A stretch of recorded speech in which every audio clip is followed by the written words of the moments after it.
Ladies and gentlemen, welcome to Nottingham for the Touch World Cup, the biggest in the history of our sport, and this is the opening ceremony. We're counting down 5 minutes to go. It's Adam Collins here and also Wilfred Kemsley.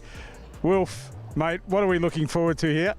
I mean, it's just a fantastic occasion. You've already got a Mexican wave getting chucked up on the far side. You're going to have a multitude of nations out here on this beautiful pitch. I mean, Highfield's looking fantastic. I think it's going to be an unbelievable week, an action-packed week, a frantic week as well, but with some of the best touch footy I think we're ever going to see. I can't wait. It's going to be absolutely fantastic. Well, plenty of action coming your way. We're going to throw right now up to our lead commentators on the balcony. We'll be bringing action from down here on the field, but right for now, it's up to James and the commentary team.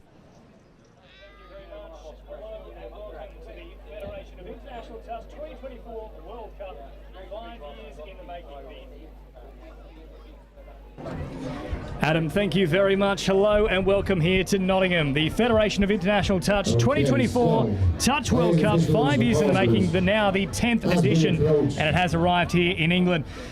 A very good afternoon as well to Alice Summers, English international, and also Joe Wright, our former England under-18s coach.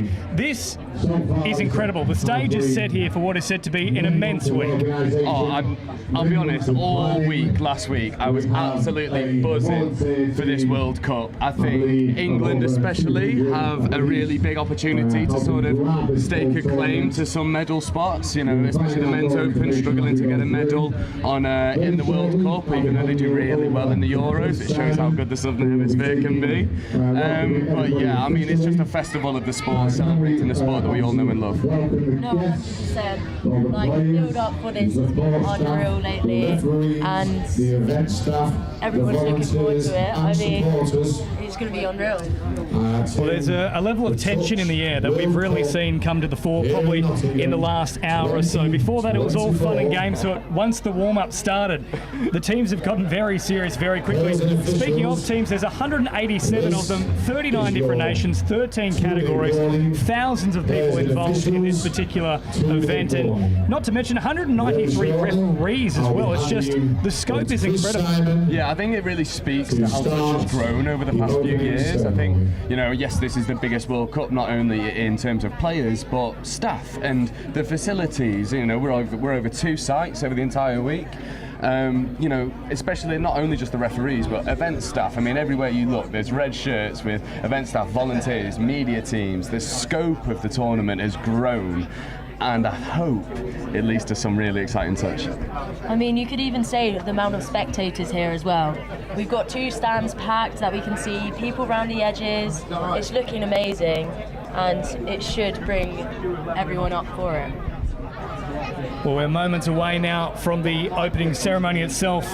Our 39 different nations with their flag bearers are set to head to the turf here at Nottingham, and you can see in the background as well, there's plenty of support here today for this brilliant tournament. There's all the different nations, Tonga represented as well. They've come from far and wide. Oman, for example, featuring in their first ever World Cup. So it really is a World Cup. Yeah, I love it. I think over the past few years, touch has been sort of dominated by a few specific nations and regions of the world. And for me, it's lovely to see pretty much every area of the globe represented. South America, North America, Asia, Europe, Australasia, obviously. Unfortunately for the England category, I assume. But I mean, yes, this is the World Cup, everyone wants to win, but it's a celebration of the sport. It shows that, you know, a lot of the people who are playing for France and other nations come through the Youth Atlantic Cup regime. It speaks to the growth of the sport.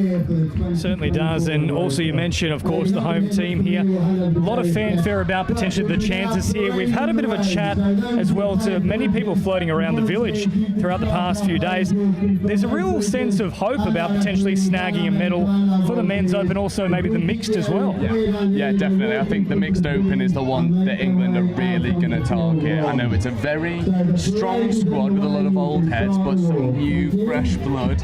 I've got to shout him out. Big up Sam Dixon. he's what I'm so looking forward to seeing. His feet are exceptional. He's matured a lot over the past year as well. He was a little bit of a Duracell bunny type player who maybe needed more direction than other players. He's really dialed that back in and has become much more direct and purposeful with his play. So for me, mixed open, that's the one for England.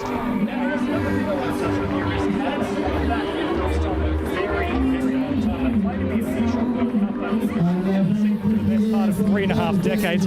What are we hoping that a team that's coming back into the fold, like Canada, can do in this tournament? What would be success for them? I mean, coming in from like taking a couple of years out, I mean, it's a new fresh scope on it, and hopefully they're going to be insane. But the bearing ceremony commenced, so Belgium are out here to begin proceedings in the Touch World Cup. Their flag bearer is Quinton Jihan.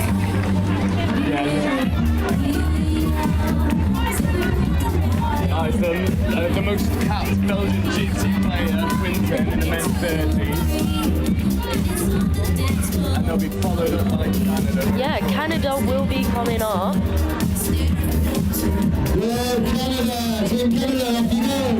So Canada now making their way out. Jimmy Fung and Taylor Kapawai are the two flag bearers. Of course, Jimmy from the men's 30s and Taylor from the women's opens. Like we were touching on just then, this is the first time Canada has made it back to the World Cup. So it's going to be huge for them. So the Cayman Islands also making their way out now, and they are led by Tommy Keogh and Evelyn Rich. Yes, Cayman Islands only have a population of 70,000. It's the first World Cup Tommy has represented in the Cayman Islands. He's also represented the men's rugby 7s and 15s, so he'll be looking to bring that experience into the touch side. Chile also making their way out now.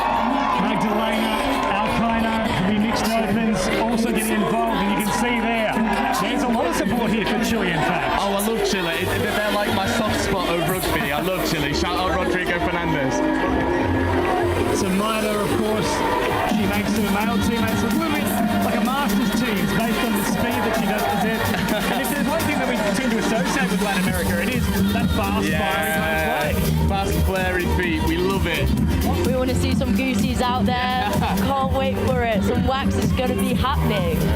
Now it looks like Australia has also done a bit of a sneaky here, and they've come out to the side, perhaps not in the right order, but Australia, of course, led by their coach, Phil Guymore. He is the master, if you will, of the men's opens. Troy Morgan, Kelly Kennedy, and Patricia Mikalopoulos also involved there, and of course Australia, they're the team to beat. I mean, they're the favourites, right? We know what they're going to do, and we're going to see some amazing touch, and we can't wait to watch and show it.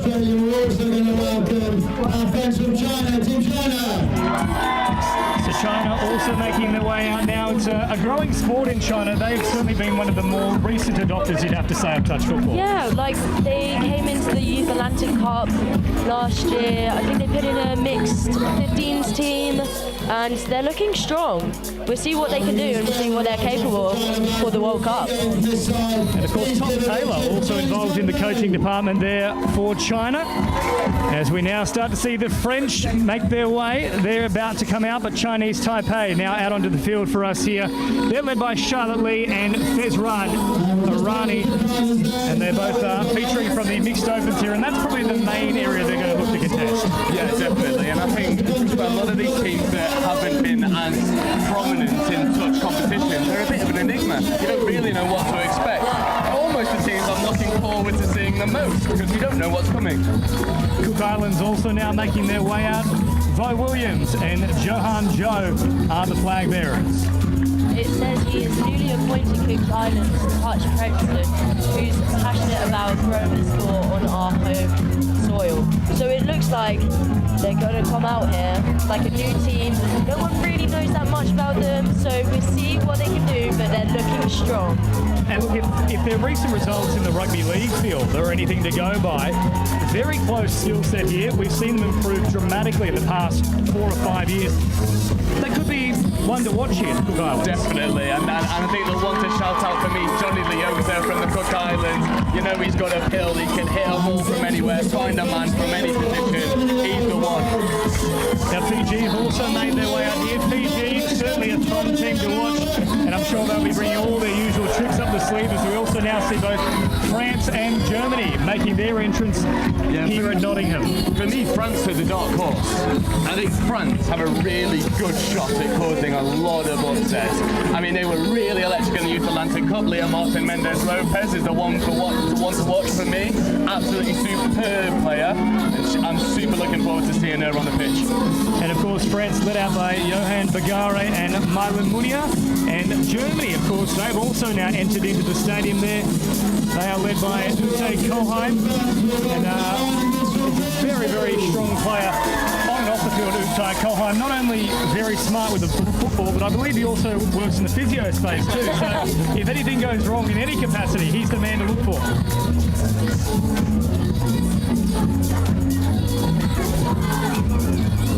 So France still making their way through. A lot of fanfare here at Nottingham. You can just see as well, piling in to our main stadium here. There's a lot of players represented as Jersey now come out. Now this is one of these smallest nations involved in the World Cup, and ultimately probably across the globe as well. But here they are on the big stage in Nottingham. Yeah, definitely. And I think Jersey have the benefit of sort of being in between England and France. So I know a lot of their players play for like Toulon Touch and Toulouse Touch.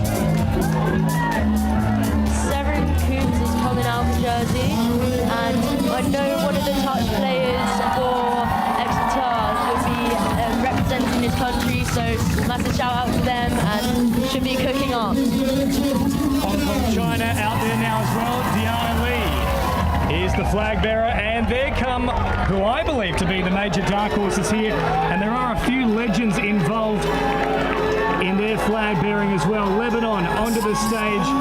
George Orn is their main flag bearer, but Jason Stanton also there. Now this is a man who has represented both Australia and now Lebanon at the World Cup level, and of course one of the real legends of the game.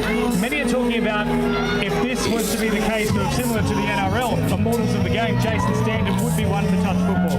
Oh, definitely, and I think especially for a growing nation, to have that experience in the team, it just is going to level everyone up in that side and give them such confidence coming into the tournament. 100%, someone to look up to in the team and to rely on. That is what you need from that person. Now speaking of little nations, we've already had a look at Jersey, but here are Luxembourg, one of the smaller nations in Europe, and they've been punching well above their weight, haven't they, Joe? Yeah, definitely, and I think that you see a lot of flair, and what you find from the smaller nations is they almost approach these tournaments with nothing to lose, so they just go out and enjoy the touch, and they, you grow up playing touch thinking you're playing Fiji touch with no touches to spare. I think that the smaller nations such as Luxembourg, Jersey, Lebanon are going to be trying to adopt that pattern of play.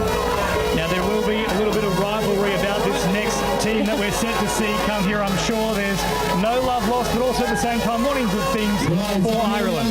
I mean, Ireland are the underdogs of the tournament, I reckon, for the mixed category. They came out in Euros really, really strong. Shout out to one of the players, Rhea Plunkett, returning for a World Cup, and it's going to be amazing to watch in all their categories.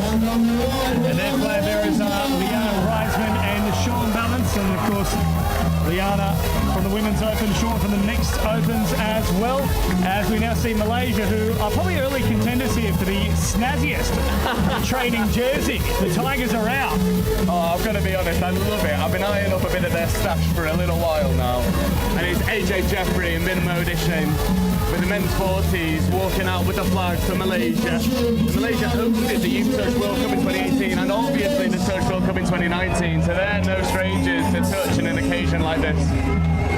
And now the Middle East also here with a combined contingent, if you will, including a number of nations here. And one thing that I was talking about with Ben Meakin a little earlier today was just the growth of the game in the Middle East more generally. We're seeing Lebanon emerging as a real dark horse, but it's those other countries, whether it be Oman or just more so this contingency of multiple nations making up this team, they're a real threat. Definitely, and I think with the growth of the sport, and touch being broadcast all across the world on YouTube at the moment, it inspires countries to get involved and play and set up games, and it's so simple to play. Just find yourself a ball and you're gone.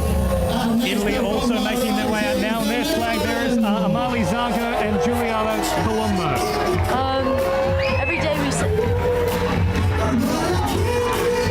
So Italy here, of course, they've had a little bit of Well, we'll come back down now to Adam Collins, who's got some of the Australian team with him.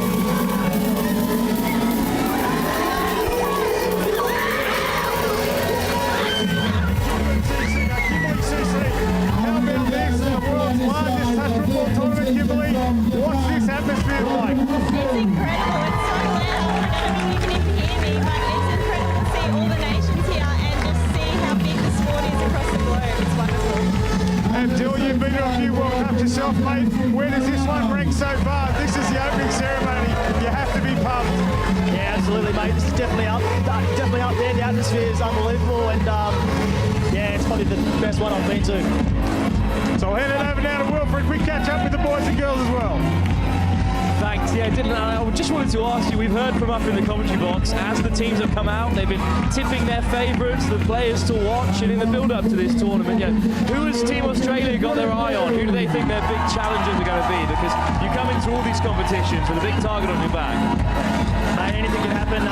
New Zealand obviously is very strong, so we've got to look out for them, and yeah, we're just going to focus on our game, to be honest. But you know, they've got South Africa, you've got Japan, Fiji. They're all building and getting better and better each year. I mean, said like a true champion, of course, focus on your own game, can only play who's in front of you, and we'll send you back up to the top now. We'll return to the commentary box as the rest of the nations come out and process onto the field. But thank you very much for joining us, guys, and we'll hear from you throughout the week, I'm sure, as Australia progress. Cheers, mate.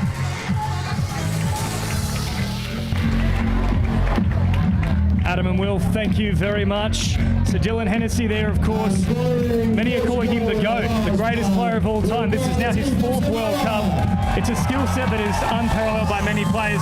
Perhaps the only one we can conjure up in terms of touch football is the one and only Benji Marshall. That's probably the closest respected by, I suppose, symbolic player you can think of when you think of Dylan Hennessy. Oh, I mean, I think for any touch fan across the world, you grew up watching Benji Marshall and Dylan Hennessy. There's no ifs or maybes about it. He is electric, and I think he was being a little bit too modest in the interview. They're definitely the ones with the target on their back. It's the rest of the world be Australia. So we've also seen plenty of other teams now making their way out. Samoa is onto the pitch, but here is the other big contenders for the 2024 Touch World Cup. It is, of course, New Zealand. Now, so many near moments for New Zealand. Often they've been the best man, if you will. But Carlos Savage and Jessica Maha, they lead them out. And I think we are anticipating a massive tournament here for New Zealand. I mean, this team is just mesmerising to watch, right? Their standard of play is just outstanding, and I'd love to see a head-to-head against like them v Australia. I feel like that's going to be up and coming, so it's going to be a great couple days. Well, I'll tell you what, if there's one nation that's had a great couple of days, it is Spain. Carlos Alcaraz claiming Wimbledon yesterday, the Euros as well. They'll be looking to make the three-peat here. Spain coming onto the field. But now let's also catch up with Adam Collins, who is here chasing some of the teams that have just made their way onto the field. Here we are in Spain. Guys, who can I have a chat to as we make our way out here? Come over here, young fella. I can speak English. No, A little bit of English. speak English. How about this? Are you pumped for the World Cup? Mate, very pumped, very pumped. First time here, talking banging lots of people. Super good. And what division are you playing yourself? Men's 30s. And who are your main rivals? Australia, obviously. And how's your team been looking? Good, training hard. Big 6 months leading up to it. Awesome. Well, the Spain teams have been, and the individuals have been doing outstanding on the international sporting field at the moment. Yeah, Can you keep that tradition going? Continue the trend. Awesome. Back to you guys. I'll tell you what, there is no love lost there for Spain and any other of their competitors. They want another trophy into the cabinet after it be 24 hours. And I'll tell you what, this is probably the most fancied entrance I've seen so far. The Swiss are out. And Sweden are looking very, very good here with the blue and gold. What do you call those things? It's the old flares, isn't it? Yeah, the flares are out. I love it. I think the personality of the team as well, it shows. You see all the New Zealand players coming out, throwing signs up to the cameras, Sweden coming out, flares, people dancing, having a party. It is a celebration. Now Papua New Guinea also making their way out here, another dark horse team who have been very, very strong in the Pacific region recently.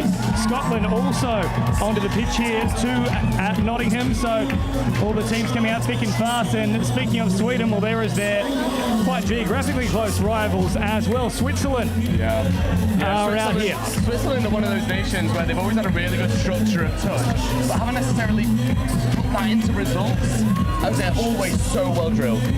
Well, we're going to jump down now into the field with Wilfred.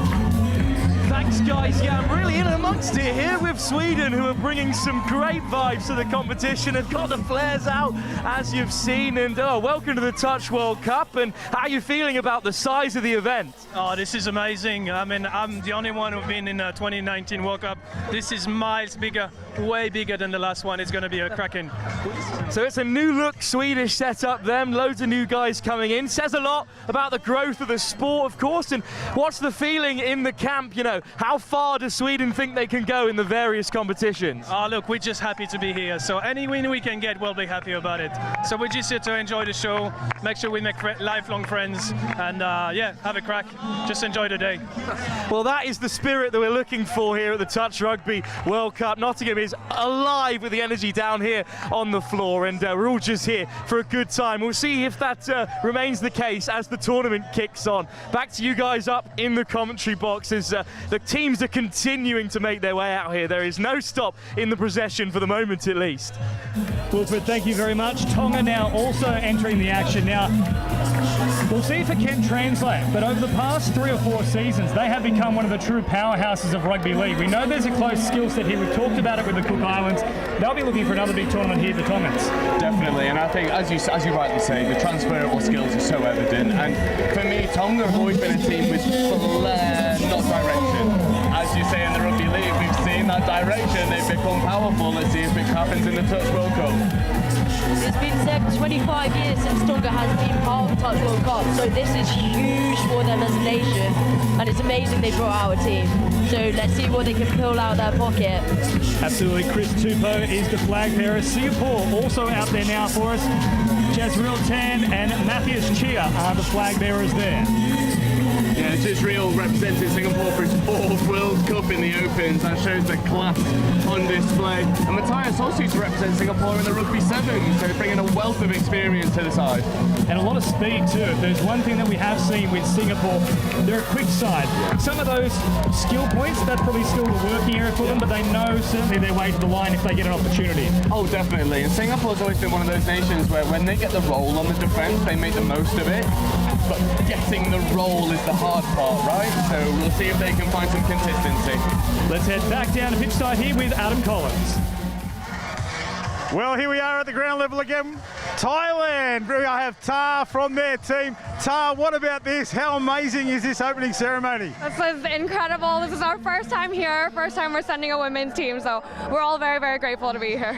It is so good to have you here. How have you loved Nottingham? Have you been able to get out and see some of the sights? Yeah, it's been beautiful. It's some of the girls' first time outside of Thailand, so it's a big change for sure, but it's a really, really beautiful city. And so the Thailand women's team, how are you looking? Are you ready to go? We are a very green team, but we're going to give it our 100%. We've trained really hard for this, so we're as ready as we can be. Well, we are looking forward to watching you play. Ladies, let's give us a big cheer for Thailand. Back to you, James.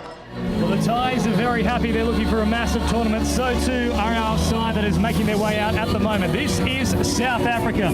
Their flag bearers are Kristen Graf and Ramiz Osman, representing the men's and women's opens respectively. Yeah, I mean, South Africa is class because they came here at the Youth Atlantic last year, and I know they've got quite a green team with most of the players playing in the under-20s category, so it will be good to see what they can bring up to the team. So more fresh, more legs, super fast, super quick. We're going to see some good steps out there for sure. Well, they're quite an unknown entity. You mentioned they're a very green team, very young. We don't know a great deal about them at the top level, though, so to speak, so they could produce anything in this tournament. Yeah, exactly. We don't know what their full potential is, so we'll see we'll find out this week, and they can perform. Just put it down to that.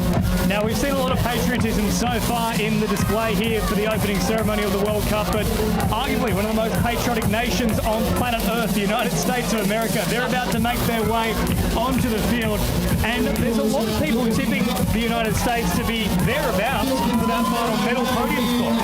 Yeah, definitely. For me, the United States boys are one of those teams with exceptional individuals, but not as much of a team cohesion. So for me, it'd be really interesting to see how those individuals can translate into an overall team performance. Rather than playing as 6s and 7s, can the whole team band together to start hitting those 9s and 10s that we know they're capable of? Well, let's head back down pitch side with Wilfred, who's catching up with Team USA.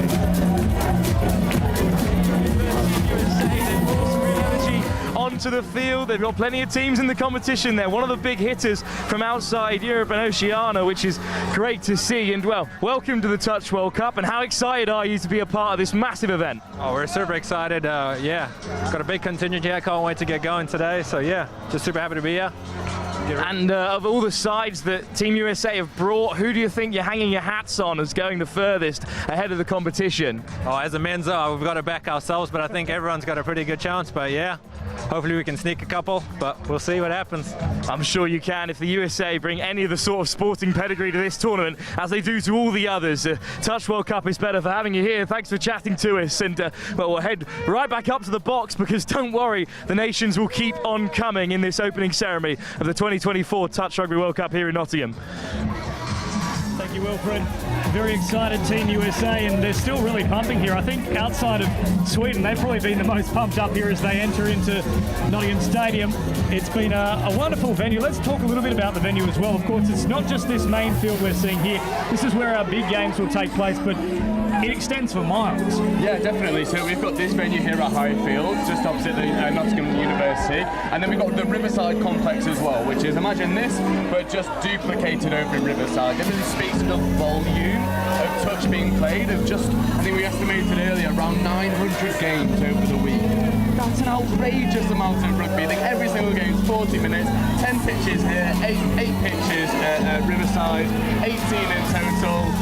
I mean, what more could you ask for? What more could you ask for? Well, we're also seeing a bit of a Mexican wave here too from South Africa in the background, so they're certainly enjoying things. Tonga there as well, as we still see Team USA making their way out. A huge contingent of players as well for Team USA, one of the biggest squads that have come across. Yeah, it's looking like they're pure athletes as well. We know they're going to just run out there, run hard, and the team's looking good. Looking like they have a seniors division, a masters division, and an open division. So really good set for them, and let's just see what they can bring. But the atmosphere is unreal. What's worth mentioning too, a couple of new additions as well for this edition of the Touch Football World Cup. We've also got the women's 40s, the men's 50s. There's new additions into this particular tournament, as we now see Wales making their way out, led by Ryan and Phil Williams, both from the 40s division. Yeah, Wales they are a married couple. Ryan is the tour manager and team manager for the men's 40s, and Phil plays number 9 for the men's 40s, which is amazing to see and lovely to have. Well, it is one of those sports that just brings everyone together, and we're going to catch up here as well with some of our Welsh teammates down on the floor through Wilfred. Team Wales as they come out. Now, if I could grab someone from the Welsh contingent to keep a hold of. Thanks for talking to us. And, well, we're talking about the tournament as a whole, but Wales are on live on Pitch 5 on the Next Gen live stream. Their mixed open side are the first to take to the field. And, well, what is the feeling in the camp amongst the Welsh contingent? You had a really good European Championship recently, but it's surely a competition you'll be pushing for. Yeah, so we're quietly confident. We're here to perform. You know, we're not just participation today. So yeah, a few other teams going out today, so looking for some results. And as you can see, looping back, there's a really large contingent of Welsh players in the side here. They're going to be a real force coming into the competition, and well, we can't wait to see what they have to offer. The home nations across the competition will be confident. I mean, can anyone unseat the Australians or the Kiwis? We'll find out shortly enough as we head back upstairs, because we are not done yet with the countries coming out here at the Touch Rugby World Cup. Wilfred, thank you, and that's a great point. Can anyone unseat that duopoly almost it's been between Australia and New Zealand? England probably the closest competitors, Japan also coming up in the world stage as well, but Wales, as Wilfred mentioned, it's a huge contingency here and they could ask a few questions. Yeah, definitely, and I think, you know, you can't talk about Wales without talking about Gareth Rebel. You can't. He's a mainstay in the Welsh Mixed Open. He used to play with Louis Treyas, although Louis now made the switch to England, don't tell anybody. But Gareth Rebel is one of the most top try scorers in the Mixed Open category and shows a wealth of experience, could play men's 30s, men's 35, doesn't. That good, he's that consistent. And now, of course, we can't have a game without the referees. There's 193 of them here for this tournament for the next week. They are led by Rich Cairns from New Zealand. He's the flag bearer here for the refereeing contingent. And you can just see the sheer scope of them coming through as well. Some of them very young, 100 of them on debut as well. Just passing on the screen here, we have Jack Harris, which is put so much effort into the uni touch at England and organised most of this stuff, and it's sad to see him leave that role, but looking like he's on the main stage now for the World Cup. We often talk about a great game being one where you don't notice the referee, but it's very important to at least acknowledge them right here and now. 100%. I feel like the referees are going to be they're the best of the best right now, and we won't see anything better than this.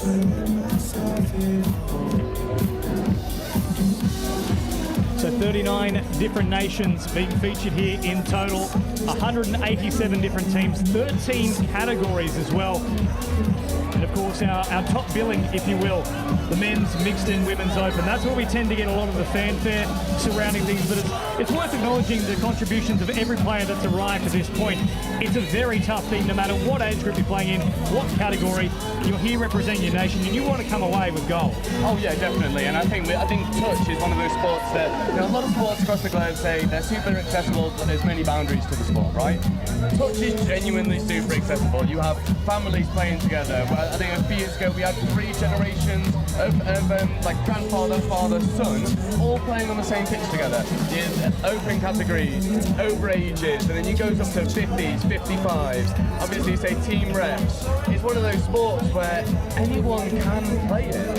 There's no barriers in terms of equipment. Just find yourself an empty field and a ball, and you're away with it. And I think spectacles like this really speak to the nature of the sport, how inclusive, how the togetherness of it all. Yes, we'll joke about Australia and trying to knock them off the top spot over the next week. But everyone is together. We're here to celebrate the sport of touch, celebrate the sport that we all love. We wouldn't be here if we didn't love it. Really well said. I think this opening ceremony has really pieced that together for us. There's a lot of energy here. There's smiles in the grandstand itself. You can see on the far side of the pitch, up here towards our commentary booth, it's packed out with VIPs who are all guns blazing.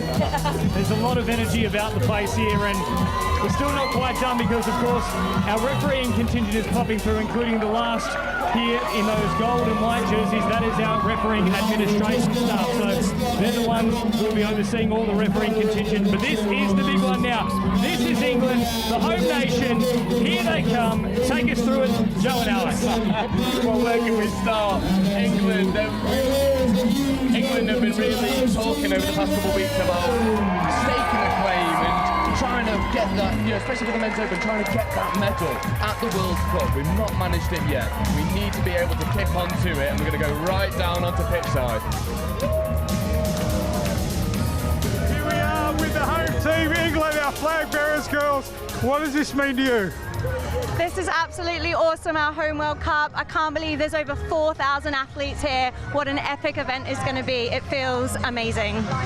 And what about this vibe? Hey, what about this vibe here in Nottingham? This opening ceremony's been outstanding. Oh, it's so good, and to get to come in and see everybody here, just so excited for the week, can't wait. And how pumped are the teams to take on the big two, Aussies and the New Zealanders? Can England bring it home to home soil? We are definitely the most prepared we've ever been. 2024 might be our year. Well, ladies, thank you very much for joining us. Outstanding. Back to you guys in commentary. We can't wait to bring the rest of this opening ceremony to you.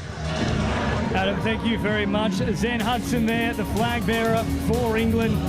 The longest serving England Women's Open player, 2010. She's been around for more than 2 decades. Yeah, Dan Hudson, what a woman.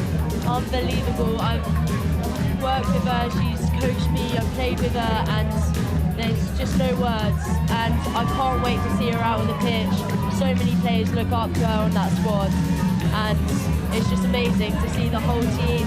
There's so many players in this England setup that just I can't wait to see. And of course, I mentioned there, more than 2 decades. Yes, in the Women's Open team since 2010, but she's been playing at a very young age. So it is quite literally basically her entire life that she's been waiting for a moment like this, gets it on her home soil. Joe, I want to ask you this, how much does that home advantage start to gather momentum when you're looking at potentially claiming a medal? Oh, I think it makes a difference. I think the adrenaline of the occasion, the pride, almost the stubbornness to not fall short on your own soil, it all plays a factor. And then you add into the fact that you've got all your fans here, friends, family, they're all coming down to support you. You've got that pride. And England recently have been a team that have struggled to band together. That's not the case on their own soil. Now this is amazing here. Look at this man, he's getting the crowd going, he's getting the players up, everyone's feeling the excitement. What can we say about this? Well, gracias. That's all I can say there for Spain. Outstanding stuff. They've had a massive 24 hours in the world of sport. They want a big week here to close things out as well. And the scenes here of just true jubilation at Nottingham. Everybody is feeling the vibe. And you can just see the massive amounts of players who are involved in this tournament. England getting their final few coming through now. But we talk about some of the biggest squads, and England are right up there. Oh, definitely. And I think especially when they're on their home soil, there's no barriers for entry for the people. So yes, we do have that advantage in that respect.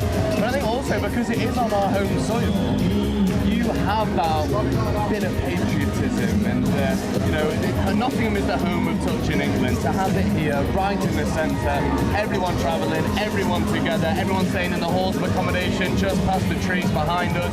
There's that real camaraderie, and you don't get that anywhere else, especially not from an England perspective. Well, it's very much a village feeling. It's not just a case of a community of touch footballing people that love the sport, love watching it, playing it. It's really like almost an Olympic setting here. Forget Paris, it's happening right now in Nottingham. Yeah, definitely. I mean, talking about the Olympics, the Olympic Committee needs to get this sport involved because it is stunning. And you want to talk about a celebration of sport and a celebration of what sport can mean to people.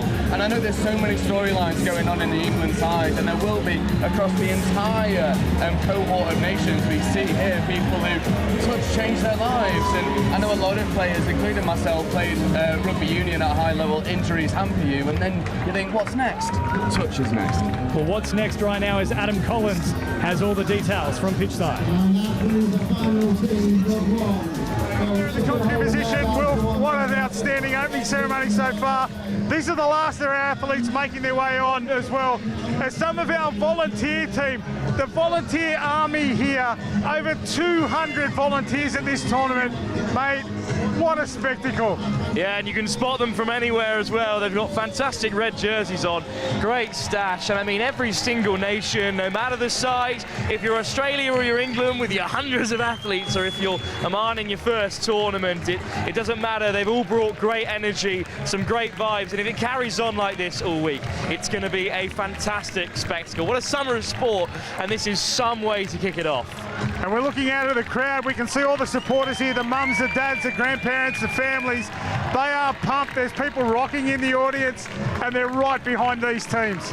Absolutely. I think it's going to be a really big show for some of the closer nations. Though France have got loads of supporters over, of course the hosts have, as well as plenty of expats from Australia and South Africa who've come through. I mean, it's going to be really live all week, and I think that's going to be great. I think it's going to bring that extra edge that we maybe haven't seen at some of the other tournaments that have been here at Highfields for the last few weeks. There's nothing of this size, and the bigger the tournament, the biggest of the support, and all those stands are going to be full. So that's the last of our athletes and officials have made their way out. We've got the official part of the ceremony now coming your way. We'll throw back up to the booth to James and the team and bring you the rest of the opening ceremony.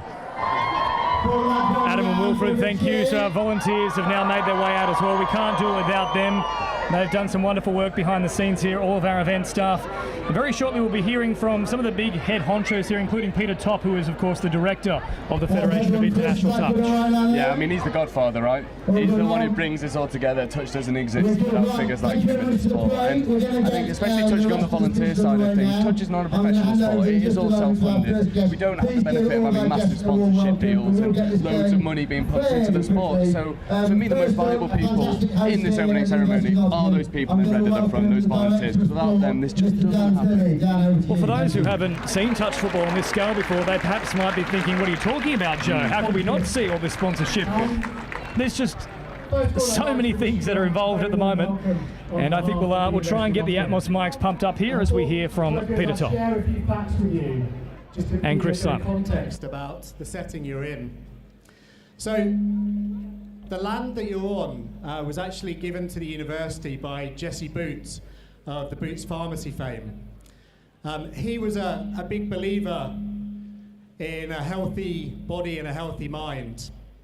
And sport, as a result, has always been a core part of our DNA here at the university. And actually, we were delighted this year to be awarded the title of Sports University of the Year. Now, thank you. Now, when Jesse Boots gave the land to the university, the first building that was actually built was the pavilion to our left here. And that building's actually celebrating its centenary this year, so it's 100 years old. So overall, it just seems very fitting to be hosting this event. And I'd really like to thank both England Touch and the Federation of England Touch for bringing this event to Nottingham and for choosing us as their venue. Now, a huge amount of effort goes into the planning and the delivery of these events. So a massive thank you to all of those behind the scenes who have and will bring this event to life. To you, the teams, I hope you have a fabulous week of sport. To the Spanish team in front, somehow you managed to get yourselves right in the middle. You obviously had a fantastic weekend with the Euros football and Wimbledon, but I hope you might share the spoils out a little bit more this week with the other nations. But while I'm here, I'd also like to give a special shout out to one of our students, Tom Pennicard, who's playing for the England Men's Open team. So Tom, best of luck.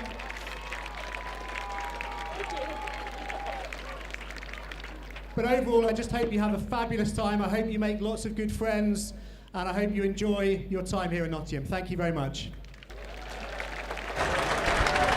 So our opening address there from Shearer West, the Vice-Chancellor of the University of Nottingham, where all this action is taking place, and Megan Powell, Vreeswijk, set to very quickly. That's the CEO, Megan Vreeswijk. So Megan Powell, Vreeswijk, CEO of Visit Nottingham, about to speak.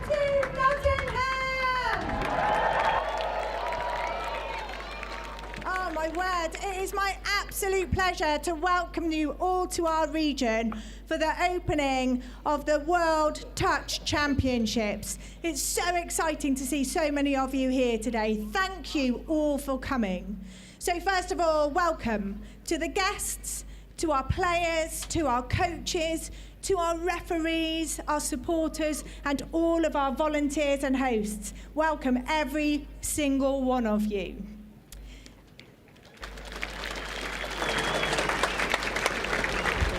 So Megan Powell, Vreeswijk, the CEO of Visit Nottingham, speaking there. This is my quick intro to Nottingham. So Nottinghamshire is full of rich history and culture, and I really hope that while you're all here this week, you might find a little bit of time to come and explore some of our amazing countryside and beautiful heritage. From Nottingham City Castle to the bustling streets of Hockley and the Lace Market. From Sherwood Forest to the Welbeck Estate. We're excited to share our warm welcome with you at all of these places.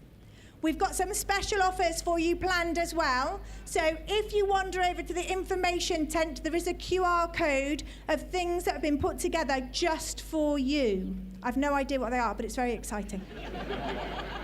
But while we're here, we have some other activities. So you might know We've got the, something like the England and West Indies cricket at Trent Bridge. We've got the open air theatre at Nottingham Castle. We have a little bit of the seaside in Nottingham City Centre on Market Square. We've got the amazing Robin Hood Town Tour with the iconic Robin Hood himself. You could visit Newstead Abbey for the Lord Byron exhibition. You could go to Welbeck to the School of Artisan Foods and learn how to make pastries and pork pies. Or, if you fancy dancing the night away, taking a gig at Rock City and pay your respects to Lemmy from Motorhead. These are just a few of the events, and we hope that we've got something to suit all of you. So, with that, I welcome you all and want to celebrate with you, make brilliant memories, and have an amazing week. Nottingham, certainly the fine location for this World Cup, the home of Robin Hood. And in moments we'll hear from Tim Loveridge, the chair of England Touch. My boss, the chair of England Touch, Tim Loveridge.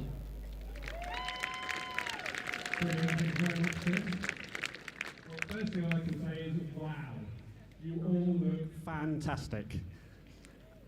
On behalf of England Touch, I would very much like to welcome you to Nottingham, and hopefully what will be the first Touch World Cup in England. Hopefully there'll be many more. I'd like to thank Peter and the Federation of International Touch for placing their faith in England Touch and awarding us this event as hosts. The vision to host a Touch World Cup in Nottingham actually was first set out some 12 years ago.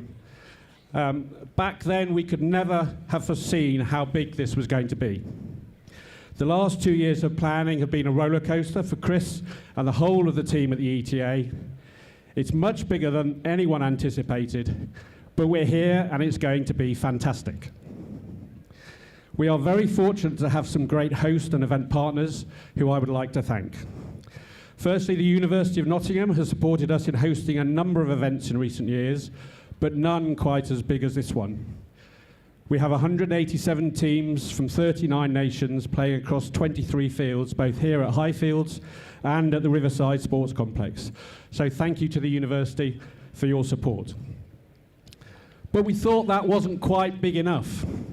So we've also got around 1,500 school children attending this week to try touch, many for the first time, at the adjacent Nottingham Hockey Centre. They will be receiving coaching and playing games, as well as watching some of the World Cup matches. The legacy that this World Cup can bring to England is a core pillar for us, and is massively important to us in growing the game here in England. So if you've got nothing to do, and you want to go and support some young players, please wander over to the Hockey Centre and support some young players who are just getting involved in our great game. The Nottingham Hockey Centre will also be the venue for the Fan Village, with lots of activity going over there, so thank you for them for supporting us.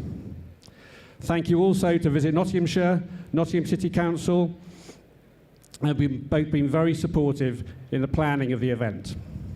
Another core pillar of the World Cup is sustainability and reducing our environmental impact wherever possible. To this end, Highfields will be powered by green hydrogen generators in our partnership with GeoPura. This innovation has been made possible by our event partners, Hydex, the Energy Research Accelerator, MAPE and Vermeer. Thank you all for your support.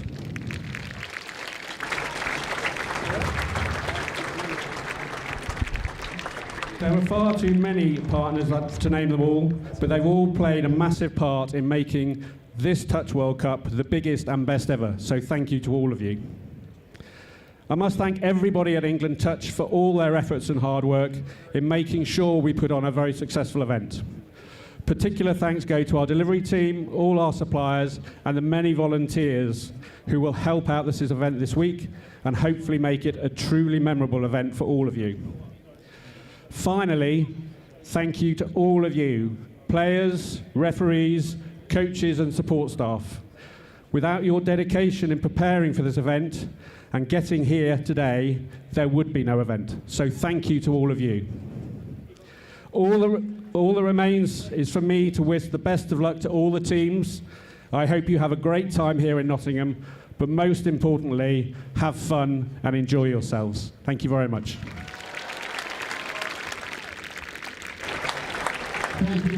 Tim Loveridge there, the chair of England Touch, speaking. And up next will be Peter Topp, the chair of Federation of International Touch.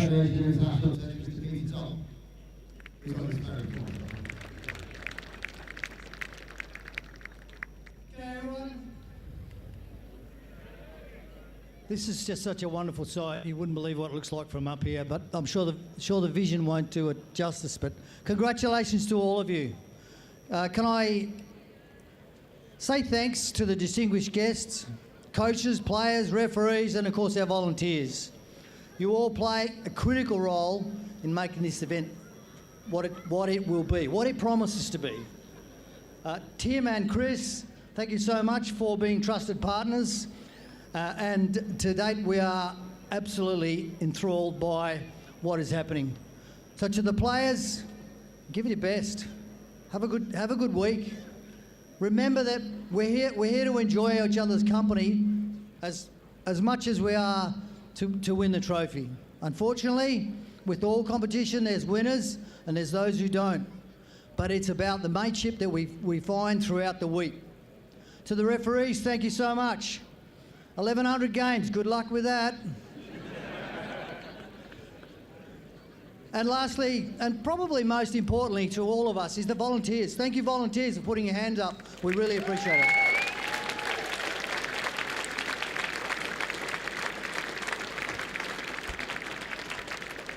Before I close, and if you'll indulge me for just a little longer, we'd like to make a couple of announcements. So the first one is we are announcing the inaugural Fit Hall of Fame inductees. I'll just go through the names if you can give your applause as we go through. First one, Peter Walters, New Zealand. Scott Notley, Australia. George Janicki, New Zealand. Bob Brindle, Australia. Kope Hirahi, New Zealand. Mark Boland, Australia. The females. Kerry Norman, Australia. Karen Smith, Australia. Christy Judd, Australia. Charlene Bannister, New Zealand. I know she's a referee as well as a player, so well done. Stacey Gregory, Australia. And Katrina Tui, Australia. If you'll indulge me for a little longer, there are 3 more to come. We know that there are people who dedicate their life to this sport, and we know you all know them. So I'd like to acknowledge the Lifetime Achievement Awards to Peter McNiven from Australia, Peter Bell from Australia, now England, and Tony Cooper from Australia, from New Zealand, sorry. I wish he was. Now, the last 2 awards. So we have elevated individuals to what we've called an icon status. So this is the highest award FIT can provide to anyone. To the 2 recipients for that, the first one you will know and you will have seen his work, Kerry Thompson.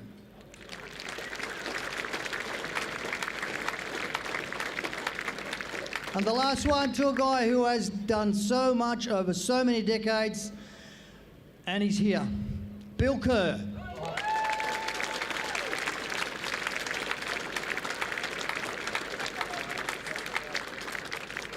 So now let the games begin.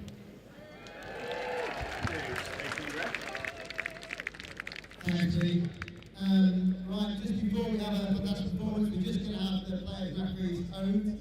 They're going to be read by Bronte Sykes of England, Paul from Australia, and Greg Taylor from referees. Over to you, And that was Chris Simon speaking just then, heading over for the player oaths. Of all competitors. competitors, referees, team and tournament officials. We promise that we shall take part in this 2024 Touch World Cup.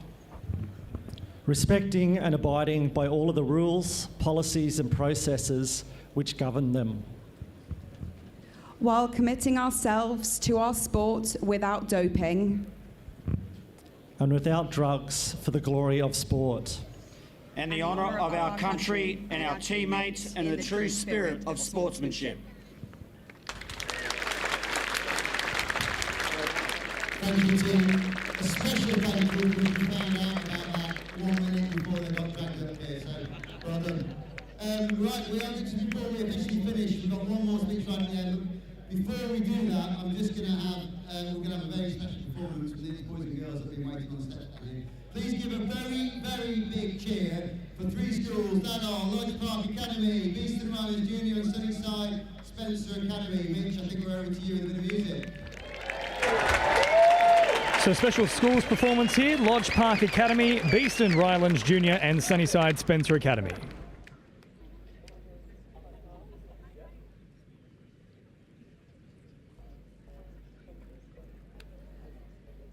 Here we go.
Well, happy certainly is the theme of this World Cup for 2024 here in Nottingham. We're getting ever closer to getting underway for our first matches at 2 p.m. here local time. Lodge Park Academy, Beeston Rylands Junior and Sunnyside Spencer Academy, our performers. To open the biggest touch World Cup in history, we have, I think Nottingham's version of royalty. We have the King's representative, the Lord Lieutenant of Nottinghamshire, Veronica Pickering, and to you, Veronica.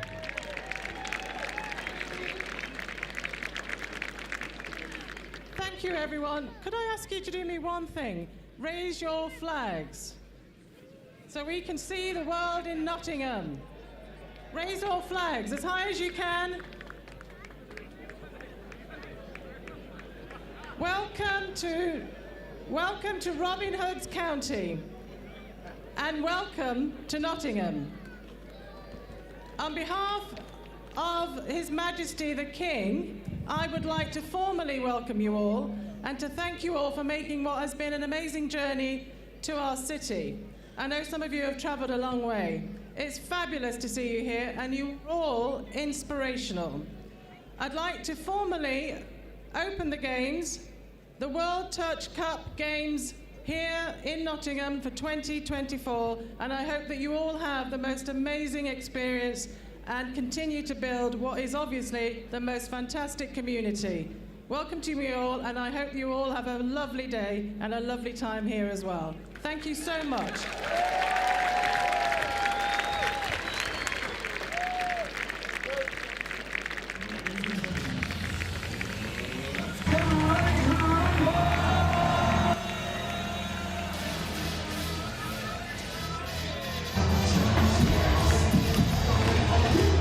It is game on here at Nottingham. The Touch World Cup for 2024 is officially open, and we are certainly ready for it. Spain are up there, so too Belgium, Germany, all the flags are waving, and that is one of the biggest opening ceremonies I think we've ever seen at Joe and Alice. Oh, I think you're exactly spot on with that. The opening ceremony's been amazing. It speaks to the spirit of the sport, and it's one of those opening ceremonies that really demonstrates how much this sport has grown since the previous World Cup in Malaysia. And I mean, look at the amount of nations, all the flags, people dancing, parties going on. I mean, it's me to a T. I love a good celebration, and the fact that I'm here all week, I feel like the luckiest boy in the world. Well, you mentioned how much bigger it is compared to Malaysia, 70% bigger in fact. That's how much it has grown. And we're seeing so many players, officials, staff, referees here. The actual after-party venue will cater to up to 6,000 people. That's how big it is, Alice. Yes, the after-party is seeming like it's going to be a good one. It's at the Most Point and Arena, so where they normally hold the ice hockey. So they needed to find a big enough to accommodate all of these teams, all the players, and tickets went on sale to Rugby the other day, so who knows what's going to happen that night. It should be a fun one.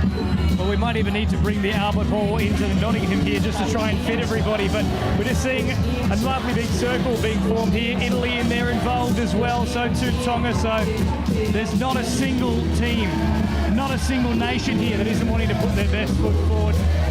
There's silverware on the line. There's a giant cup that they're all trying to vie for. And between Rock and Roll by Gary Glitter and a bit of hoop, there it is. From the 90s, it's hip-hop, it's classical, it's everything in one. It's all these brilliant things. It is the Touch World Cup for 2024. Oh, just look at that as well. The camaraderie of people from all across the world, never met each other, all coming together to celebrate the Touch World Cup 2024.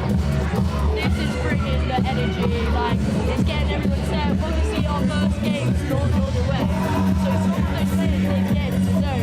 But all they're thinking right now is getting ready, the energy's there. It's going to be hard going from one stage to another, but these are true athletes, so I can't wait to see when this game on. Well, you're right, it's not too early to start talking about game one. Of course, England and France in the mixed open. Now, there's some jitters here for my co-commentators. They're both English stalwarts. There's a little bit of bias in this commentary booth as well, but you're going to kick things off here. Of course, the tap-off at 2 p.m. local time, up against France, an old rival. It doesn't get much better than that. Yeah, and for me, the mixed open between England and France is dominated by two main figures. So as me and Alex were saying earlier, Clark Hobson coming back into the mixed open. An outstanding player. And then for France, Snail Pin is just superb. And if you can stop him playing, then you can nullify a lot of the French attack. Just in the back of my mind was thinking, with everything that's going on, you'd hate an injury right now, wouldn't you? Celebrating the opening ceremony and squeaking things. But going back to the opening game, you can't ask for much more. It's going to be dynamic. It demonstrates what the sport's all about. Men and women on the same pitch, playing together, all coming together to work towards a common end goal, which is taking the first W of the Touch World Cup. I think it's a good first game for both of these teams. So France coming into it, we saw them at Euros last year, and they outdid themselves, right? They absolutely played England just like coming into this first game. It's going to be tough for England, it's going to be tough for France. So that's what we want as a first game, and that's what we're going to get. They're going to have to be chased out there, and both wanted it hard. And it's worth mentioning as well for our viewers who are tuning along here for the opening ceremony. With these various games, we've got multiple streams running concurrently. Decided the best option here, of course, to give it to you live, exclusive, and importantly free as well on YouTube. So you'll get access to be choosing which game you'd like to watch at any particular point in time. The live stream is up in terms of the schedule. You can check it out at the Federation of International Touch website. All the details there. Also on Instagram as well. So make sure you're following the journey. So many different matches to come your way. Plenty here on our main field.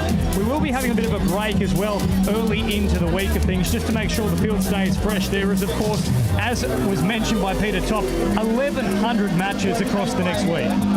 I mean, the scope and the scale of this tournament is just off the charts. And the amount of nations, as well, just having a little bit of a thing to myself, the amount of nations that have expanded their teams that they're bringing. So, yeah, we spoke a lot about the new countries, the new nations coming into the Touch World Cup. But what about the existing nations that don't only have a men's mixed open? They now have over 35, over 40, 45, 50s. It just shows that as the sport progresses, it becomes more and more accessible, no matter your age, physical ability, physical stature. It's a sport for everyone, and this opening ceremony hits that nail on the head. It's worth pointing out as well, we heard earlier from Professor Shira West, who's the Vice-Chancellor here at the University of Nottingham. We've talked a bit about the village, but it really is the case because the bulk of the dorms here at the grounds, which are expansive too, it's not like they're small dormitories. They've been taken up by the referees, the assistant staff, the event staff here, volunteers, and a lot of the players too. New Zealand have been here for the best part of a week. Yeah, it's amazing, isn't it? So we can see just across from here, there's like housing where the team places are on the left and right. So just for the youth stop, it was only one position on the right-hand side. So it just shows you the scale of from the youth to World Cup stage, how much more and how many more players, referees, coaches, and it's not just the coaching staff. You have analysts, you have managers, you have physios, and there's so much stuff like ice baths that are provided with for the players. Well, we can talk to our blue in the face, but I think there's one man we need to catch up with here. Adam Collins is pitch side. He's also got some very important people with him, including Peter Top. Commentary team up there. I don't know what it looked like from up there from down here on the ground. It was absolutely amazing. I'm joined by the Chair of England Touch and the Chair of the Federation of International Touch, Mr. Tim Loveridge and Mr. Peter Top. Gentlemen, what an outstanding way to start this tournament. Oh, it's absolutely amazing just to see so many people here enjoying themselves and hopefully looking forward to a great tournament. And Peter, on behalf of the Federation, it must have been so spectacular up there. Oh, wonderful sight, Adam. The colour, the teams, the nation, 39 nations, 1,100 games over the week. Just fabulous. 4,500 athletes. Wonderful. And Tim, as the chair of, England Touch, How much pride is running through your veins at the moment, having seen what your people have put on? Oh, it's immense. It's immense. Not only the guys who put on the event and worked really hard, and particularly led by Chris Simon, our chief exec. The fact we've got 13 teams entered in every category. I think with only Australia, the other nation doing so, is a fantastic achievement. Across all our high performance program, all the volunteers, the coaches, the support staff, it's just been a huge effort, and I'm just so grateful for everyone to put on such a fantastic week. We're all going to see this week. So, and Peter, I just saw you reacting. The old English summer started to come. We got the opening ceremony out of the way, and with the rain starting to fall on our heads. But Pete, you've been to quite a few World Cups. We've come a long way for this one, the work behind the scenes. What are you looking forward to at this World Cup here in Nottingham? Oh, so this week, Adam, safe, friendly environment for everyone. Hopefully everyone enjoys themselves. I'm sure they will. And the fact that we've broken all sorts of records. It is just stunning. And the great job that our hosts have done. The whole event really promises to deliver on all of the things we wanted for a World Cup. And I just want to touch base about the sustainability aspect that's been so important to establishing this competition and the support you've had in making that happen. Yeah, no, it's a really important aspect for us, knowing that everyone is travelling from all parts of the world, which obviously produces a carbon footprint. It was very important for us to really minimise the environmental impact of the tournament here in Nottingham. So the fact we've got our partnership with GeoPura and all our event partners supporting that effort has been brilliant. So we're really pleased that the actual event taking here in Nottingham is going to be carbon neutral. And that's outstanding. It's the way it's come together, and it was being explained to me about the hydrogen generators that are helping run that aspect of it. It's just so impressive that you've been able to bring that together. It is indeed. It's a new novel technology which has been partly developed here at the University of Nottingham. So to be able to get their support through the university and through GeoPura as well has been just fantastic, and it's really brilliant, and we're really grateful to all our partners in supporting us with that effort. And Pete, we'll end it out talking about the volunteers, the volunteer army we've been calling them. It was almost like the red coats are coming, those red shirts, you can pick them up everywhere, and they're almost the largest team or largest contingent here on the grounds. Yeah, around about 300 odd volunteers, which is absolutely amazing. People giving up their time to come and help us run this event. That's the stuff that this sport is made of globally, not just here. The volunteers, they're the heroes of our game. Absolutely. Well, gentlemen, thank you very much for joining us. It was an outstanding opening to what promises to be an amazing tournament. We thank you very much for joining us down here on the pitch. We'll let you get out of this English summer. And thanks once again, and all the best for a great tournament. Thanks, ladies and gentlemen. I'll throw back up one last time to our commentators before we get ready for our preview of the Touch World Cup here in Nottingham, the UK. Adam Collins, thank you very much. Catching up there with the chairman of English Touch, Tim Loveridge, and of course the director of Federation of International Touch, Peter Top. A lot of work has gone in behind the scenes here, as Peter was mentioning. It's been a long time coming. COVID interrupted the procedures here in terms of that 4-year cycle. We've had to wait the extra year, but I think the wait is well worth it. Oh, definitely. I mean, you see the amount of people, the amount of effort, rightly said, the volunteer army that have gone in to make this the spectacle that it is. And I think we're this excited, this geared up for the Touch World Cup. We've been here only a few hours. We have 6.5 days to go, and the first game is not too far away. I feel like here with just the excitement in the box, I'm buzzing for this first game. I know it started to rain a little bit, but it's going to make it more intense for this first game, and we'll see the rest of the day, maybe see more dives, diving touches, everything out in the first row. Well, look, one thing we certainly have come to associate with touch football, unfortunately, when a major tournament occurs, is a bit of rain. So the players will certainly be used to it. You think back to, for example, 2015 in Australia, Coffs Harbour, a lot of wet weather there. Tends to happen a fair bit, especially whether it be the Aussie summer, the English summer, as it's now turning out to be as well. But I think you're right, Alice. It won't really worry the players too much. They know how to play to the conditions. They'll certainly be expecting to see quite a few slide and dives. A lot of great exponents of that across the various nations. Probably, I would say, England, New Zealand, Australia are the top three in that department, and that's probably no mistake either why they are the top three nations. Yeah, definitely. I think it really speaks to the infrastructure around these nations, right? So obviously, New Zealand and Australia have ties to professional rugby league teams because obviously, as you say, the transferable skills are so evident. England don't have that. So England is sort of fighting an uphill battle in terms of a lack of funding, a lack of comparable infrastructure compared to our Southern Hemisphere counterparts. However, there's been so much more effort put into game analysis, physiotherapy, recovery, sort of the progression. We're trying really hard as a nation to really encourage a growth of athletes from the under-18 side into their opens categories, and I think it's really epitomised in this first game. You'll see Sam Dixon out, and Sam Dixon is someone who has grown both physically and mentally over the past 6 months, and that's a testament to the amount of effort that the England Touch Association has put in to developing these players and not making sure that we don't stagnate. We know we're always up against you in terms of Australia. We know we're up against it, and I think if we do manage to take a medal in one of those categories, it will be a testament to the amount of effort that these guys are putting behind the scenes. Alice Summers, I'll put this to you as well. Of course, you're part of the England setup at an international level, representative player. What do the pathways look like for young women here in England? Yeah, so the pathways are actually amazing set up, and the streaming they have is really good. So currently playing with the under-20s England team, so we're playing out here PG for JTC. The coach that we have is Adam Promo.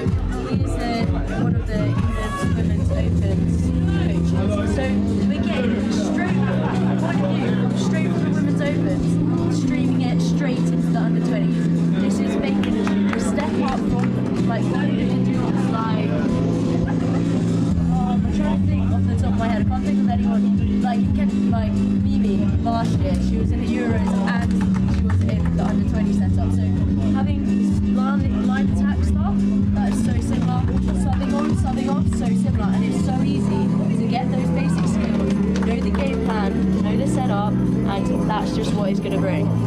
And I like how you mentioned there the subsets as well. When we get to this level of elite touch, whether it be for those who have tuned in from Australia, the New South Wales State Cup or the Queensland State Cup, and certainly when we're looking at NTLs, NYCs, that's what you start to notice is all those little professional tweaks where we get the whole teams coming towards the sideline. They flow on in unison. We'll see that here in the Touch World Cup as well. But I want to ask this question to both of you. As locals here, England through and through, what does success look like for the home team this year? Medals.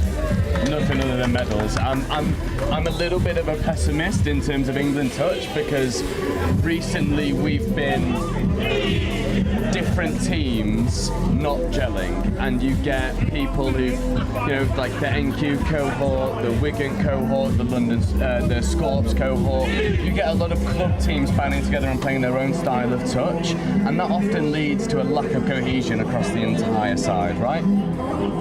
For this World Cup on home soil, anything other than medals in the Mixed Open, Women's Open and Men's Open, they could probably see it as a little bit of a disappointment. I think, especially for the Men's Open, their goal is to get a medal. They are not going to be happy with anything less than that. And for me, on your home soil, you've got to set those targets slightly higher than you might do if it was in Australia or back in Malaysia or even in Scotland. Because you've got such a big support network on home soil, that success has to be measured by the medals that you bring home. For me, it's just got to be. Yeah, jumping on what Joe's saying, I feel like every one of these teams, that is the goal, right? You don't want to go home with anything else, anything other around your neck. So that is what they're aiming for, but most of the teams have so much detail, and through their game plan and game management, it's going to be one game at a time for them, and the coaching staff's going to be thinking that, and the players are going to be thinking that. They can't get over their heads too early because they put so much time, so much effort. The training has been immense for the players and coaches just coming here. They've been training non-stop, every weekend mainly, and it just shows that we've been set, we've been ready, the build-up to World Cup has been really good for England touch. So let's just hopefully they can put it out on the pitch. I like how you mentioned there one game at a time, because it's worth also pointing out some of the rules that will be incorporating here for the Touch World Cup for 2024. A lot of these teams, different nations, might have been playing slightly reduced minutes coming into this tournament, just trying to get a bit of fitness into the legs and also just really getting their heads around the game itself when it comes to teams that are brand new to this level of sport, such as Oman, for example. But it can be quite a long contest, and it's really grueling when you consider 2 20-minute halves, 40 minutes of just end-to-end non-stop action, high-octane level. It can really take it out of you. Yeah, definitely. And I think, you know, in England especially, there's a bit of a stigma on, oh, you play touch. Well, go and play touch and figure out how tough it is, right? Because it is so demanding on the lungs, on the legs. You get a lot of muscular injuries because you are really putting your body to the ground, working really hard, you know, especially in defence. And this is where the tactics of touch really start to benefit one team or the other. If you can hold on to this ball, draw penalties, gain a lot of possession, especially field position as well, in the opposition's red zone, it's much easier for you to conserve your energy. However, when you're defending, it is one of the most physically taxing and mentally taxing things you will have to do as a rugby player, because it's not only a case of you need to know where the ball is, you need to know where you are in relevance to the offside line, you need to know where your teammates are in relevance to you. Every single aspect of touch is sort of underpinned by where everyone else is and where your position is within that own system. So it's much more than just grab the ball, go forward. It's you've got to work together as a team, you've got to have that cohesion. To do that over 40 minutes is outrageously tough, and I think it really speaks to the level of athlete we have representing the Touch World Cup, because these players will have prepared to do those 40 minutes twice a day for 7 days. Yeah, that's tough. I know some of the Women's Open England also have not just 2 games a day, it can be up to 3, and that's what, for 5-6 days? But that's how it's going, but the players will have to just put that amount of force on it, and just like we were saying, like their fitness has to be immaculate. And it's like I was saying, we have ice baths, there's recovery, there's all of this, we have the physios, and that's just such an important part of the sport, the rehab around it. Because for some reason touch is known for vicious injuries like ACLs, MCLs, and so many players I know have come back from that and have been in that team again. So it's amazing to see, just after a year, they're back and running. Like Zan Hudson, she was injured, she hurt her knee, and what do we see? We see her in a World Cup on this stage. That's amazing, right? Well, not only that, but also the flag bearer too. So it's not just a case of a comeback, it's really leading from the front. That's the other question I want to put to you. So we all know Dylan Hennessy. He's going to be one of the key players to watch here. We'll talk about him in just a moment, but before we get to who many are calling the GOAT, who else are the players to really keep an eye on here across this tournament? So I've got a bit of an eye, and I'm not going to speak on any more English players. We know, yeah, my loyalty lies with England, obviously. But from commentating the Youth Atlantic Touch Cup a few years ago, one French player stood out to me, and that's Leah Martin Mendez-Lopez. She is arguably one of the best natural athletes I think I have ever seen at a young age, and the fact that only a couple of years ago she was playing in the under-18s and is now one of the main names in the French Open side really speaks to her development. And you know, when I saw her on the social media, on the French Touch social media, that she was one of the linchpins of this side, I thought, here we go. This is someone who's really come on, really sort of up their game, again, physically, mentally, developing every single day. And to have the exposure to play at Touch World Cup at such a young age, after also outclassing 90% of the people you played against at the Youth Atlantic Touch Cup, it speaks not only to her own drive, but also the French Touch Association as well, really pushing players to improve. Alice, I'll get your final thoughts on a player to watch, and then we'll have a quick little discussion on our big man, Dylan Hennessy, before we take a look at the highlights from Malaysia from 2019, 5 years in between. But who's your player to watch? Well, I think it's so hard just to pick one player, because I feel like what's going to happen is one of these countries that we haven't really heard or haven't seen, someone's going to be up and rising. So I'm ready to see that person, see it on the live stage and be like, wow, that's the person that I want to watch the rest of the week. Absolutely. No, this is really a sport that can unearth a new superstar. So I think we'll see plenty of them here for the Touch World Cup for 2024. One of them, of course, is Dylan Hennessy. He captains the Australian side. He's looking for another World Cup to hoist above his head. We'll see if it does play out. But let's take you back to 2019, all the highlights of Malaysia.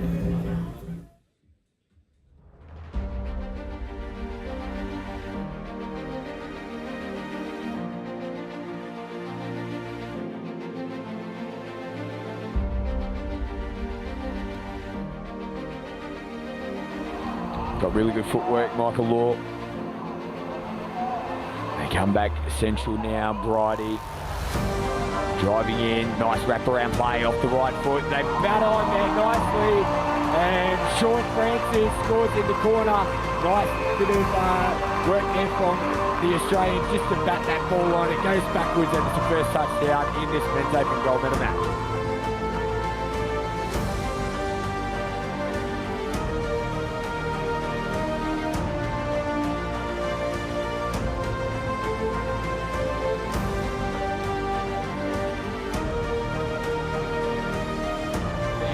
Finish in the corner as well. Great touchdown to lock this one back up.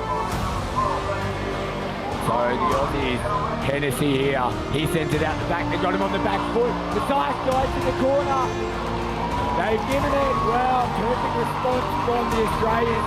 Starts with a great finish as well. Here goes the old firm, we're going to call them.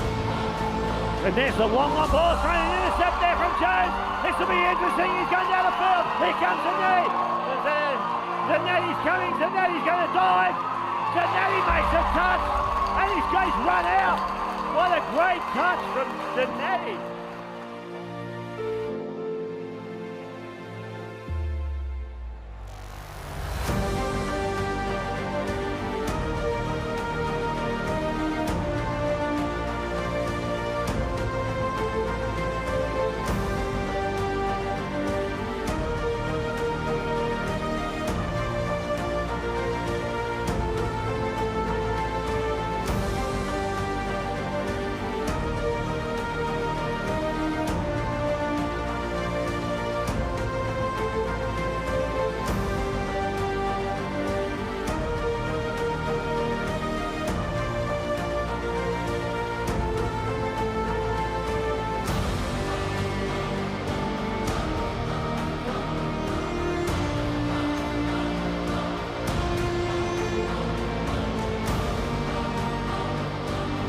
Track the defenders up, they had an opportunity on the right.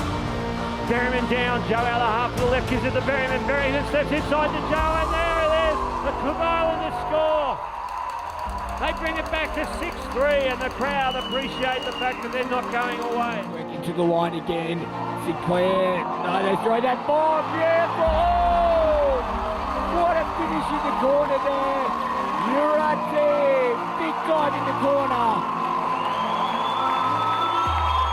Wow! What a great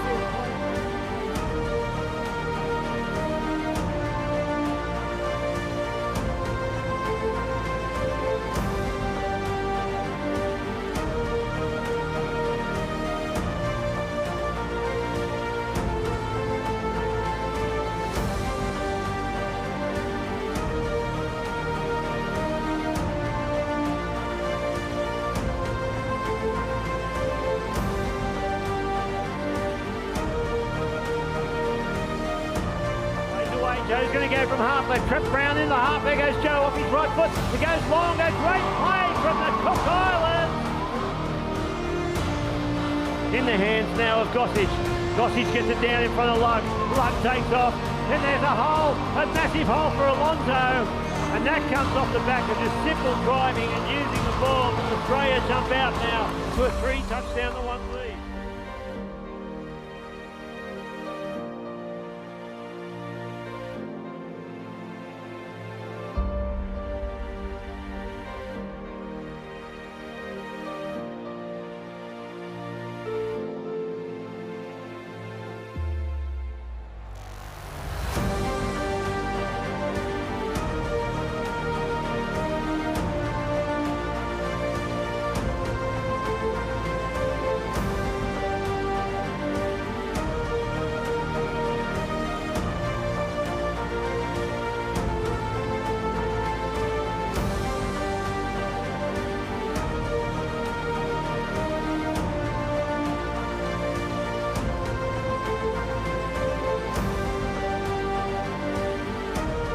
Skinner releases now off to Davies. He brings Stewart back into play. He's down. Davies is going to have to go from half. He steps back to his right, goes left now. Dummies to Skinner. He's around the player. He's through the hole. He's been dropped wide at half. And that's a touchdown.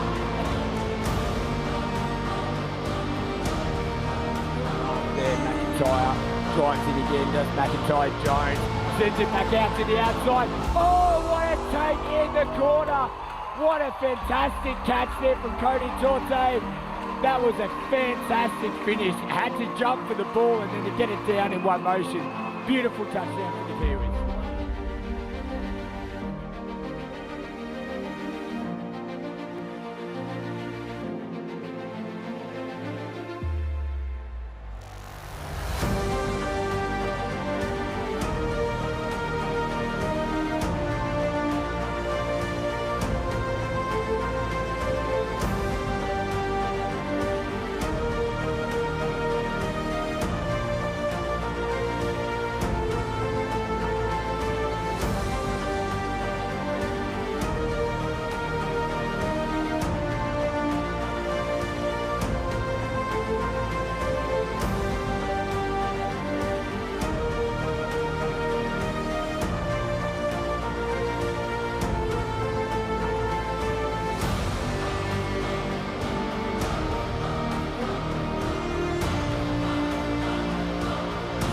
Driving in nicely. Maddock back out onto the field, turns it into Quinlan. Here comes Carney on the sweep. Early ball to Susie. Hands it on the outside. What a go against the touchdown in the corner. That was a beautiful movement there from the Australians. Really nice touchdown.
Blackwood. Nick Good again, just driving out. Oh, Hennessy comes off the right foot, goes short. Michael Moore goes flying through the air. What a beautiful touchdown. They go back to back, the Australians. Now, Cridlin just driving in. They scoop and go from half. They come back off the left foot. Still playing on the Aussies. Big dive into the in goal.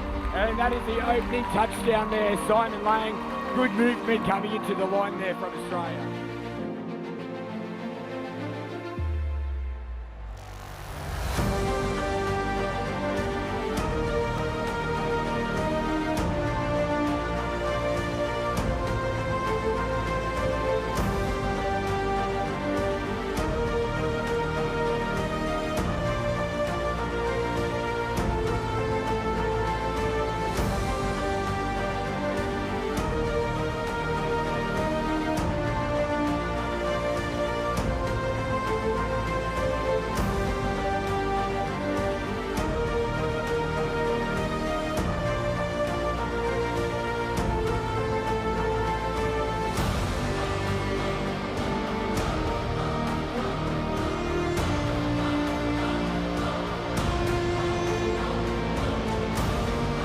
Yeah, she showed some great speed there, turning Wells. It gives them another repeat set with that knockdown. Yeah, they're driving into Brian Wells again, sweeping around the back, goes inside. Yes, the referee's happy. Yeah, links up nicely with Victoria Sycamore. Well, put that all down to Tony Wells. She was the one that got them up the field. Sweeps around the back, turns it on the inside. Great work, Tony Wells. Yeah, set play by New Zealand there. Sweeper play with a follow inside, scored off the follow, getting it down quick.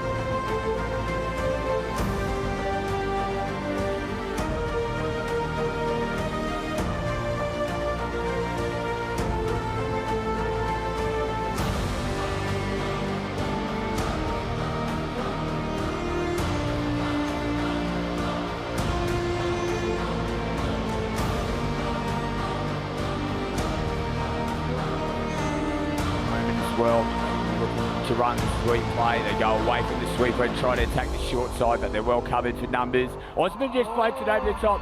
Well, play on is the call from the referee. And they get their first touchdown. Here's my man. I am going to find him after the match to try and get his autograph. What a setup. He is dangerous every time he gets the football.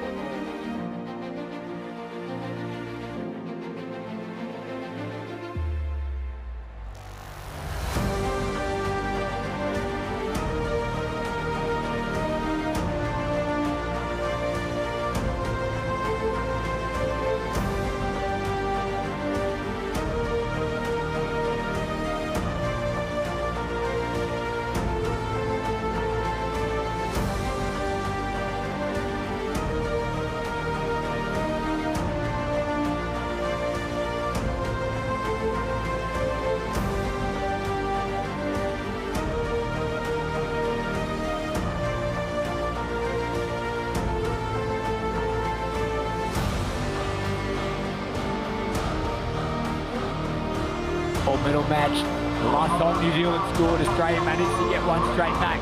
Hennessy, they go out the back again. King, over the top. Play on is the goal. Ward, 50 on that ball. The ball has been deep, that it was gone.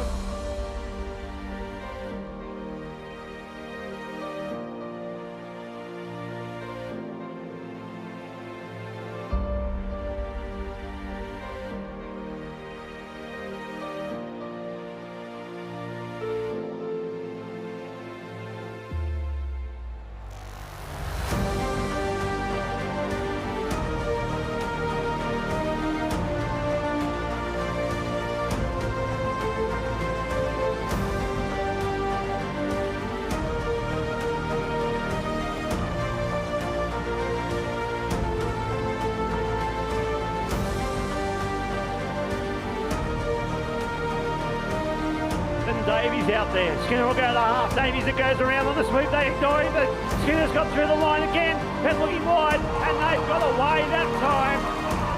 And Karina for New Zealand gets the touchdown.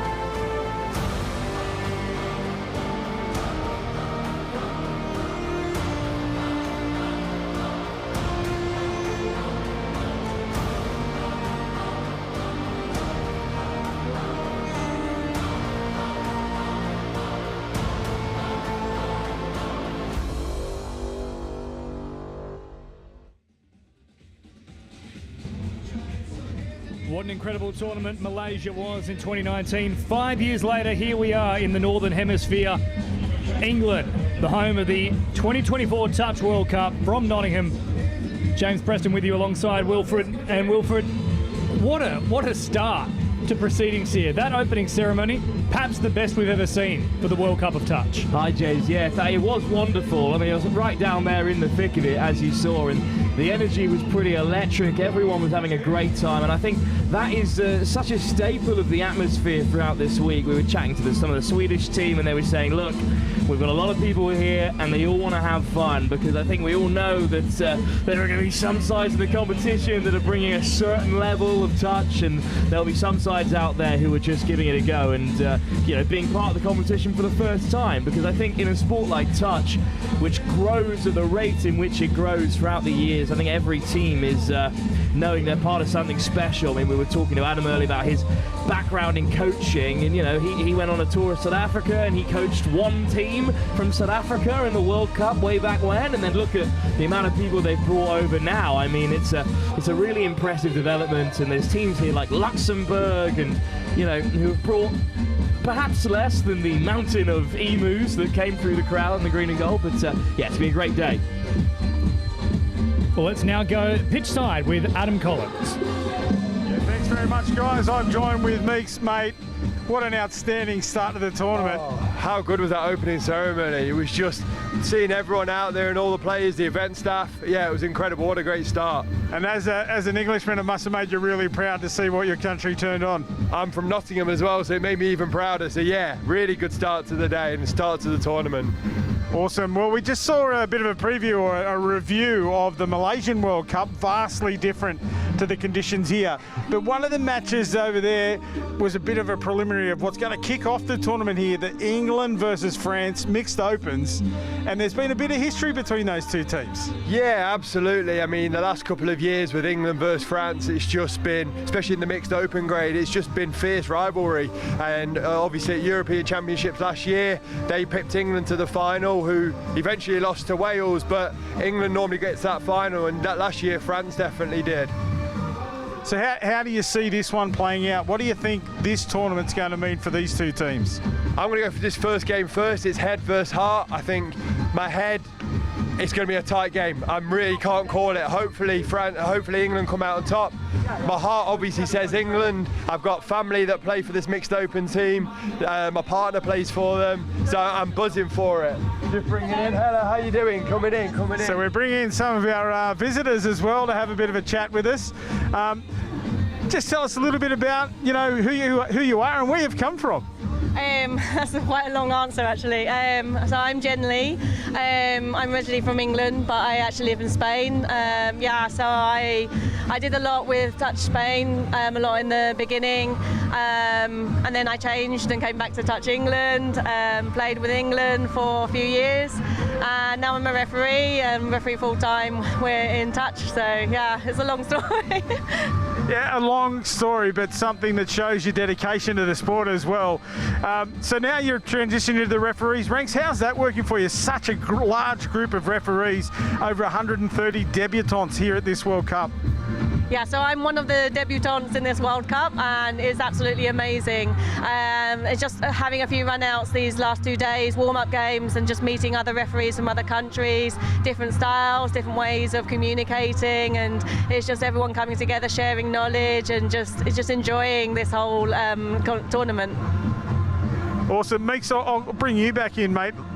So you've been involved at a playing level, coaching level as well, and obviously, Jen, over the journey. Yeah. I'm sure you share a few stories. Absolutely, yeah, absolutely. We've played together at nationals, at NTSs. Jen's obviously ref me as well. I probably abused Jen on the field as well, but it's all a part of the story. And that's the biggest thing about Touch, the community, right? Even from people from Australia, we all get to know each other from these tournaments, and it's just amazing how big a community the Touch is in general now. Yeah, I've been lucky enough to travel the world with touch footy, and you're right, the one thing that always remains constant are the relationships you establish. You come to an event like this and it's like old school week. Everyone's hugging and kissing, and the camaraderie that's built. I was lucky enough to be at the referees dinner last night, and the performance by the New Zealanders, where the next World Cup will be. They're already setting the foundation with that demonstration they did yesterday. But 130 odd debutantes is amazing at a tournament like this World Cup.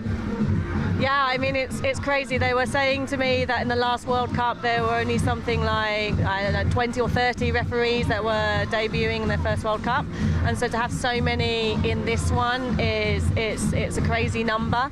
There were too many of us to even do our blazer presentation, so we had to do it per nation, and the performance by the New Zealand community of referees, that was very amazing, very emotional, and you could just see the passion for the sport. One thing came out from there was the whānau, the family.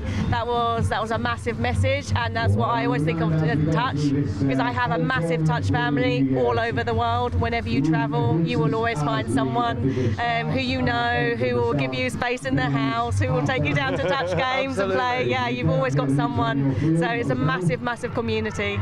And Meeksy, we talked about the rivalry with the teams from France and England, but what about in the referees' ranks? The camaraderie, but the competition to get the finals. Like these guys, the teams are competing for finals, but so are the refs, and there can only be so many referees that get that final match. I like the fact that they have to compete to get finals, because it means that they're bringing out their best on the field as well. If there wasn't that sort of competition to get a finals rank or the best possible ranking at the end of the tournament, then potentially that could drop off their performance. But we want them at the top of their peak. The players here have been training for 6 months, and so have the referees. So it's all about trying to peak now for 7 days, and that's going to be a weird one in the because we've never played for 7 days as well.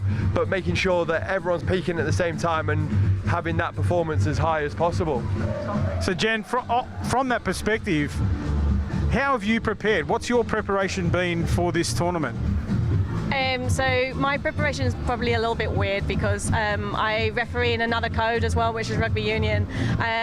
But the main preparation is the physical side, so making sure we are fit for these games, because we're going to referee maybe 3 games a day. It's usually about 5.5 kilometres a game, so we're looking at more than 15 kilometres in a day, so it's a lot of running, and we want to be fit to make those good decisions as well, make sure we're in the right places to make the good decision, the right decision, and give the best that we can for the players. At the end of the day, it's the players, we want them to have the spotlight, and if we can get away with them not even noticing us, that's the best, that's probably the best refereeing that we're doing. And then the competition is what Ben said, it's like, we need to compete within ourselves. It's friendly competition, it's competitive, but it just brings out the best of every person, and at the end of the day, if we have the best people refereeing the best players and the best teams, that's what we want for the sport. Yeah, exactly. And Meeks, we talked about that rivalry, and again, but from the entire European perspective, the Euro Championships have taken on a whole different ballgame, haven't they, over the years? They've really progressed to a very elite level. Yeah, absolutely, across the board. Like, my first European Championships was in 2012, and from where we are from then to now, it's a completely different ball game. It's got more professional. Athletes have become athletes and not just going out for a drink in the evening. No one drinks before tournaments anymore. No one drinks during tournaments anymore. And it's just amazing how much more professional it's become over those 12, 14 years now. And it's just insane how we are trying to catch up with the Southern Hemisphere and having to go through those changes rapidly to try and catch up with the Southern Hemisphere. Awesome. We might, one final question for Jen. We might let you go because you've got to go and prepare. What are your goals for this tournament? What goals have you set yourself? I know teams aim for medals, but what's your goal? So really, all my goals were working towards getting to this World Cup. So my preparation has really been in the last few years, just going through, getting the upgrades, getting the experience, just getting to the best place I can be with my refereeing. And so my goal really in this World Cup is just to enjoy it, give the best I can give, and just learn as much as I can.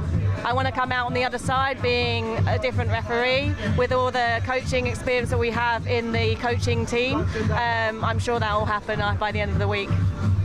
Well, Jen, that is absolutely awesome, and we look forward to watching you run around and wish you all the best to achieve those goals. See you, thank you. All right, now we've had another guest slip in beside me, Jordan Zhu. Jordy, how are you, mate? Great to have you on board. I'm doing good. I mean, took a 12-hour flight here. I think I enjoyed the nice and cool weather here compared to China. So it's on the whole very good experience for me. And what team are you playing with for this tournament? For me, I will play senior mix over 30. So I will be the vice captain for the team. And how's the team looking? Have you prepared well? Are you challenging the big nations? We hope so. We will be happy we can steal a few tries from Australia and New Zealand if possible. And our team's actually very diverse background. We got players living in Australia, Germany, and Scotland, but they all have connection to China. So we were like a United Nations team this time, yeah. Excellent. And away from the China team, you're doing a lot of developmental work for the game in Asia. Tell us a little bit about what you've been doing there. Yes, basically I'm part of the China Rugby, so it's a governing body of touch football in China now. So since last World Cup, I think that the playing number in China had grown like 2-fold or 3-fold, and in the things that it grew from tier 1 cities like Shanghai and Beijing, and to other tier 2 cities in other provinces as well. So basically different parts of China, even the north and the south, the west to the east, we all have touch football. Yeah. Awesome. And also the junior development? How are we progressing in Asia as far as our junior representation goes? I think the juniors development is going really well in China. I think the thing is that how to get those talented young players to the international competition. That's the next step we want to do. Excellent. Johnny, we thank you very much for joining us, mate. We wish you all the best for the World Cup, and go hard, mate. Go get those Chinese men's 30s or mixed opens out there cracking and take on the big guns of Australia and New Zealand. Thank you, Adam. Thank you. Thank you for your time. Well done. Thanks for joining us, mate. Cheers. All the best. So we'll go back to Mixie. We'll talk about that mixed opens clash just for a couple of minutes as we get ourselves prepared. You talked about the family connection, mate. What are we looking forward to from the other half, or the better half?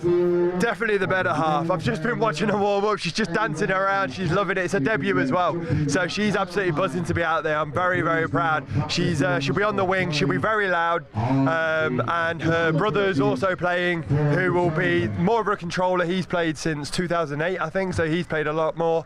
So he'll control a bit more in the middles, as Alice will be on the wing. She'll be finishing off pretty well and defending well, and then over in her dad is playing for the men's 55s as well, so proper family connection here. Yeah, that's awesome. And as you said, we can sit here, from our vantage point and watch them warming up. They're going through their paces. We can't see the opposition. Might be a forfeit. I don't think the French will forfeit this game. After last year, they didn't actually beat England last year, but they obviously got through to the final through points difference, score difference. But I know what they'll come out with is just pure pace, enthusiasm, and they'll try and beat England on the outside with speed. And yeah, there's no way they're not turning up for this game. They're going to be buzzing for it. So they have to beat England out wide with speed, but they have to get past Alice. They have to get past Alice, and I'm going to back Alice on this one. I love it. So just, some of the other teams, like where do you see the main contests coming? Let's talk from an opens perspective. Yeah. The men's opens. Where do you see, you've been around the game long enough to know the top nations, obviously, but where do you see the challenges coming from those two top tiers? So obviously you've got your top two, and I think that'll probably stay as the final, Australia and New Zealand. Underneath it, it's probably 3, 4, 5 teams that can compete. Obviously you've got England Men's Open that did very well. They went out to Australia last year, competed at State Cup and did very well. They played Japan Men's Open that are a bit more developing, I would say, but at a World Cup, I reckon they'll compete very highly as well. But then you've also got the teams, the Samoas, the Philippines, who have players from Australia, but also local players from Samoa and Philippines as well, that I think will just develop through this tournament, and they will play a different style of touch that the Northern Hemisphere haven't seen before, and I think that might be where they might pip England at certain times. And then you've got your Women's Open. They're all very similar. You've got teams that haven't played together for a long period of time since the last World Cup, but then you've also got England and Japan that have played a lot more, and it's just to see how those teams that haven't played together for a long period of time, how they develop through this tournament, and they're going to build through this, and they will build very quickly. Yeah, excellent, and that's a great review of those divisions. What about the seniors? How much do you know about, like the Australians, obviously, and the Kiwis? We talk about them as being the top two teams in pretty much most divisions, but the Europeans in the senior divisions, let's look from the men's 30s perspective and also our women's 35s. What do you know about those teams? I think from the men's 30s perspective, I really can't call who's going to get third or even second, because I think New Zealand may get pipped for a couple of divisions, and I've thrown that one out there already now, so we'll see. But I think women's 35s, I think England will do really well, but I think you can't go past Australia and New Zealand for every final. Well, we look forward to bringing you all the action here. We've just had the wind-up. We might throw back upstairs shortly to James and the commentary team so they can prepare us for this opening fixture here on Field 1 of this World Cup. The action is aplenty. We've got multiple streams, as was called earlier, and we'll bring you all the action from Nottingham here at the World Cup.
So what does it mean to you? The time? Sweat. The passion. The thrill? The determination? The support. The camaraderie?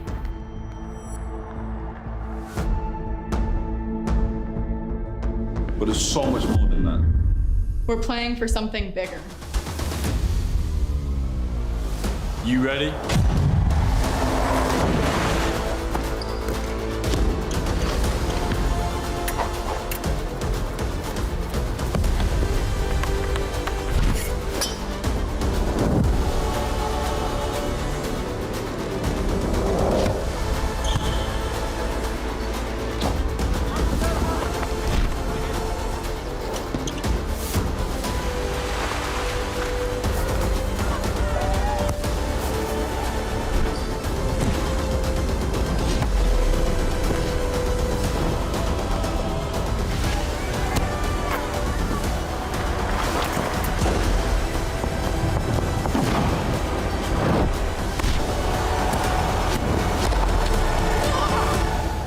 Question is, how are you going to leave your legacy?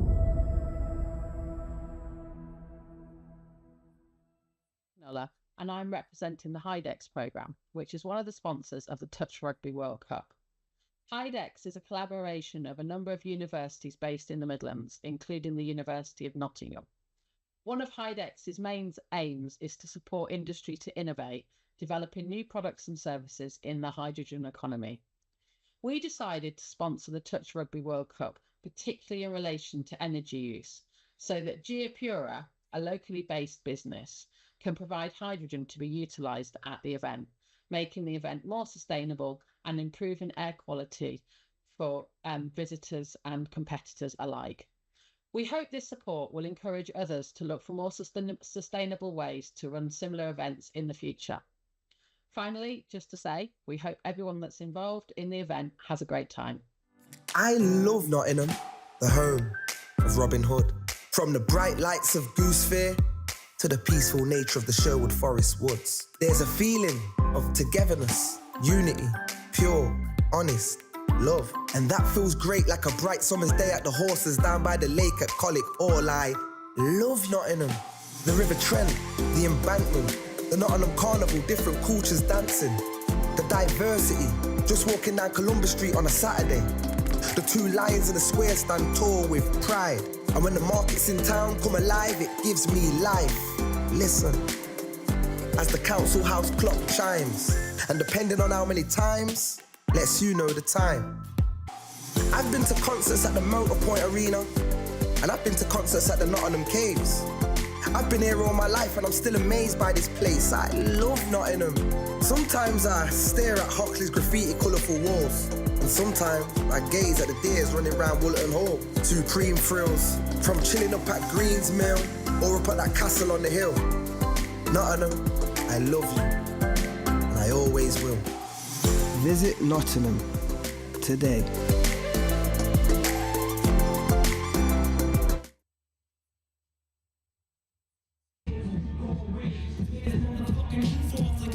Well, hello and welcome to Nottingham. The Touch World Cup 2024 from England is about to get underway. The time for talking is done. It's time for action. England take on France in the mixed opens. James Preston, Joe Wright and Alice Summers to bring you all the action here for our opening game at Nottingham Highfield Sporting Complex. It doesn't get bigger than this. Oh, it really does, and what a game to kick us off. Mixed over the category that I think England will feel the most confident that they can get a medal in. And an absolute stacked team looking down the England team list. Experience, with a little bit of youth in there as well, will make for a really interesting dynamic going into the opener. Saying in the Euros last time, it was an amazing playoff kind of game, so this is going to be a tough one for both teams, and the result is really important for these pool stages. So if they want to get up on top, They need to win this game. Well, both teams looking for a hot start here. Let's take you through the England lineup. In number 1, Clark Hobson. The 2 is Millie Helly-Hammond. 3, Joshua Ingram. The 4 is Danielle Evans. 5, Harry Richards. 6 is Anna Crosley. 7, Emily Crow. 8 is Gabrielle Pennington. 9 is Jordan Melling. The 10 is Sam Grant. 11, Matt Maynard. 12, Thomas Hardiman. 13, Ella Loveridge. The 14 is Alice Hobson. 15, and a man to watch, Sam Dixon. And the 16 is Jamie Ironside. Yeah, and for France, number 1, Jerome Mazar. Number 2, Maxime Poirier. Number 3, Astrid Vellet. Number 5, the dangerous Mel Pin. Number 6, Marcus Poirier. Number 7, Rachel Lebihan. Number 9, Auriel Antard. Number 10, Remy Bosse.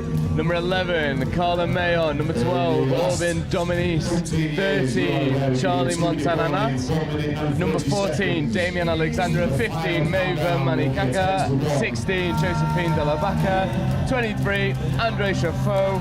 Number 36, finally, Felix Cosagna. So there we go, 2 stacked lineups here between England and France for the mixed opens and the opening game here as well for the Touch World Cup 2024 in Nottingham, England. It's been a long wait, 5 years. Malaysia, of course, our last voyage onto the big stage. Australia were all conquering on that stage, but England certainly had a few podiums in place as well. They'll be looking to potentially go one better here, especially in the mixed opens. They'd love to see a goal. Yeah, definitely, and I think they'll definitely set their sights high. They know that this team is capable. I mean, at the end of the day, an incredible upset to take the gold medal away from Australia. And, you know, you look down the England team sheet, you got Clark Hobson, such an experienced player. Sam Grant is one of the most athletic links you will see in the mixed open. Jord Melling, I mean, he's the Wigan boy through and through. He'll die for this England mixed open side. And then you've got the likes of Emily Crow, Matt Maynard as well. Matt Maynard is someone who's sort of been bubbling under the radar for a long period of time and is finally getting a bit of a spotlight shone on him. And this England side is just stacked from front to back.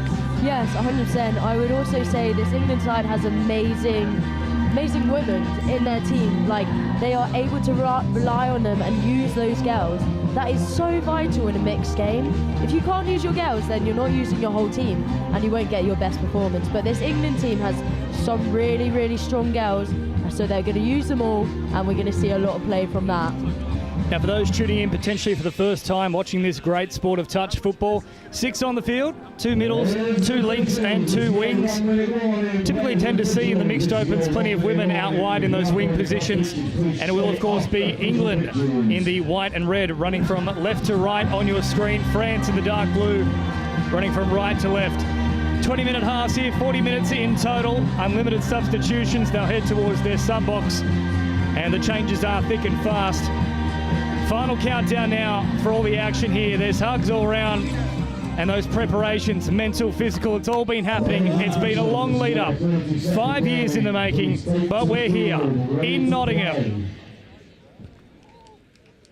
A hush comes over the crowd here. It's looking like England's going to be tapping off first. So let's see what tap-off play they have and what defence France is going to put at us. I mean, it's a Wigan pod through and through at the moment. Well, ex-Wigan, I should say. Sam Grant, Jordan Mellon, Gabe Pennington. So here we go, the final countdown. The Touch World Cup for 2024 in Nottingham, England. Getting underway. England will start at the home nation.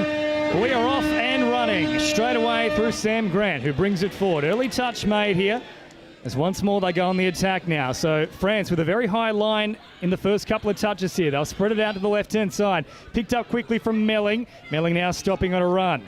Melling's still there. Goes wide, straight away, Melling, and England have the first try. A beautiful right-to-left pass from Melling. Yeah, he loves it, as Jordan used to scream when he was on comms. What a pill from right to left. It's Gabe Pennington and Jordan Mellon go for the quickie. And then Ella Loveridge with the catch and put down. She is so promising out there on that far wing. Honestly, insane play and insane plays. Well, Ella Loveridge would be loving that start, that's for sure. France now on the charge ahead. Here's Mazars floating about. He gets the touch from Hobson. Once more Mazars out on that right-hand side. They'll bring it now to the left through Anthoard. Anthoard then hopping in at acting half. Pops a little pass here. 7 away from the line. They drop it down quickly. Anthony looking wide early, finding the mark. What a ball. And Delabacca is on the board here for France. Yeah, it's rinse and repeat. It's pretty much the exact same play. Quickie set up. They pick left. They look right. They pick left. Long ball out to the wing. And at the moment, we're averaging a try a minute, and that bodes well for us in a commentary box. Well, we did say this was going to be a really tight game, and it's looking like it's going to be. This is great momentum, though. They've got to the 7 and 3.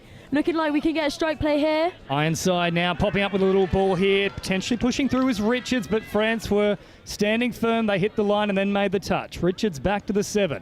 Crabbing across field now, looking for a little setup. Last one here for them. Richards under pressure. A little bit of duress. They pop a pass quickly, but France recovered right on their line.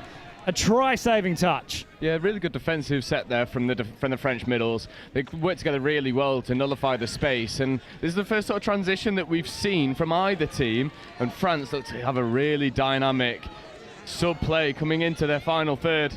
It's a nice roll on here as they pick it up on the last and scoot. Poirier looking for support. It's been touched there from England, so they'll get another set to work with right on that 7-metre line. So good signs here early from the French. Yeah, they've got the repeat set of 6 now, and it's the perfect position. You want to be on the 7. You want to use all of the touches available to you. Go deep into your box of tricks. Bosse looking dangerous to begin this set here, and now they'll run directly at a player who looked to be offside initially, but the saving middle made the touch just in time, so back to the 7 they come here. Rolled here from Poirier. England will be looking to push him out of the 7. So here's Bosse. Popping it back on the inside, then hopping in and acting half. Flat ball there. Now having another crack at the line. Once more they make the touch, and it's Hardiman who got there in time. Yeah, another good defensive set here from England, working together as a set of 6. France trying to create a little bit of separation between the middle, struggling to do so. Last one here now. They'll send it wide for the run. Beautiful drawing pass, and Delabacca's gone in again here. This time it was Chassain. He was the man that brought it right to the line. 2-on-1 in the end, and now France hit the front. That winger may be looking for a hat-trick this game. This could rack up for a lot of tries, because 3 minutes gone, 3 tries, 3 minutes. So Josephine Delabacca with an early double here after just 3.5 minutes of play. England needing a response as they come forward now with Grant. Grant around about 20 metres away from the line, linking up towards the middle. Melling drops it down. They feigned a touch there, and now England can carry on with things, and they will do so in outstanding fashion. It's Hobson who's on the spot, and we're locked up once more. That was Gabe finding great use of space there. Look in the defence, and then just throwing the pill. Where did he get that from? The pharmacy? Who knows? Yeah, it's really smart play. They go to run exactly the same strike move that they got their first score off, and they run a slight variation. Gabe Pennington picking his head up and finding the pass. So Anthony now bringing forward here for France, and then Mazars off the back of it. Good roll on once more here for the French. A little flick pass comes out. That's going to be a touch pass though. So contact already occurred before that pass was released, and as a result, there's the penalty. Yeah, well done, Sam Dixon. Stay honest in your defence. There's Maynard now. England rolling through their transition and just coughed the ball up. And France at the moment definitely in the ascendancy from the defensive side. And once more, Delabacca involved. So 2 tries already. That time she applied the pressure for the turnover. Heavy contact there as well from Anthony. So this is going to be a new set of potential. Let's see how many touches they have in this count. The Mazars now at first receiver from Poirier, popping a pass back towards the middle. Just mid play there. I feel like they're testing out the defence, what England are doing, keeping their middles honest, and potentially looking to throw the long ball afterwards. Let's see what they're up to. Mazars now on the last, bringing it forward, a flat pass in between link and wing, ultimately hits the deck, and so not really too many questions asked in that set there from the French. Yes, and another good defensive set from England. Danielle Evans getting out the line in the pass and the touch earlier to make a really dominant shot. And this is where you just need to keep the ball in hand and just complete your set. Brilliant hands there and brilliant feet. England now stand a better opportunity getting fresh legs on and good hands to keep that ball safe after there was a little bit of a fumble at the roll ball, another little juggle to reel the ball in. Now for Ironside, who drives it forward. Last one here for England. Ironside still an option. They'll come to Hobson instead. There was a touch though from Mazars, who was outstretched and just got him by the bootstrap. 100%. That was a great touch. Just great set, just good profile from him when he was making that touch. He could just stay honest, protect his short sides, and then just made a diving touch. The Mazars now about 10 shy of the halfway line. They'll spread it out to this right-hand side. Poirier also popping in and acting half. He's been very busy in the opening exchanges. France now up over halfway. Delabacca still out here on this left-hand side. That's the way they come. Now through Dominici, and Dominici still looking like an option. They'll send it all the way to the right, though. Great cover defence, though, from England. I think they'll say the pass was forward anyway, but she was on the spot to shut it down. Another one by Ella Loveridge there. Great diving touch. So Loveridge with an early try and an early stop here as well inside the first 6 minutes.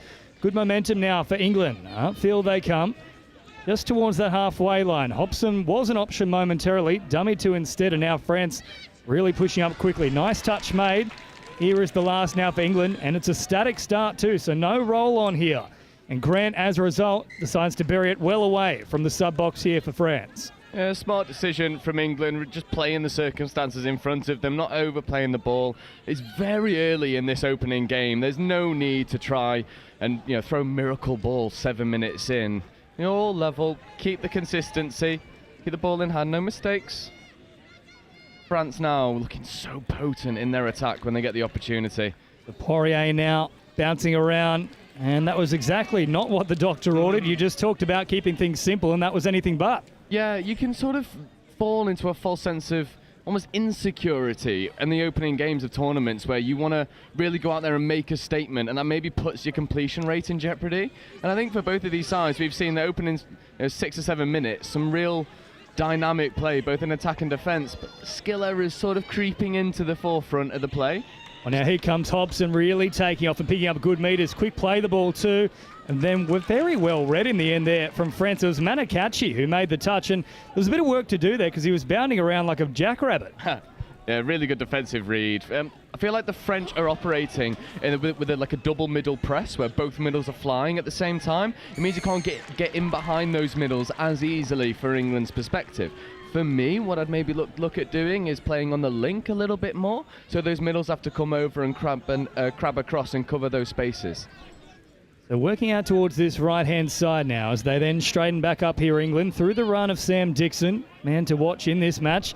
And the touch there is not made in the end from Anthoard. So play on the call here for England as support arrives in the form of Hardiman. Hardiman wrapping around on this left-hand side, pops it back to the middle. Great ball, but the touch comes in just in time from Aureline Anthoard. So back to the 7 they go here. France still holding firm.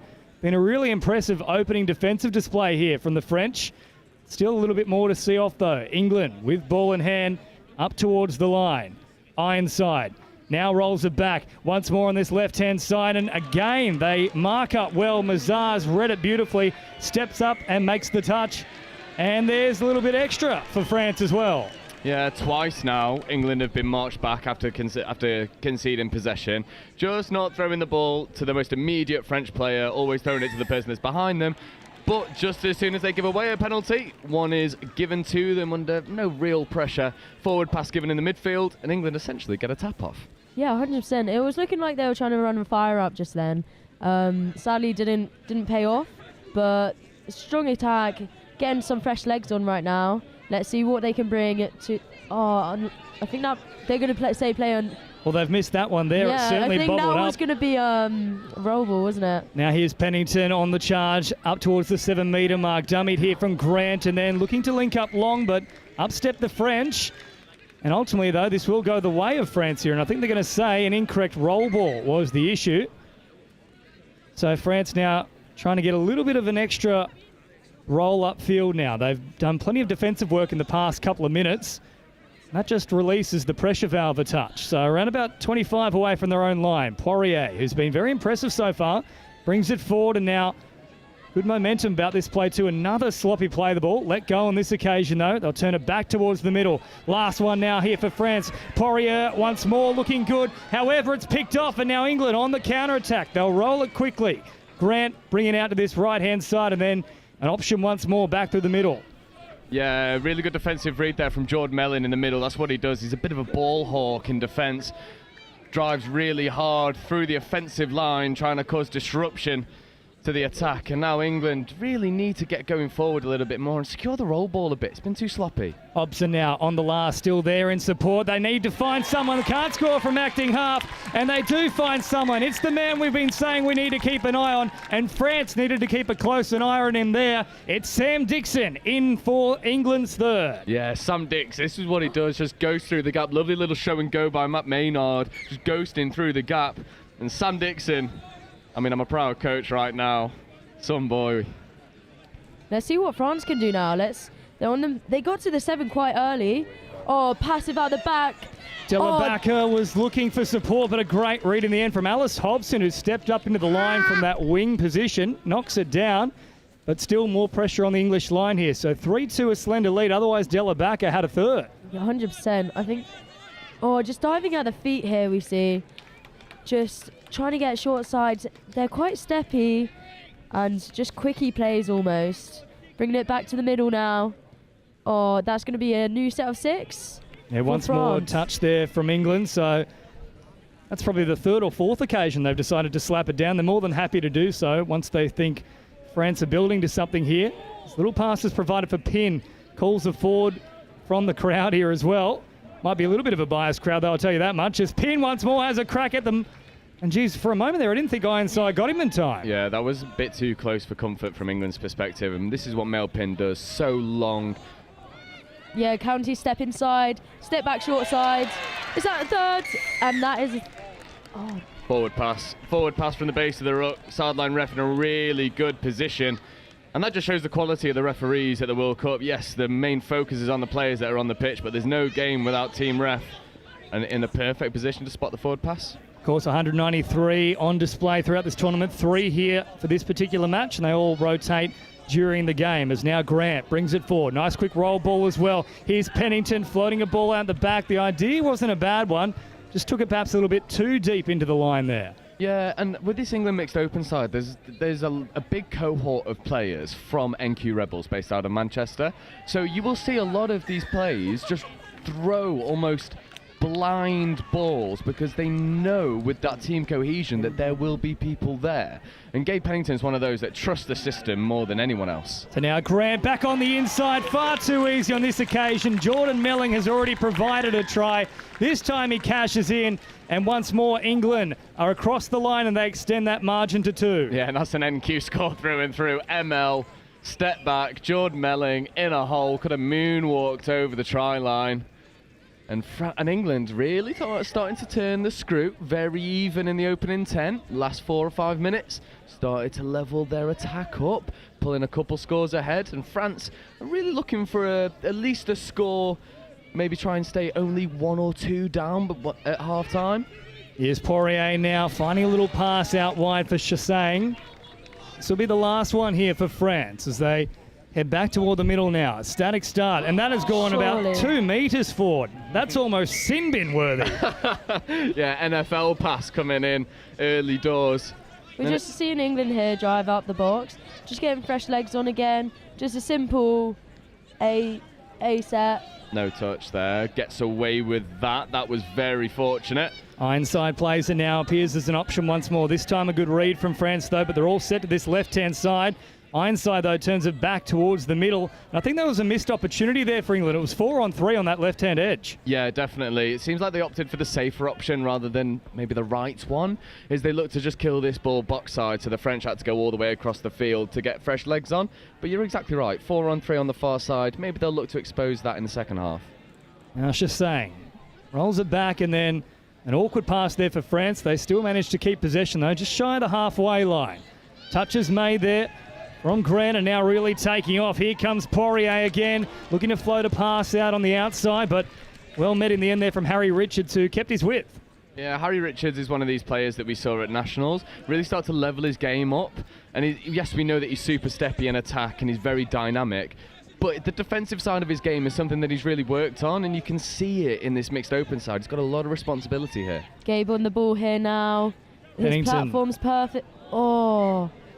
Well, there is the commentator's curse. Perhaps the first one of the World Cup here. Pennington was building nicely, but ball went to ground, and now France can turn things on their head pretty quickly here through Alexandre. And there's another sloppy play the ball from France. So they've come unstuck about the last 5 minutes or so. A lot of ill-discipline creeping in. No, 100%. It seems like there has been a lot of penalties for this high of standard. Maybe it's team jitters, first game in, but from both teams, it's a high standard, and they want to keep it this. Let's see what England can do here now. Shifting towards Melling, who rolls it back about 10 metres away. Melling once more looking dangerous. Goes for the direct route here out to Hobson.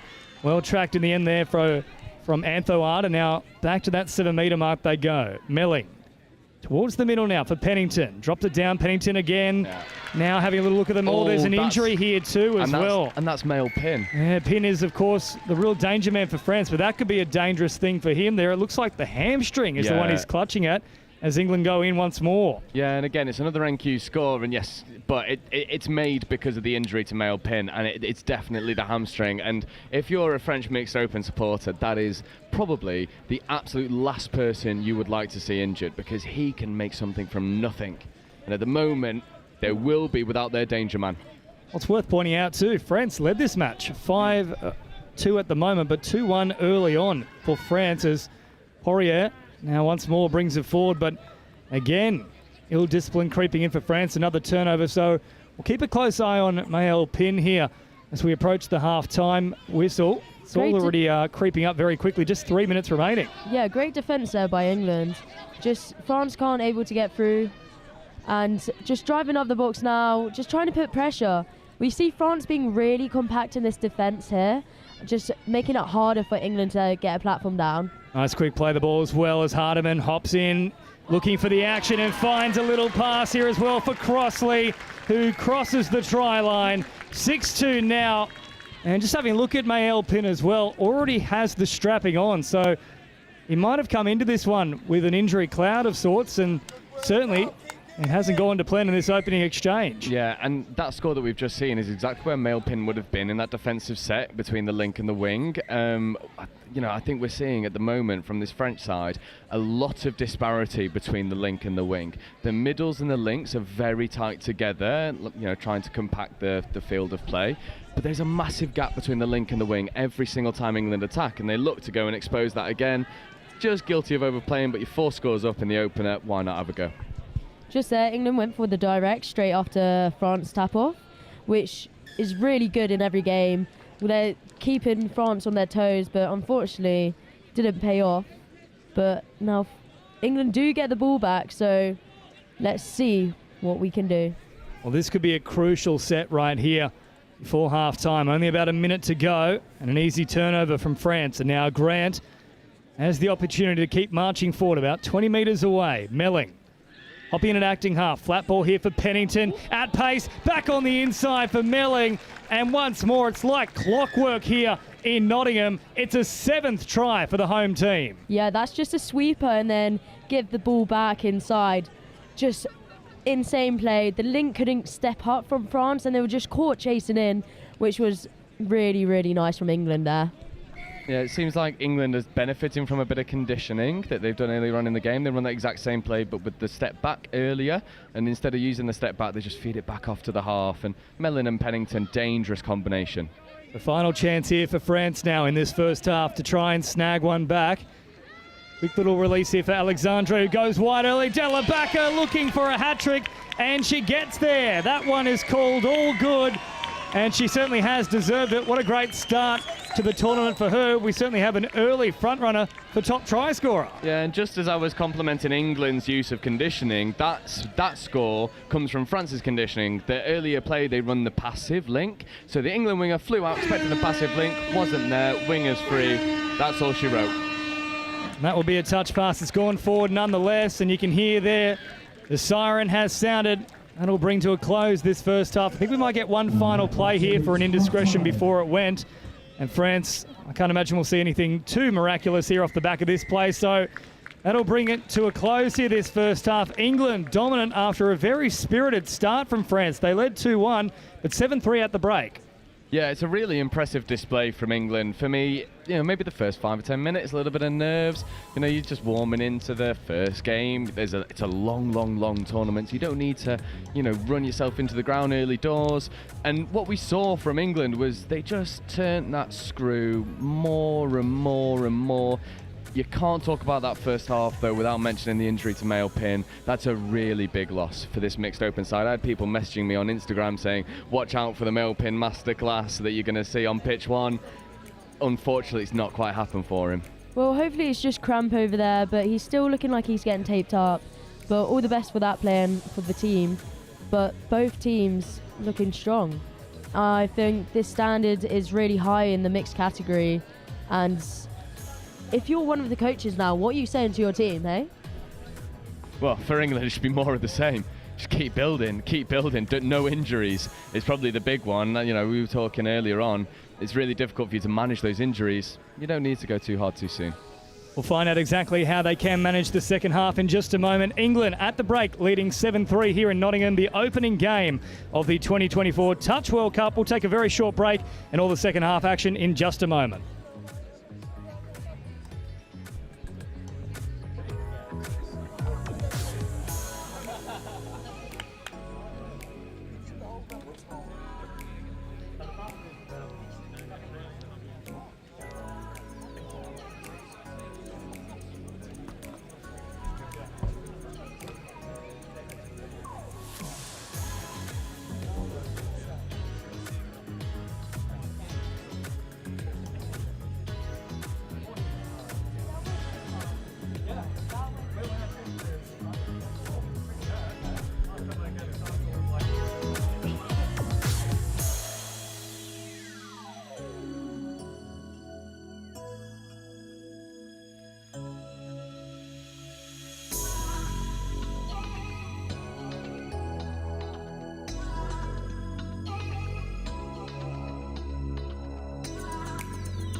So what does it mean to you? The time? The sweat. The passion. The thrill? The determination? The support. The camaraderie?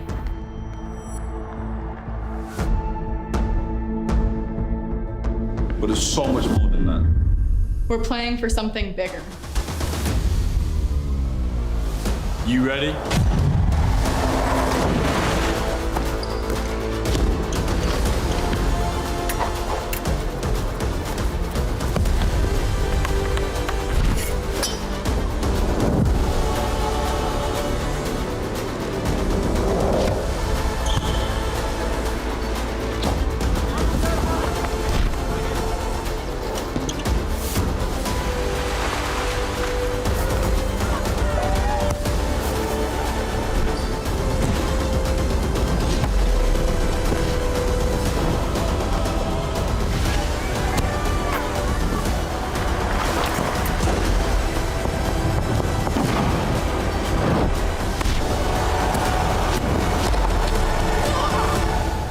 Question is, how are you going to leave your legacy?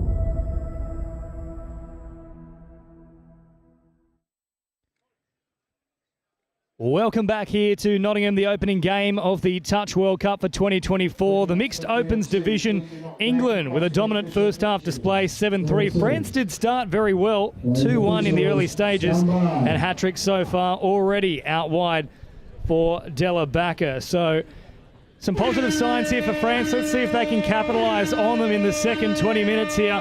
All to play for as they go on the attack here through Poirier. And the big question, of course, is whether Mael Pin will return after that first half injury. They drop it down 7 away. Poirier straight away.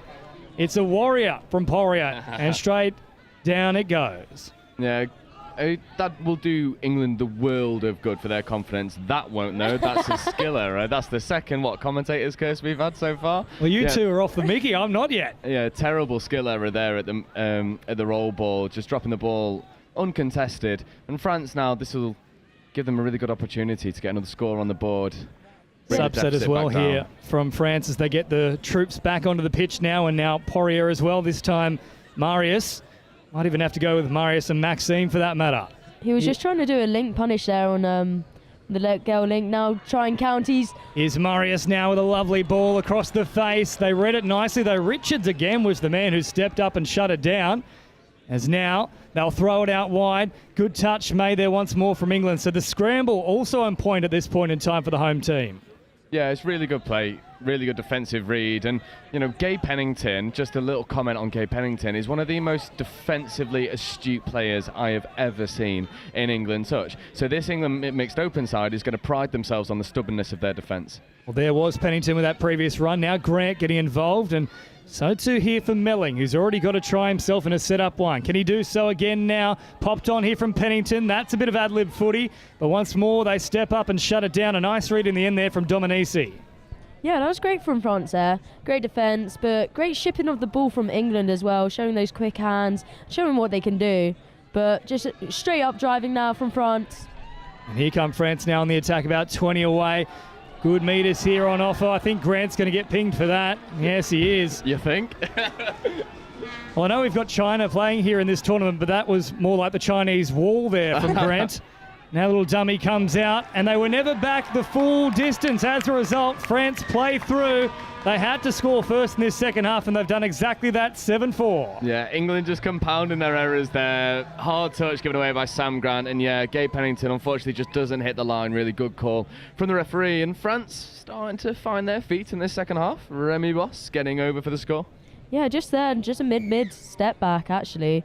So making sure England need to make sure those mids are tight, but let's see what they can do on the attack now. Now Hobson taking off, turns it back on the inside. Oh, heavy touch there in the end. Dixon plays all the way through, collects a second, and I'll tell you what, he has had a rapid rise in the past 12 months, and now he's showing his wares on the biggest stage of all. Yeah, what a hammer. Hammer coming off the Aussie screen, and Dicko getting straight over. Lovely dive, and he's got to be happy with that. First cap for the open side. First tournament is a World Cup. And he's leaving his mark. 2 tries already here for Sam Dixon as England now once more restore that 4-point lead. Little bobble here from Dominici, and now looking to really flex the muscle here. France up against the try line. Back to the 7 they'll come though. Short pass here for Poirier. Last one once more. Marius Poirier. Oh, wanted the flick pass now. Certainly they stepped up into the passing lane. I thought that was one of those 50-50 calls. Yeah, definitely. Could have gone either way, but more the defender, Anna Crossley, she didn't mean to be in the way. It was more thrown at her leg, so that's why kind of the ref's decision went that way. Another turnover here as well. Meekly once more from England. That's 2 already in the opening first 3 and a bit minutes of this second half. That's another very flat pass there, if that's being polite there from Marius Poirier. And fortunately, we'll see things now going the way they should, so to speak. The touch footy gods have shown their wares over that particular call. Now England upfield. So Grant popping a little pass as Mazars makes the touch. Now keep it alive here through Melling. Short pass here for Helly Hammond, who gets good meterage as well. Melling slowing things down, brings it out to this left-hand side for Grant. Gets away from the touch, and then easy meters here for Grant, who might go all the way. He dives, gets around the touch, and that is far too easy for Grant. So we saw that in the first half, and Gabe did the exact same thing. He saw that the defenders were dropping off early, but Gabe threw the long ball. This time, he was able just to run past and go their short side and get the try. This was amazing play. Just having the vision to see the defence do that, really, really nicely. All in the eyes there as well for Grant. They had one eye themselves, the France defenders, on that link on that right-hand side, but ultimately you've got to make sure you're marking up against the man who's got the ball. Is now Marius Poirier. Once more, sets things in motion. Out to this left-hand side. They step up and deal with it pretty easily there, England. First ball here out for Alexander. And now for Anthoard, who drops it down. Last one now. Anthoard looking long, playing short, ultimately goes to the deck. But France asking a few more questions here in this second half. Yeah, so much better from France offensively. Actually moving and engaging English players rather than just sticking to structure that's a little bit too stubborn to cause England any problems. They give them a lot of positivity going into the second half. So Evans got that one under duress, but was able to maintain possession as then a strong charge comes in here from Crossley, who looked a little bit cross actually after that one. Now she drives here through Hardiman. Hardiman on the burst, but France again here. Much better showing both sides of the ball for that matter. Yeah, definitely. France really starting to kick into gear. Although that's another generous call at the roll ball, but they ride their luck and they get away with it. Now here's Maxime Poirier, who picks it up out of acting half. They're all offside here, England, so that's why he's running directly at them. Now they'll get the strike dump here. Poirier bouncing around. Good little pass there. Finding Dominici, but England found him, turned him away, and the score remains at 9-4. Yeah, that is great defence from England there. Great opportunity from France, and just unlucky not to get that. But like you said, England stuck it. It's getting quite tense now. It's getting tense in this game. There's just too many errors from England at the moment. Too many unforced errors. There was two infringements at the roll ball and then about as forward a pass as you could possibly hope to see. And just as we're saying, that is another forward pass, and both teams not doing very well in the skill error count. And you might hear through the Atmos mic too a groan from the entire audience here at Nottingham, all about 3,000 or 4,000 of them who are watching us now.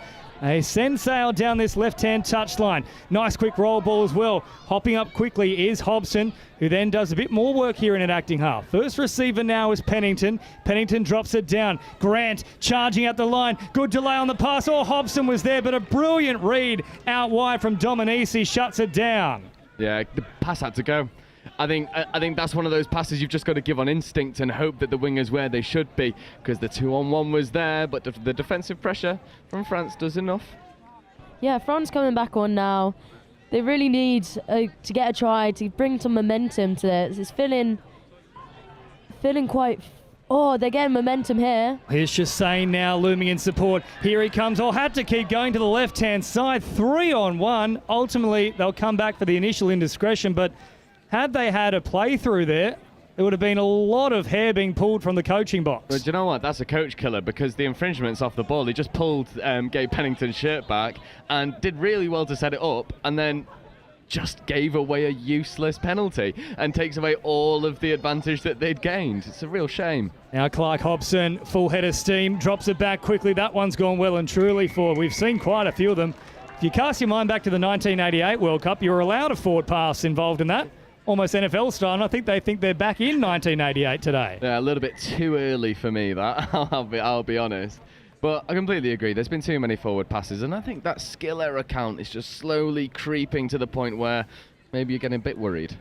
Here's Maynard now. We haven't seen too much of Matt so far in the opening 30 or so minutes of this fixture, as Mazars brings it forward here for France. So they can get another one on the board here, France. They'll certainly set it up for a bit of a grandstand finish coming inside the final quarter of this match. Yeah, that was just another mistake at the line from England. Hopefully we do need to make sure these error rates.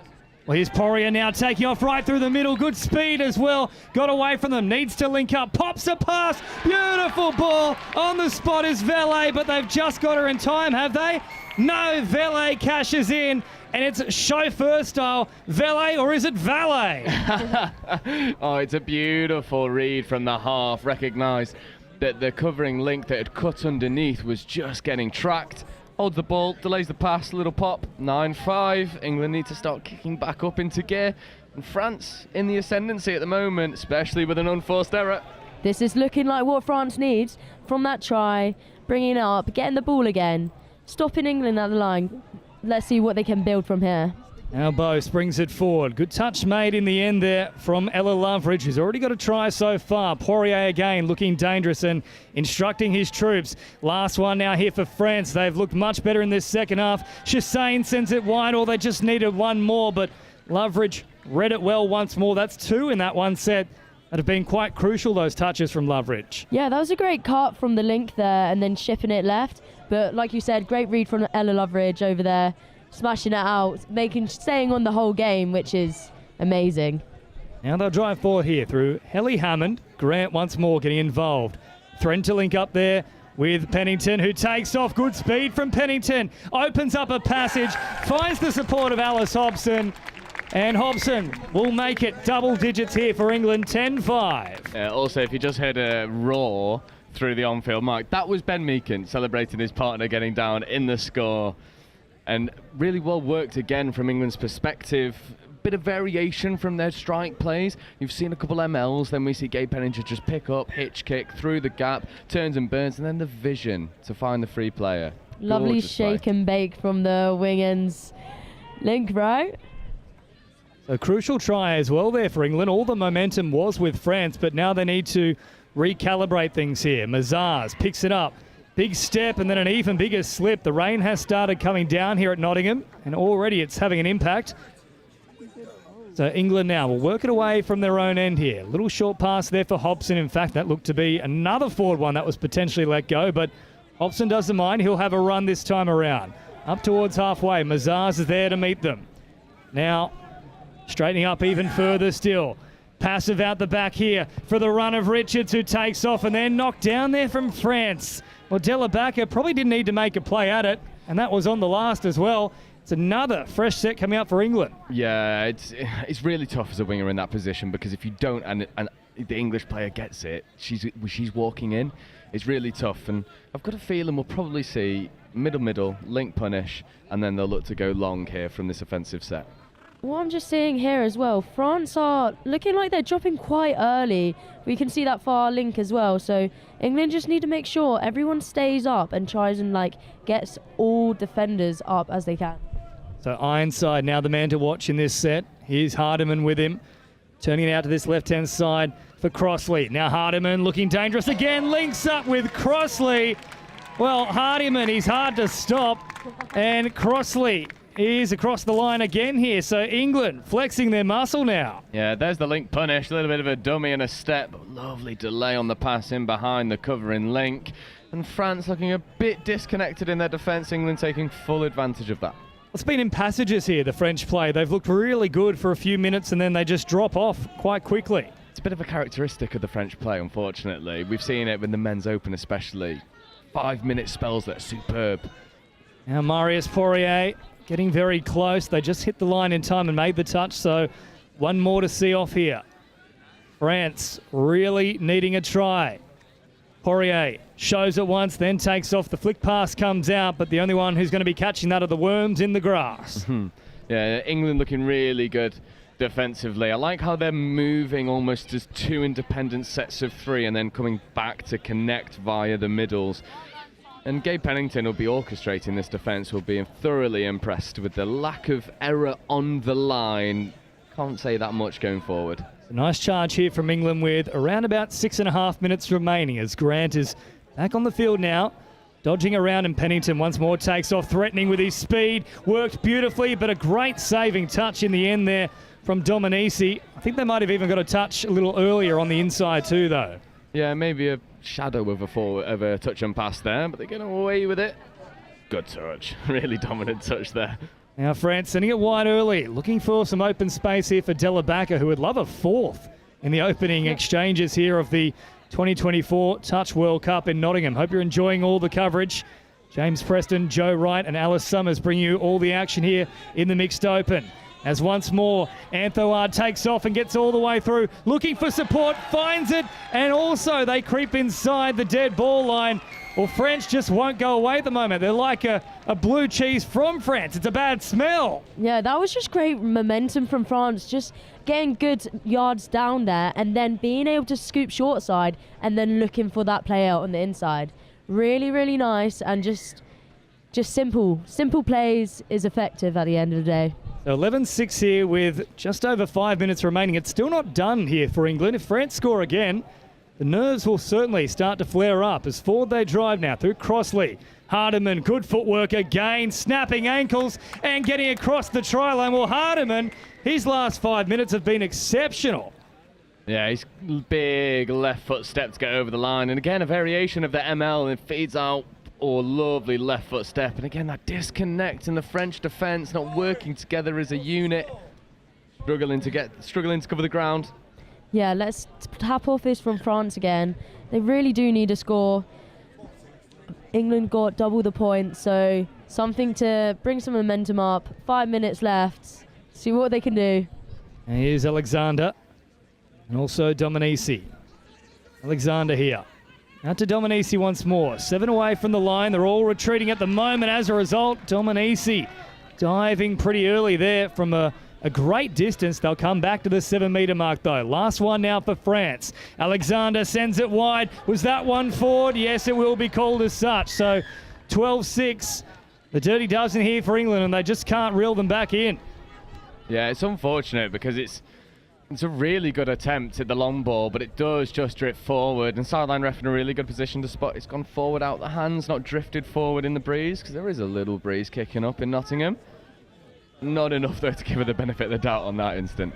Now Hobson bring it forward, and will certainly work nicely here for England. So less than 4 minutes remaining now. They have to be quite literally perfect from this point to have any chance here, France. But you'd be a very brave man to say they can get a single point out of this one.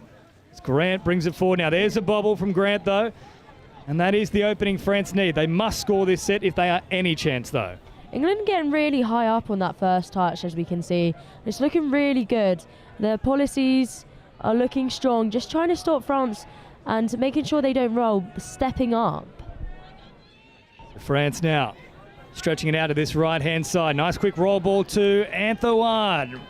Well, they had them backtracking there. It was a really good opportunity for France, but so many times it's come unstuck in the roll ball. It was definitely the best transition we've seen from France, and it's just a shame that the skill error at the end undoes all that good work. It gives England a relatively straightforward transition as well, just up the box side. Now Crossley bringing it up over halfway, and once more there's an error there, so it's been a reasonably high standard match, but unfortunately truncated with plenty of errors throughout. When it has flowed nicely, both sides have looked exceptional.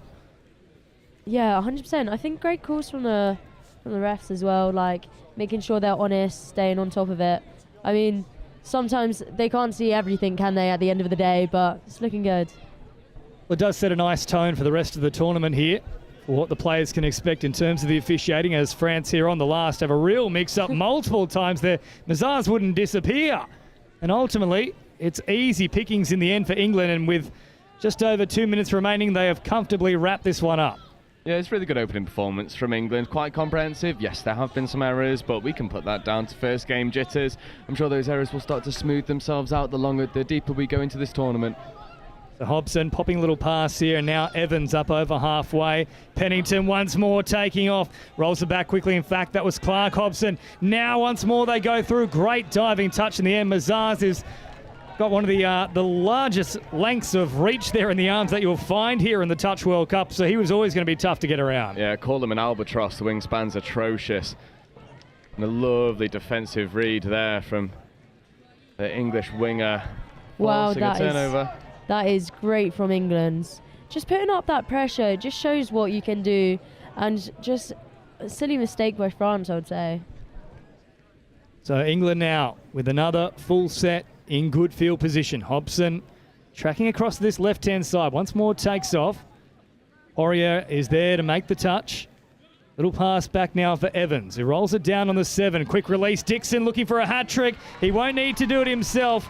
Easy passage, and I think that might actually be a hat-trick there for Ella Loveridge. So either way, it was going to be 3 on the board. Yeah, very selfless from Sam Dixon. I know more mature players than him have decided to try and take the line and take the hat-trick, but gives the pass out, shows the maturity. And England just capping a display with a lovely little score in the corner. 7 tries to the good.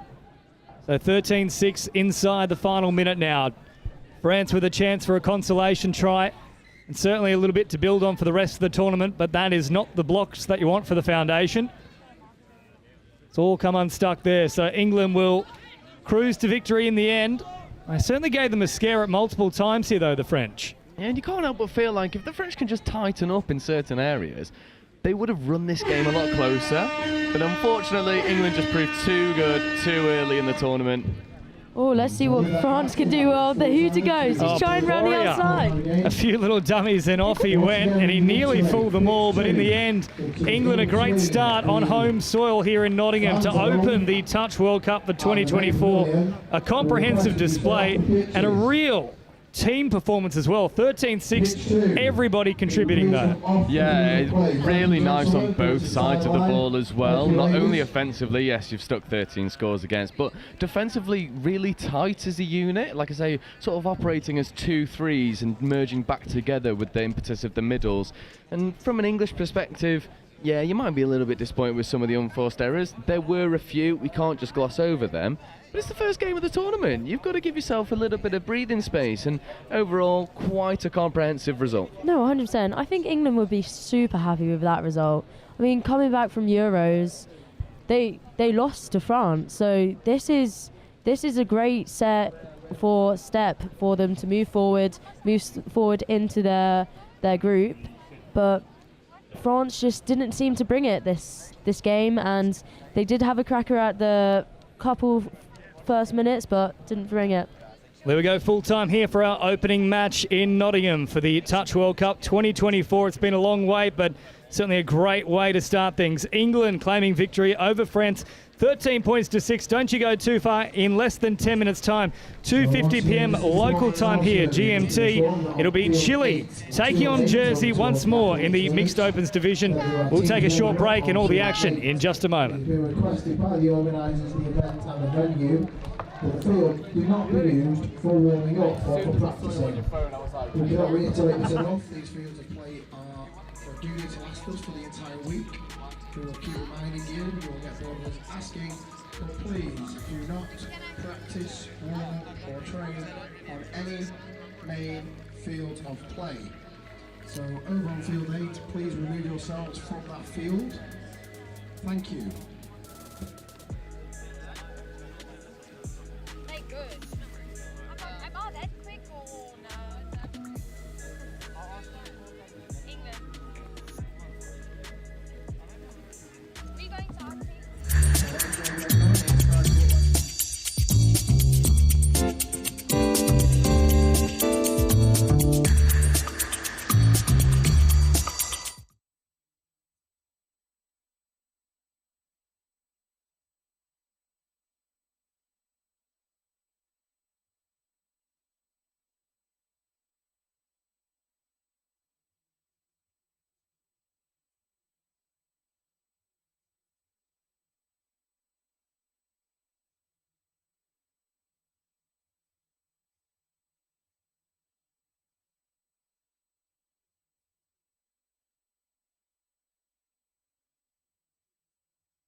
So what does it mean to you?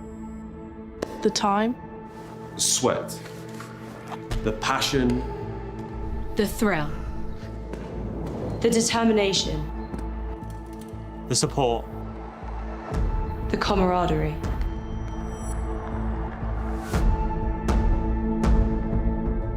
But it's so much more than that. We're playing for something bigger. You ready?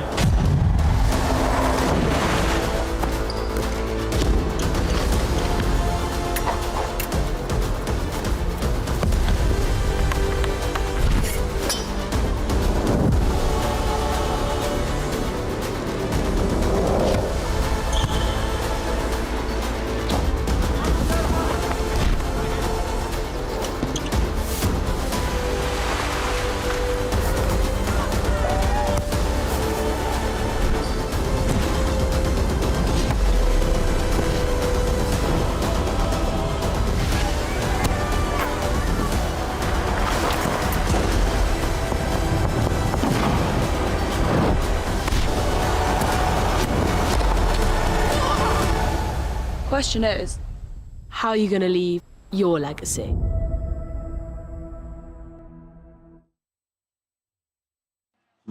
Welcome back here to Nottingham. Our second game about to get underway in the mixed opens division. James Preston and Joe Wright to bring you all the action. The siren may have sounded, but we don't have a ball on field as of yet. It's Chile taking on Jersey. And this is ultimately a bit of a match of the unknown here, Joe. Yeah, definitely. I'm super looking forward to watching Chile. I've sort of been a bit infatuated by Chilean rugby over the past year or so with the rise of Rodrigo Fernandez and the likes of the rugby union scene. So I'm super interested to see how Chile can translate that into touch, especially in the mixed open. Well, here we are. We're underway now. And Chile getting first use of the ball. They'll pop it back towards the middle now. Nice quick release here for the run of Torres. And Torres still an option. Now he gets it, plays it inside the 7. Torres on the return. Ooh, had he been able to hold his footing there, he was going to go over untouched. Yeah, they've run him quite close there at the line. Maybe ball just maybe going a little bit too close to the ground for any sort of forward impetus, and Jersey injecting loads of pace, although that was a roll ball infringement, but don't tell the referees. They got away with that one there. Here comes Jersey now into enemy territory. Last play as they wrap it around. This is a little bit haphazard, if you will, here from Jersey. No real structure about the end of that set. A bit jouet, just for the sake of it. Yeah, no, Jersey, I mean, again, as you said at the start, it's the battle of the unknowns. We've not really seen these two sides before, especially in Nottingham. So I'm not really sure what to expect. And Jersey seems to have a lot of pace. So do Chile. We'll see who can manage that with some structure. So Vega rolls it back and now sending wider still from Cisternas Holmes. And nearly running out of real estate there and across the sideline. So fortunately pulling up just in time as Cisternas. Holmes now sends it across. Short pass here for Avedikian. Now Avedikian now opens up a whole heap of space. Pops a pass. Oh, they've somehow dropped it over the line. Oh, well, that's going to be on the compilation. That's the first real big bomb try of the tournament. Oh, it was begging. They'd done so well. They created such separation between the Jersey wing and link. And just the skill error creeping in at the last moment. But Chile will take a lot of confidence from it, no matter how botched it was. Unfortunately, the only other separation there was between ball and hand, and that went to deck. And as a result, no try here for Chile. Jersey, though, working forward. That one's just gone behind the link run there. Pushing through, it was Rena Nelson who was looking to link up and potentially get across the line. But I think we're also seeing some first game nerves here from both of these sides. Yeah, definitely. You sort of, I think what we saw with England-France was they built into the game because they didn't want to make errors through nerves. What we're seeing here is two teams just going hell for leather through nerves. So it's a real, it's flipped the dynamic on its head compared to the game we just saw, but going to make for a very interesting affair. This is nice, though, from Jersey, really stepping up quickly and putting on a heap of pressure here for Chile, and as a result, haven't gone too far yet. Last one now, though, and not a bad roll ball either. They do get the strike dump, and they'll take off. How about that for a turn of pace from Matias Fuentes all the way through, and Chile have their first 2024 World Cup try. Yeah, it's a beautiful heads-up read. They go right. He must get a call to check left, and a delayed pass ghosting through the gap. Really nice hole hitting. And Chile's very happy with that score. They open up their account for the Touch World Cup. Jersey looking to reply. Matias Fuentes on the board here. Now, chance for Jersey to try and respond here. So down early in the piece. Just over 3 minutes gone. Short pass provided here for Graham. Is looking nice, but ultimately shut down there from Chile. Last one here for Jersey now. And Graham will take all the time in the world to try and work for a touch. And he does get it. So that was a bit of an interesting one there from Chile. Ultimately, they simply just needed to step up as a team. Yeah, it's one of those where when you're in the 7, you've got to advance. They just weren't doing it fast enough. And Jersey now have an opportunity. Touch is made. Definitely. Vedikian who came in to make it just on the line. Now back to the 7 they go here. Cole Graham once more slowing things down. Now step up. Graham, the man to watch. Quick release back out to that right-hand side. They were looking to send it long early, an unmarked winger. But in the end, Alenko couldn't get that pass away without the attention of Chile. So Alenko and Graham, they seem to be the two architects here for Jersey early on. Yeah, definitely. And Graham now looking to go wide. And ball is touch is made. I'd just like to see them use the other people on the pitch a little bit more. Spread the defence, move the ball a little bit faster. At the moment it's a bit too compact and Chile can defend it quite easily. Now Alenko once more stepping off the left, then the right, straightening up, bouncing through, but the touch is made, and I think we're going to see another set here. Yeah. So penalties galore at the moment in favour of Jersey. They'll have to be careful here. If they get 3 in a row, someone will be sat down. So now Graham tracks across to this left-hand side of the field. And up they step to make the touch. Graham once more having a little look at the line. There's another penalty. Well, I'm actually quite surprised someone hasn't been sat down here. Yeah, I think it's because the first penalty that was given might have been slightly outside of the 7. We'd have to have a look back and make sure that that was the case. But this is definitely one more. Someone's going for time. Last chance saloon, and Graham has been more than happy to try and work for penalties throughout the last few minutes. Will he do so again here? Graham Cole back on the inside. What a ball there. And on the spot is Anusha and Alenko. And we are locked up at 1 try apiece, and it is that combination, Graham and Alenko. Yeah, really good conditioning. They didn't get too impatient, didn't try and force things. They kept hold of the ball, worked through their patterns, then did start to move the ball from left to right a little bit quicker. Yeah, a little bit of a sway on, and then they end up going over. And with 1 apiece, it's set up for quite an interesting affair. As I say that, ball goes to ground and turnover. Cavaral just onto the field there and linking up, but not with the desired outcome in the end. As Jersey flinging away to this right-hand side. DaCosta getting involved as well. Up over halfway now. Nice charge here from Jersey, straightening up the attack. Good to see from them. They'll keep driving forward here. They will certainly get a shot at the line. They'll play it 8 away on the last. Now, was there a foot in there? Yes, there was. Another set to come here in favour of Jersey. So some early game jitters, but the last couple of minutes, they've really set themselves into proceedings. Yeah, sweeper play coming round now. Looks to dive at the line. That's a big touch that's made. Jersey now don't have that part of Alenko and Graham, so they're going to have to figure out their own way of getting over. Well, Powell looks to be the man. Here he is again. Powell diving from distance. Got very low very quickly, but they make the touch in time. And back to the 7 they'll come now. So a good few minutes here for Jersey. They'll roll it back on the 7. Powell once more looming in support. Johnson directing traffic. Picks it up from acting half. Johnson all the way to the line. Pops a little pass around the corner. Joshua Stewart is on the spot. And it's a second try here for Jersey. So after a very nervy couple of minutes to begin with, they've looked very strong. Yeah, definitely. And again, good conditioning. Touch before. They run the sweeper. Gave the sweeping player the ball. Condition the width. That time, step back. Pop back to the link. It's in acres of space, and Chile look great when they've got the ball in hand.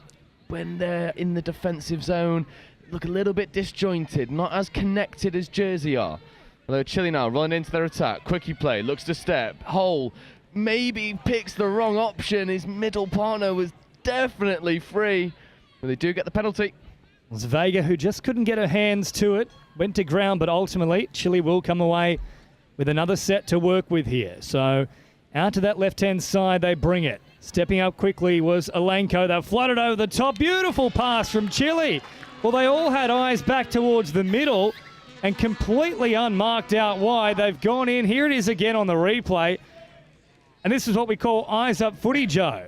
Yeah, and honestly, I think it's because no one in their right mind would throw that ball off first. And like that's not what you're taught in touch ever. You're taught to use all of the touches available to you. So Jersey probably just thought, oh, well, he's just going to take it here and take another touch, and then we look at that on 6. Nope. Chile went, nope, we're not going to play by the rule book. Here's the long ball off first. 2 tries apiece. Well, Felipe Avedikian was the man who threw it, and Cisternas Holmes getting herself on the try scorer sheet. 2-2 now as Cole Graham takes it right to the line. Touch is made on him, though. Andre Avedikian was the man who did so. Jersey now with Graham back out there. Linking up with Alenko, floating it long. No touch pass there. It was a very close run thing, but in the end, ball goes across the sideline, and we are still locked up here at 2 tries apiece after 9 minutes. Yeah, I think for Jersey in their attack, maybe especially when Alenko and Graham are on the pitch, I'd like to see them use a little bit of a decoy and play with someone else, so the Chilean defence has to stay honest and has to mark other people. At the moment, they could just double up and they're finding success in doing so. I like this high press that we've seen from Jersey as well in the opening 10 minutes. Every defensive set, they're really getting up in the faces here of Chile as they work it up over halfway now. Nice quick roll ball. Floated out here from Avedikian. And then just out in front there of the run for Priest Livingston, who really takes off. Now, has he done enough? I think there may have just been a touch here from Jersey. Yes, it is a try-saving touch in the end. Otherwise, that one was going to come from absolutely nothing. Last one still here, though, for Chile. They send it out to the middle. Cisternas Holmes. Nowhere to go, but ultimately will come away with another set. That's a coach killer. The Jersey link just not moving. You've got to go forward on sixth touch. You can't get away without it. And, you know, from a nothing position, Chile now have a great opportunity to go ahead in this game. A short little pass here for Nicholas Avedikian. Avedikian trying to squeeze through. The man who was pinged for that penalty, that was Lemaistre. Now Avedikian. Bouncing around about 10 metres away. Plays it quickly. Still an option on that left-hand side. A terrible pass. I think we can put that down to the rain that is really building here at Nottingham, and it's just slipped out of the grasp. Yeah, it's a shame because Chile had done really well to retain possession and then had given themselves an opportunity to go attack at the line, and skill errors are just what's costing them at the moment. And there's another one that's not been called. Don't quite know how it's not been called, but Jersey have got the benefit of the doubt, and now they roll through their final couple touches. They'll roll forward here with Matt Mickle. Mickle still going forward. Mickle finding support now. I think they certainly did track enough of a distance back there, so it looked a little bit touch and go for a moment, but Vega did retreat the required distance, but only just. I think it's been given an off the mark earlier on in the touch, so Jersey, again, sort of masterminds their own downfall in this first half. That's a nice little transition there from Chile, working it to the box side quite efficiently. She's got to be careful she doesn't step into touch, and that's another skill error that does the good work. Might have to start calling you Nostradamus, Joe Wright. You could see that one brewing, and ultimately the ball goes across the sideline there, so a very sloppy play, the ball, and you'd have to imagine both sides just need to calm down a little here, complete their sets and try and build a bit of pressure. Yeah, couldn't agree more. Could not agree more. So now forward comes DaCosta. Now floated out to this right-hand side. Mark Knight operating through the middle at the moment. Short pass here for Mickle. Mickle rolls it down just inside the 7. Now Mickle takes off. Big left foot step.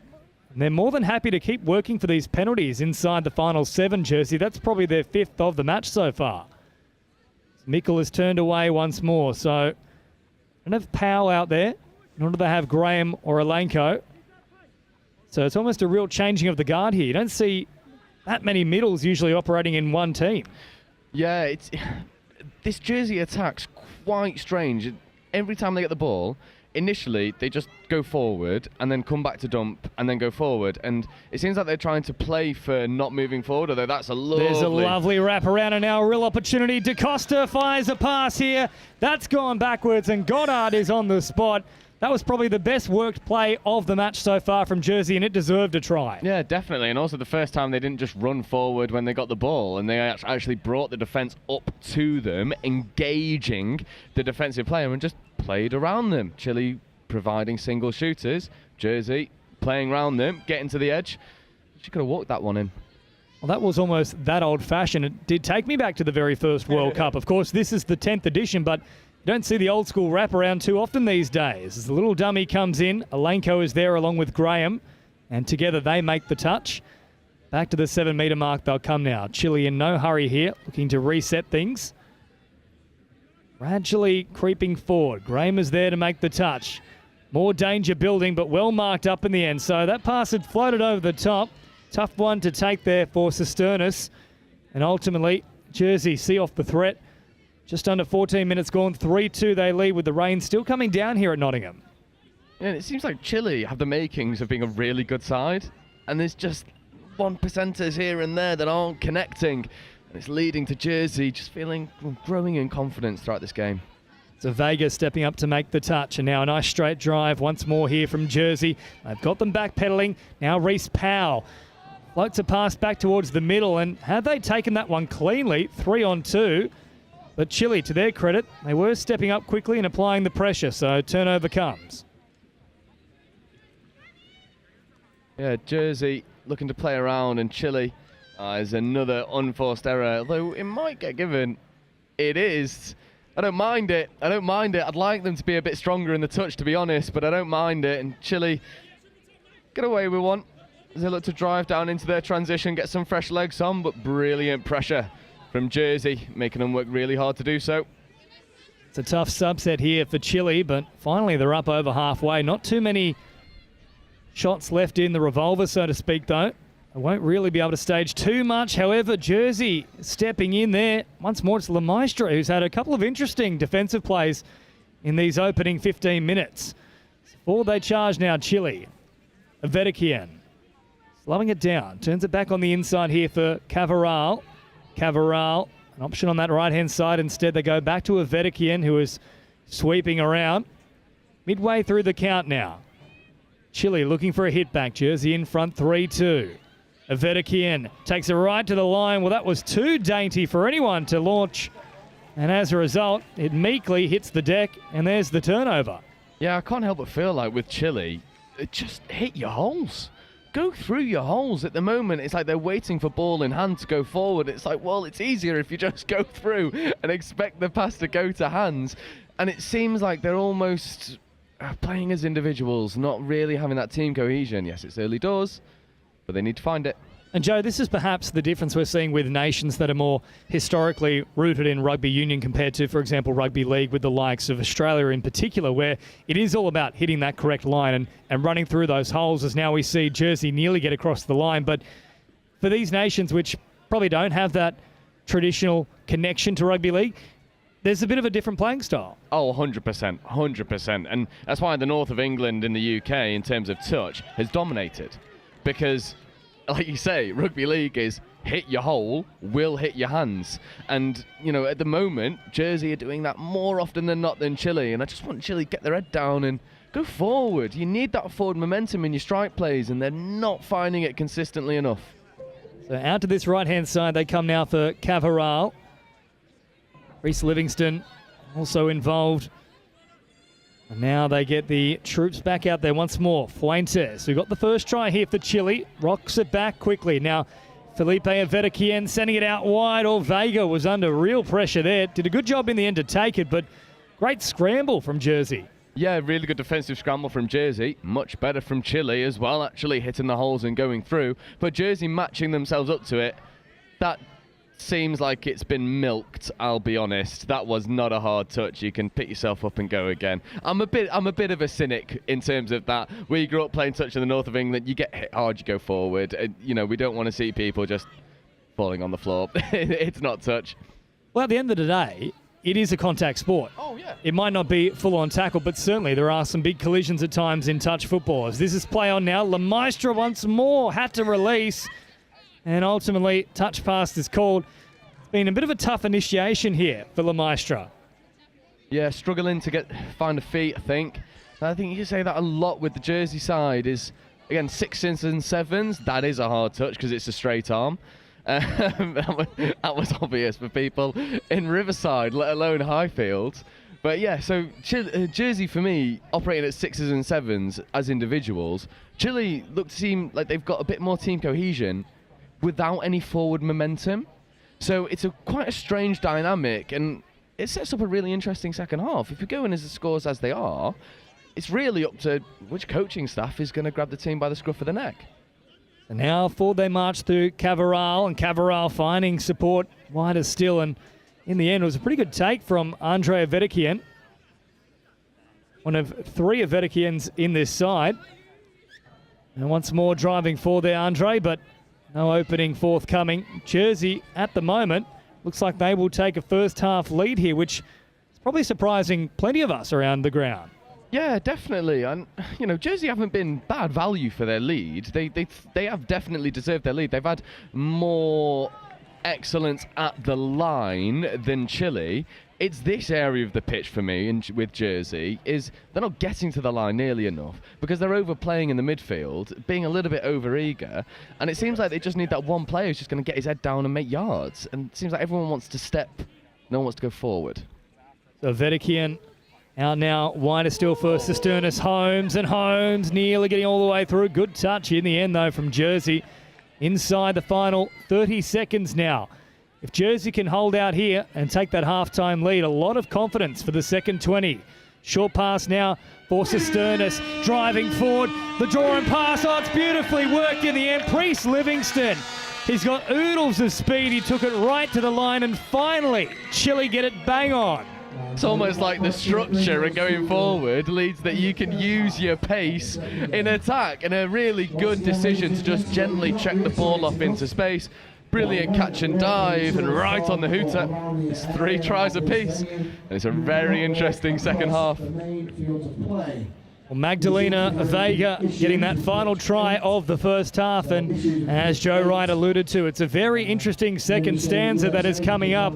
At the break, we're all locked up here between Chile and Jersey in the mixed opens, our second time slot of the 2024 Touch Football World Cup in Nottingham. We'll take a quick break and all the second half action in just a moment. Displaced one has a pink case and is part of the NCC choir. So an iPhone with a pink case, and you're part of the NCC choir. Please make your way to the new pavilion. And also a second iPhone with a black case with a dog on the front screen, like a Labrador or a long-eared dog. Again, if you've lost your phone, please make your way to the main pavilion. And if you can unlock the screen, prove it is your phone, then we will return it to you.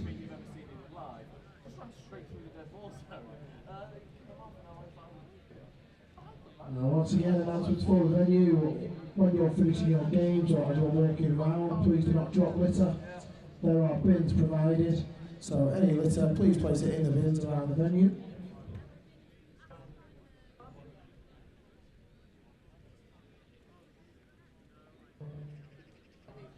For the spectators who may have just arrived, over there towards the hockey club is the Athletes Village, where you can buy beverages and hot food. The toilets are scattered around portals. So what does it mean to you? The time? Sweat, the passion, The thrill? The determination? The support. The camaraderie?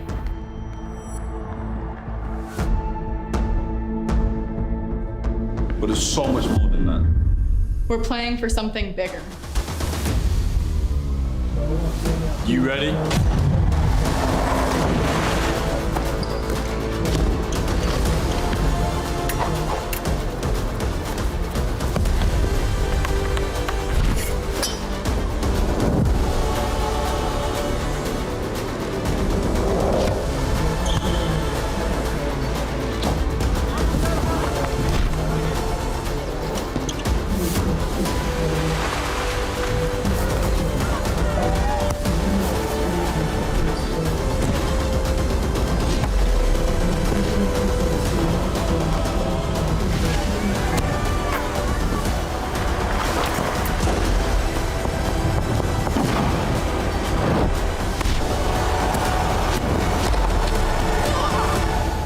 Question is, how are you going to leave your legacy?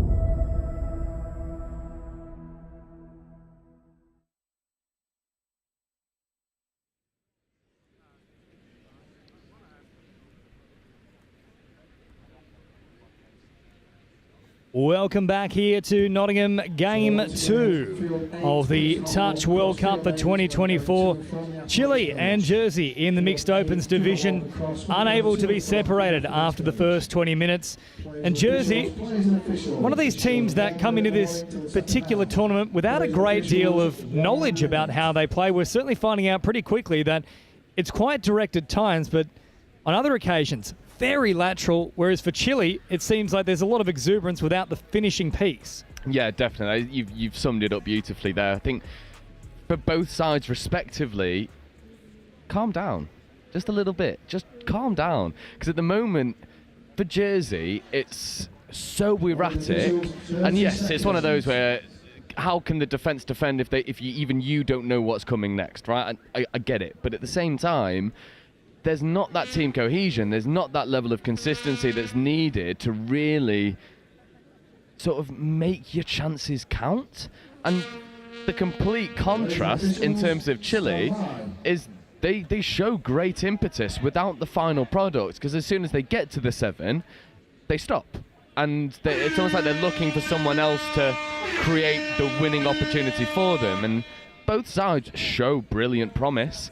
Just need to calm down, rely on structure, go forward. Well, let's see if they can piece it all together here in the second 20. They've probably lost a good 30 seconds of this opening second half here with a bit of a delay, but now Alenko brings it across to this right-hand side of the field and then takes off again. Lemaistre, well, that's a great little hit back. He's had a tough first half here, Lemaistre, but on this occasion, he's right where he needed to be. And once more it comes from, and it had to be either Graham or Alenko. This time it's Alenko who sets it up.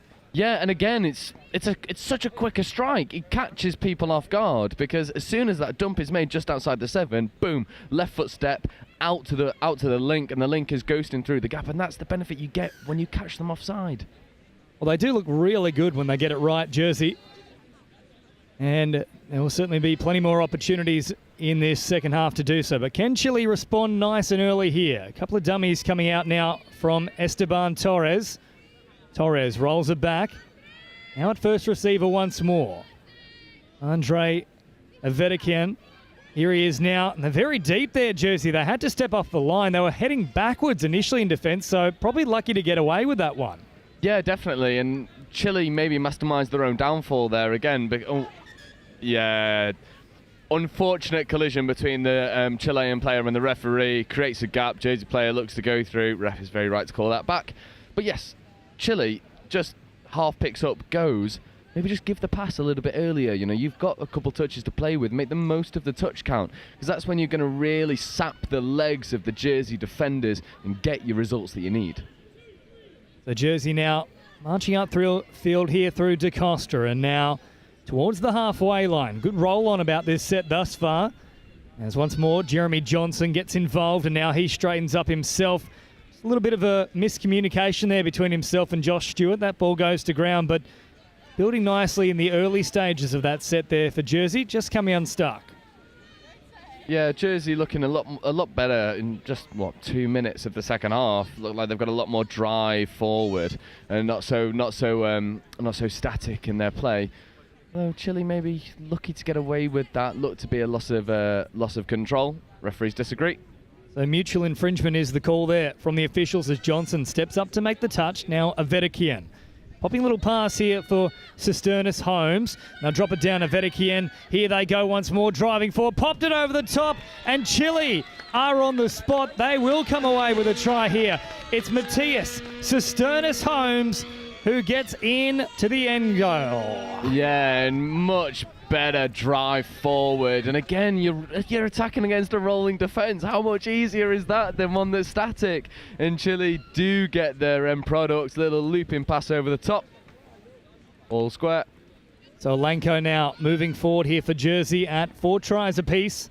Around about 17 minutes to go in this one, which is oodles of time in touch footy terms. We could well see 20 tries in that particular period as Alenko gets it back from first receiver. Had a chance to go wide early, and it was really on there too. In the end, played short to Cole Graham. It continues to crab across field. Any more so, we'll have to put him on a beach and put a shell on him. Yeah, he wants to go sideways, that's for sure. But just very quickly, look at the gaps in the Chilean defence, especially between the middles and the links. If Jersey can pick their eyes up, it's there for the taking. Now Alenko once more goes early to Cole. Cole Graham floats it over the top. Beautiful pass from Graham. This time they get it right, and once more when they do, geez, they look good, Jersey. Yeah, they look really good, and again, it's that combination of, the explosiveness of, you can step sideways, but then you've got to go forward. The try line's there to be taken, and they take advantage of a bit of disparity from the Chilean defence. Jersey extending their lead back out to 1. Looks like Ruth Brooks is the try scorer out there on that far side of the ground. A little tough to see at times from this particular vantage point as now Chile come forward. Nice little run here, straightening things up from Andre Avedikian, who's now at first receiver inside the 7. Pops a little pass there. They were called offside. Matt Mickle couldn't make a play at it, and as a result, Chile hit straight back. Sorry, what did you say a couple of minutes ago, that we could have 20 minutes in 17? It looks like they heard you. And a Jersey defender just stops chasing. Unsure why. You can't do that to a team like Chile, though, because they'll take advantage of it. And just as soon as Jersey get their score, they concede one straight away. I can only imagine Mikkel was called offside, and as a result, Nicolas Di Lorenzo in for his try here for Chile. So these two just simply cannot separate one another. As Alenko bounced off the left foot, that was snappy work and then really puts on the afterburners. They've just got there in time, it looks like. I think one of those players may have been offside. That's why the penalty's been called, but the saving middle did enough in the end. But, of course, that slight path alteration, that's where the penalty comes. So Alenko now with the dummy. Drops it back on the 7. Alenko now for Cole Graham once more. Tries to do an exact carbon copy. It's gone to ground, but they'll play advantage here. Another penalty now for Jersey. Yeah, and again, we can see it on the picture in front of us. Massive gaps in the Chilean defence, especially on that far side. The Chilean link is late getting into his middle, and then that makes the gap between him and the wing even larger than it already is. Well, they have identified it here, Jersey, a number of times as Alenko now looks to go for the direct route here. We talk about going back to the well. There certainly is an opportunity here for Jersey to do exactly that. Anushin, Alenko. Now for Cole Graham once more, and they do exactly that. Far too easy for Jersey. And once more, I thought they could have hit long directly there without going to Graham, but he does have a terrific right to left pass, so why not exploit it? Yeah, and Chilean defenders just cornering the wrong way, looking to cover their short side. Actually, it's easier to defend. There's not as much space there. He needs to be cornering open side to shut down that space. And Jersey are too good to not take advantage of it. And as we said, second half looked to be set up and to be really interesting. That's nothing but shoulder. That is definitely a forced sub. You can't really complain at that at all. Well, it's DaCosta who will be sent to the sidelines here, and Serene Coombs, the most recent try scorer, is now Chile on the attack once more. Well read in the end. That was Nicole Goddard who shut it down from out wide. So now Cavaral slowing it down. Cisternas also looming around. So is Avedikian. Here is Avedikian now sending it wide. In the end, Ruth Brooks does a great job to track across and make the touch here. So Chile still with their foot on the throats here of Jersey. Out for Cavaral, who drops it down on the 7. Cisternas, lovely little pass. They did hit a nice line there, but it's just gone to ground. Yeah, it's a shame. Chile did really well to move the ball from one side of the pitch to the other, but Jersey equal to it. Really good defensive read as the four-sub player was getting off when it was 6-on-5 very briefly. Great feet. What a great transition that is. Brilliant yards made. It's Matt Mikkel who has driven forward, and now there's a fourth sub here as well for Chile. I'm not 100% sure why. I think they might be claiming forceful contact. Could have also been potentially a bit of back chat because it didn't seem to be that forceful in the end. Now Alenko out of acting half once more. Cole Graham had to go long there. Ends up holding onto the ball. And geez, they've let quite a few opportunities slip here, Jersey, in the last few minutes. Yeah, and it seems like, again, just slightly over-eager and maybe guilty of overplaying. That ball definitely should have gone to the wing in that instance. The 6-5 Jersey still in front. Chile up over halfway now. Little pass here from Bravo. And now, once more, Andre Avedikian marching forward. Torres picks it up. Big right foot step. Torres, the step was too good for himself. In the end, hits the deck, and there is the turnover in favour of Jersey. Yeah, Jersey now benefit. Well, that's a roll ball infringement. That's a skill error, not an effort error. That's a real shame from a Jersey perspective, but from a Chilean perspective, it's exactly what you need. And now for the Chile team, just draw the Jersey defenders out and then go hard at the line. It's better. Avedikian once more diving from distance. Alenko with a lovely touch, though. He was crouching and then reached out, made contact with the leg, rolled back here for Vega. Vega for Avedikian, drops it down, gets the strike dump. Avedikian sending it wide early. They were a little bit too deep there. Chile, but they might still manage to come away with a try. No, they just gave themselves a little bit too much depth, and as a result, Jersey were able to scramble. Avedikian now straightens up. Torres on the last. Avedikian is on the spot. Beautiful work there between Esteban Torres and Andre Avedikian. And once more, we can't split the two teams. They're locked up. Yeah, it's just massive gap Male middle, female link. It's too big. Chile take advantage of it. Little pop pass. 6-all. Final 10 minutes. This is bubbling into a really interesting game. So DaCosta back onto the field now, having been forced subbed a few minutes ago. And this is the changing of the guard that we have seen here a little bit from just defence as Jersey bring it up over halfway. Brooks with a little flat ball here for the run now of Jeremy Johnson. Slowing things down here through Josh Stewart. Stewart floating in the background. Now links up. Lovely drawing pass. Great read in the end from Priest Livingston. He's the quickest player on the field. That's multiple occasions the speed has really come into the forefront of things. Now Johnson, waiting in acting half, picks it up. Johnson, no one looking at him. He's gone all the way through. Finds support. On the spot is Josh Stewart. And Stewart will put Jersey back in front with just over 7 minutes remaining. It's 7-6. Yeah, brilliant play from Jersey going forward. Good decision as well from the half, just to delay the pass, wait for separation between his support and the covering defender. And once again, Jersey, when they focus on the right things, look really good.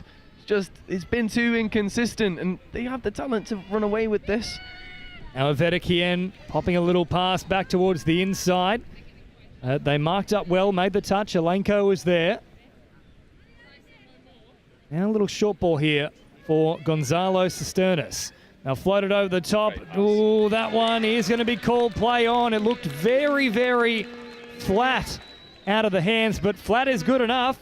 And we just see it float forward in the end here. Here is the replay. So Felipe Avedikian is the man, and the Avedikians have been doing all the damage so far. Lovely ball over the top.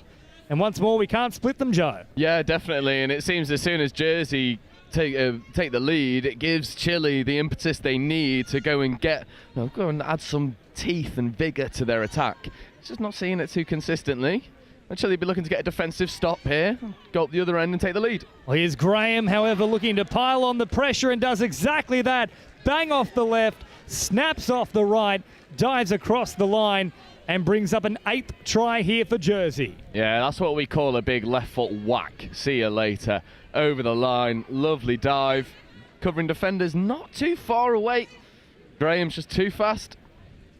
We'll see if Chile can stay to the pattern that's happened at the moment, which is one behind, level, one behind, level. See if they can flip that script. Go one behind, level, and then ahead.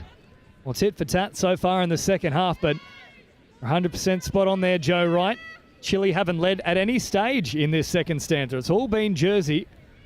Simply been a case of squaring the ledger. It's now Nicholas Avedikian. Loops around. He's created this extra man on that right-hand side, but won't use it in the end. Instead, plays short, and then the ball goes to ground. They'll say the touch was completed ahead of that ball hitting the deck, though. So inside the final 5 minutes. They've got options both sides of the play the ball. Avedikian twists and turns, but he ultimately can't evade the defence. And in the end, it's an easy turnover. Yeah, it was a real shame that strike play didn't go to hands. It looked like they'd phased it really well. And if she was able to get the ball down clean, the half could have just fizzed it to the winger, and she was in acres of space. So again, positives to take from Chile, but brilliant defensive set from Jersey. Brooks now. Short ball. Johnson. Then Stewart. Johnson once more. Nice straight drive. Gets the strike dump as well. Now they're looking dangerous. Powell pops a little pass. Once more, Priest Livingston. That speed of his is causing all sorts of problems for Jersey and trying to get those extra numbers in that link position. Yeah, and for me, speed is nothing without application, right? You mean the fastest player on the pitch, but if you've not got the smarts and the know-how to apply it, it doesn't really matter. Priest Livingston has been amazing in this entire game. Definitely the standout performer for Chile so far. So now Josefia Cisternas popping a little pass, and then the follow-up play. Ball goes to ground here for Chile. Jersey still just in front, 8-7. Less than 4 minutes on the clock here. One more try now. That might just be enough for them based on how things have gone, but a sloppy play. The ball will be picked up here, and Jersey, they just can't close this one out. Yeah, they had a really good opportunity to do so there. They just got fresh legs on. Unfortunately, the slip of the ruck just leads to a loss of control, and Chile just slowed down over the past couple minutes. They seem to be maybe feeling the pace of the game. Bit tired, bit of fatigue creeping in. Need to go forward. That's better. It's a nice strong charge there from Gonzalo Cisternas, and now they working out of this right-hand side. Cavaral there in support. Avedikian sends a pass only into the arms of the Jersey defence. So now the counter-attack is on here for Jersey as Alenko plays it quickly. Stewart also driving forward. Lemaistra's there. And there is the penalty. It's well worked for. That's what happens when you play at pace. Yeah, definitely. And Alenko, what a brilliant dump. Received the ball, had to get it down immediately. Did. What great athleticism to do so. And Jersey then milked the penalty off the back of the next touch. And seemed to have much more energy in this final sort of quarter of the game in comparison to Chile. So Mickle, now at first receiver, taking off. Great speed from Matt Mickle. Earns another penalty here. And he was sure that the playthrough was called and it would be a try, and he will eventually get the call there. So Mickle was adamant that should have been a try.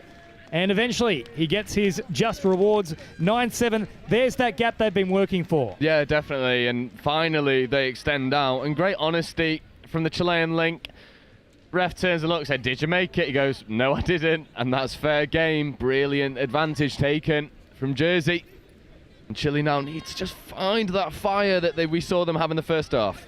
Here comes Andre Avedikian.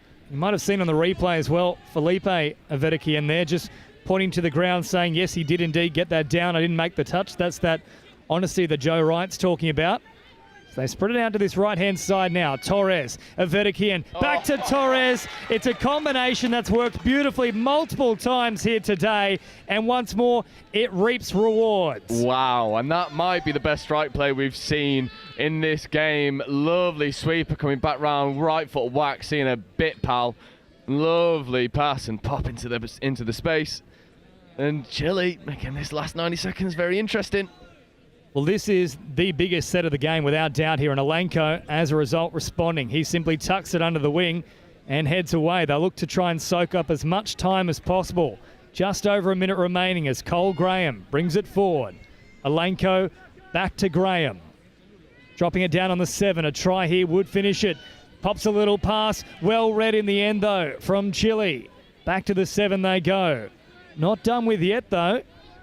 Alenko grabbing across field, now drops it down. This time it is the last. Graham sends it wide. Oh, it's popped up from Chile. Now, had they taken the intercept, I can tell you now, there wouldn't have been a single person not standing here at Nottingham. Almost fell over. Almost fell over. Thought we were going to see the first full lengther of the tournament. So close. That will probably do it for Jersey. So just seconds remaining here. They just have to hold on to the ball here, Jersey. No more long passes that do allow for an opportunity to go the length of the field. There's the siren, Alenko. There'll be nothing fancy about this. Jersey, hang on. It was a great second half from them. They scored early, and in the end, that early try is the difference. 9-8 at full time. Chile, however, a little bit of stuff to work on moving forward. Yeah, definitely. I think Jersey very good value for their score. And to be honest, it wasn't the best game from Jersey either. Left a lot of scores out there, a lot of errors, penalty count way too high. But they get the victory, and that'll give them the world, well, do them the world of good in terms of confidence. And yeah, as you say, Chile, great ideas, application lacking a little bit. But they'll look back at this game, identify areas to improve, and roll through onto the next one. Well, Jersey will be very happy with the result there. They've got points on the board from their first encounter at the Nottingham Touch World Cup for 2024. Hope you're enjoying all the action thanks to Federation of International Touch. We'll have a change in the commentary booth here on our main ground. Jersey 9-8 victorious over Chile here in the Mixed Opens. Adam Collins will take the lead here for our next match. It's England, the home side, taking on the US in the Women's Open. MCC Choir, and you've lost your phone. The second phone is a black iPhone with a golden third dog. That's the best description because I don't know dog breeds. So with a golden third dog, and it's a black case, and you've got pink pyjamas on it. Please make your way up to the new clubhouse. The final phone is a black iPhone again, and it's got a selfie of potentially yourself and your friends all having a meal. Again, that's a lost phone.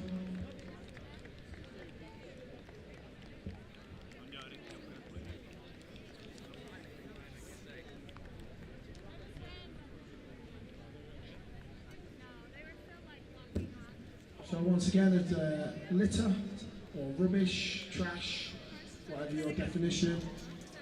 When you finish your games, please remove any litter you create from your sub boxes so they are clear for the next team. There are bins around the venue, so please use them to dispose of any rubbish. If you have any concerns or any questions, please make your way towards any of the volunteers in red t-shirts with any questions.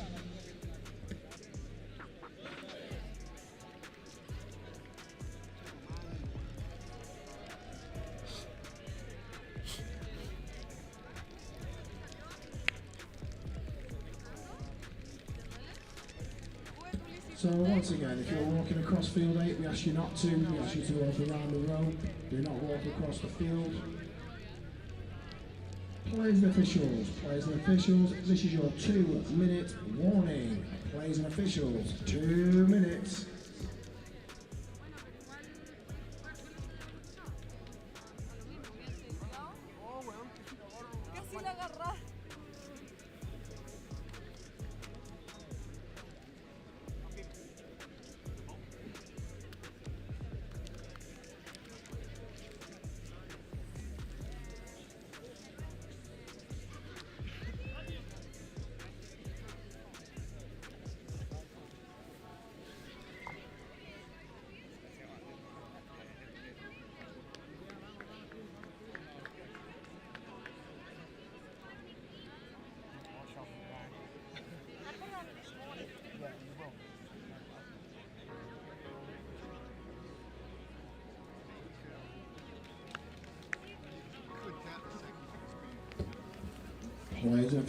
Players and officials, this is your 1 minute warning till the next tap off. Players and officials, this is your 1 minute warning.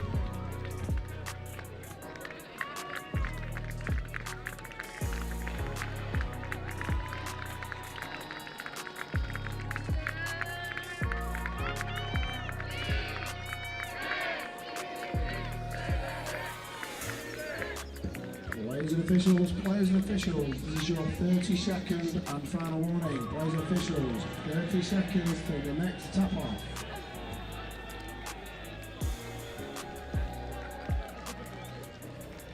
Well, ladies and gentlemen, welcome back for all the action here in this Touch World Cup from Nottingham, UK. We have England v the United States. Women's Opens. Adam Collins in commentary, joined by Mel Day, English international. Mel, thanks for joining us. Thank you. I'm very excited about this game, actually. And once again, it looks like neither team's bought a ball. And now we have England to get us underway. This English team, how are they lining up? What can we expect out here, Mel? Well, this English team, they've spent some time down in Australia. They went to Queensland State Cup, New South Wales State Cup, and I think that has prepped them really well for this tournament. Oh.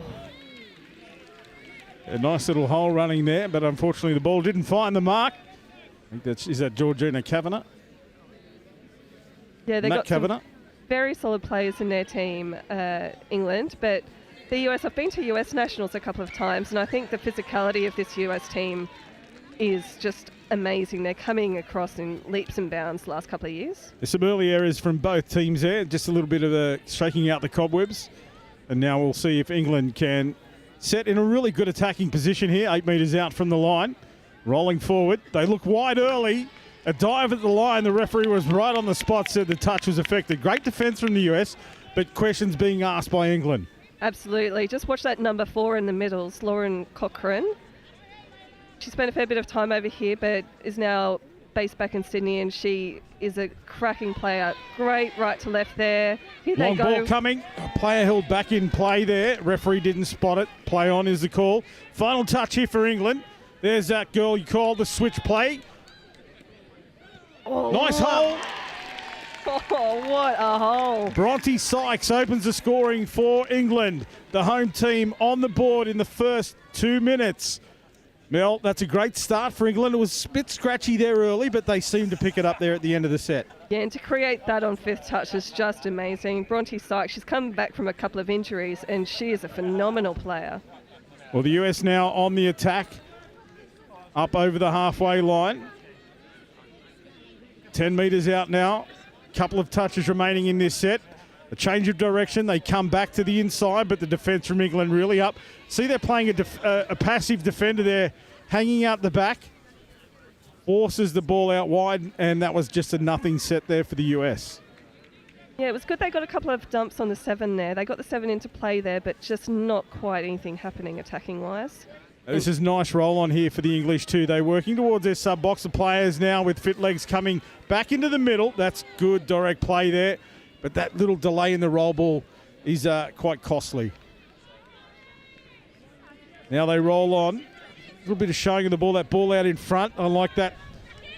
As we see that the player on the outside with pace. That is pure pace there from Phoebe Simon.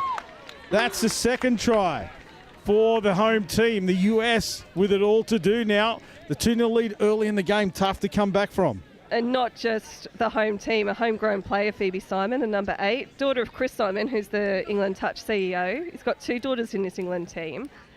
And they're both at university, and they've both come through the Touch program in the UK and playing phenomenally well. So that 2-0 lead after 3 minutes. Celine Sheeran in the number 20, that's a great story. 38 playing women's opens as we see her there. Find a link or look for the link. Couldn't get the pass to stick.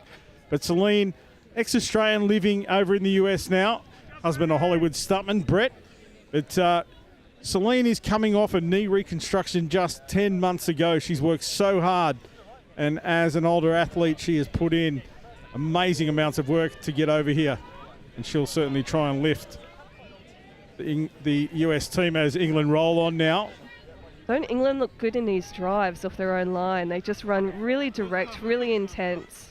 I just see the US are on the back foot. They're rolling, that old rolling style of defence, giving away as we see Celine Sheeran charge in, but not in time. Threw a body on the line, but that was a beautiful try there from England. Sophia Barkham, she's got one hell of a dive on her. Bit unlucky for that touch not to be in. And here go the US tapping off. England have come into this game with a huge amount of intensity. I think their drives, especially in the midfield, have been excellent. But here go the US now. It's a very static play. They're resetting every time. There's none of that roll on that the English team have had. Here they get another opportunity, but again, they start from nothing. Little split play out of the roll ball. Half picks up, goes short, but the defence well read there from England, right up off the line and cut down the attack. So here we go again, Mel. As you said, this roll on. Let's see what they start already making metres. Oh. Very risky pass, but Zan Hudson with the ball now, passing back into the midfield there, over the halfway. Wrap around play. Yeah, and they just roll up through the middle. Seemingly at will, they're just making those metres. An offside player. The referee doesn't believe she was offside, but I thought she stopped a bit short. I thought she stopped well short. I think US were quite lucky there, but here they go, coming off their line. This is the change here from England. You can see they're moving forward. They're much more aggressive in their defence. Not just one player, but they're moving up both sides of the ruck, shutting down the options of the US. And the changeover, 25 metres out from the US line. This is a real opportunity here for England.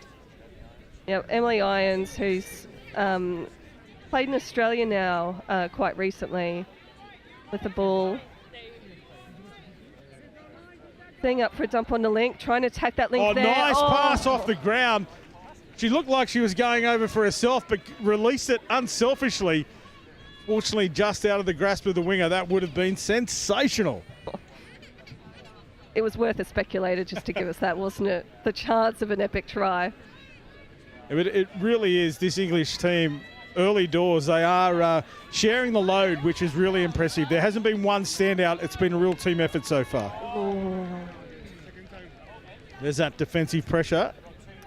Yeah, you can see England here. They're nominating who's going up in defence. So they've always got a line of girls who are onside and ready to shoot up as soon as that roll ball is made. And they're putting so much pressure on the US. And you can see that just in the panicked pass there, unfortunately, by the United States. Nice ball off the ground. The chase come from the inside in time. Yeah, they do look much more direct, this English outfit. Or a Cocker in there in the middle with the white hat. She's the one with the ball now. The danger sign, as Mel called early. The ball just a little bit loose.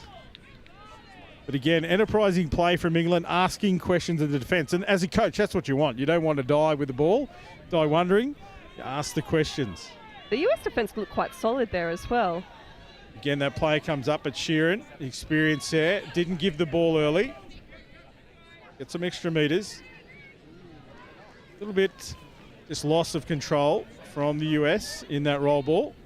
I think the US just need to absorb a couple of touches and just take those get that offside player targeted, but just absorb those first 1 or 2 touches. I think they're panicking a little bit at the moment, trying to get those passes off when really they just need to go direct like the England team are.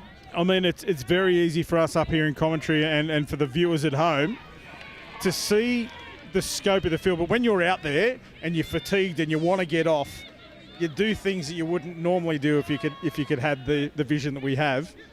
Some of those passes, they're trying to get to the sub box, and they should be just going direct and establishing that momentum before they look for the change. 100%. When I'm in the commentary box, I'm the world's best player every day of the week. So here's an opportunity now. See if they can change it here. This is better. That's they're moving much better. forward. This is that direct play we talked about, but the defence of England is up out of the line in numbers again. Not just one player, and there's the error forced. The US need to take a lot of faith just from those couple of drives. It just looks so much better going direct. Just unfortunate on that error, but now they just need to go direct and concentrate on holding it for a set of 6. Here's that drive across to the box to try and get some fresh legs on for England. They've managed to get good field position here with the 3 touches remaining. That one's a bit of a giveaway. So 2 left in this set. Up to the line. Middle defence is tight there for the US this time. Look for the long ball. Touch was affected. Forward pass will be the call here. So that was better defence from the US. Excellent. That link in the US, that number 3, Lizzie Witter, her defence on that set was so effective. She was up, making that touch early. On that scramble, she was right in front of her play. She was exceptional in that defence. Have a penalty here. Referees offside, the first offside penalty against the English defence. But as you said, that was much more direct from the US. One thing I'm seeing is a lot of collision in the touches. There's not a lot of control when the US are in attack. So they carry the ball under their arm. They don't extend that opposite arm to try and affect or give clearance for the roll ball. You see Sheeran with a long ball to the left winger, dives in the corner, can't get it down in time, but that was much better play from the USA. Yeah, you're exactly right. They're just not initiating that touch really fluently, are they? It's just kind of leading to a bit of a static roll ball. An error from the England team coming off their line. So a full set of 6, 7 metres out here for the USA. Their first real attacking opportunity, you have to say. We see them now, Sheeran into half. That is Maggie Lee, the number 13. Lee with the ball in again. She'll work with Sheeran. A quick dish off the ground. Lee for the line, straightens up. Steps off the left foot, goes to ground early, but the referee on the spot calls the touch. Good defence from England. Standing up, there's Lee and Sheeran again. Another quick dump and release. Sheeran will go for the long ball. Intercepted. A nice heads-up play by the England defence there. Getting up out of the line and taking that one. And now they'll turn that defence into attack already. Right up to the halfway line. Extra metres there in behind the line, but just too quick on the roll ball. She was off balance. Probably could have steadied herself. But now the USA up over the halfway line. The game rolls on. Slow play there. And now that allows the England defence to come up out of the line. No metres gained on that play. So we're back to that static attack from the US. This is better. Now they move the ball to the left. Oh. Chloe Mann it is. Chloe Mann with the quick feet. The little show and go. This replay is going to be amazing. Looked There's like there was Mann. nothing on. Pure pace on the outside. And it really was, as you said, nothing on it. Looked like it had died. And the pace of Chloe Mann, the little show and go. She goes off the left foot and was quick enough to get to the line. So 3-1 the score. England leading on the 12-minute mark. Another turnover for the English team. And the US coming into their own now, aren't they, the last few minutes? They're still just jamming it up around that middle. There's not a lot of width there. They can, and there are too many people in space. Celine Sheeran takes off. Lovely. The pace of Sheeran. Yeah, and as I said, coming off a knee reconstruction just 10 months ago. She's a dual international, or triple international. She's represented Australia in rugby union and also touch. And here she is, having made a home in the US a few years ago. This will be her second or third World Cup representing the US, I believe. They're going to get a penalty. England not advancing off their line. That was great heads-up play. You can see England were just getting a little bit too overconfident in their shooting. She's just run behind the defensive line. But it was again that... This is Lee all straighten up. Good touch there from England's Emily Simon, another one of the Simon family. Lee and Sheeran working together in the middle. You and me play. Sheeran slips to the right. She'll look back to the left for Lee, but not before the defence moves up. This is well read here from England. They're doing really well in this set. Just absorbing. That was forward for mine. Referee calls play on. Back on the inside, ball to ground. Not touched in flight. Yeah, I thought there might have been an England hand in there, but England with possession. I'd like to see the US just spread the ball a little bit more. They're just playing a little bit narrow and not really testing the defence. That's good extra metres there. Outside. She just got around the outside player and tiptoed up the sideline. Now the fresh legs for England pile on into good attacking position here with touches remaining in this set. They come to the left, looking to move the ball wide. Switch of play back to the middle. Pick up from half numbers here if they can get behind the line. Sheeran diving, throwing herself at the player, makes the touch, and it was crucial. Acting half court changeover. She is class, isn't she? She's Sheeran. tireless. That's what she is. Her experience in the game is second to none in the US. As I said, she's a senior player still playing opens, and that's because of her dedication to the craft and the experience she brings to this outfit. Good defensive pressure there from England. Yeah, unlucky there. A bit of a slip and an issue with the roll ball. Good shutdown defence, well read. And it was urgent because they had an overlap if it could get past.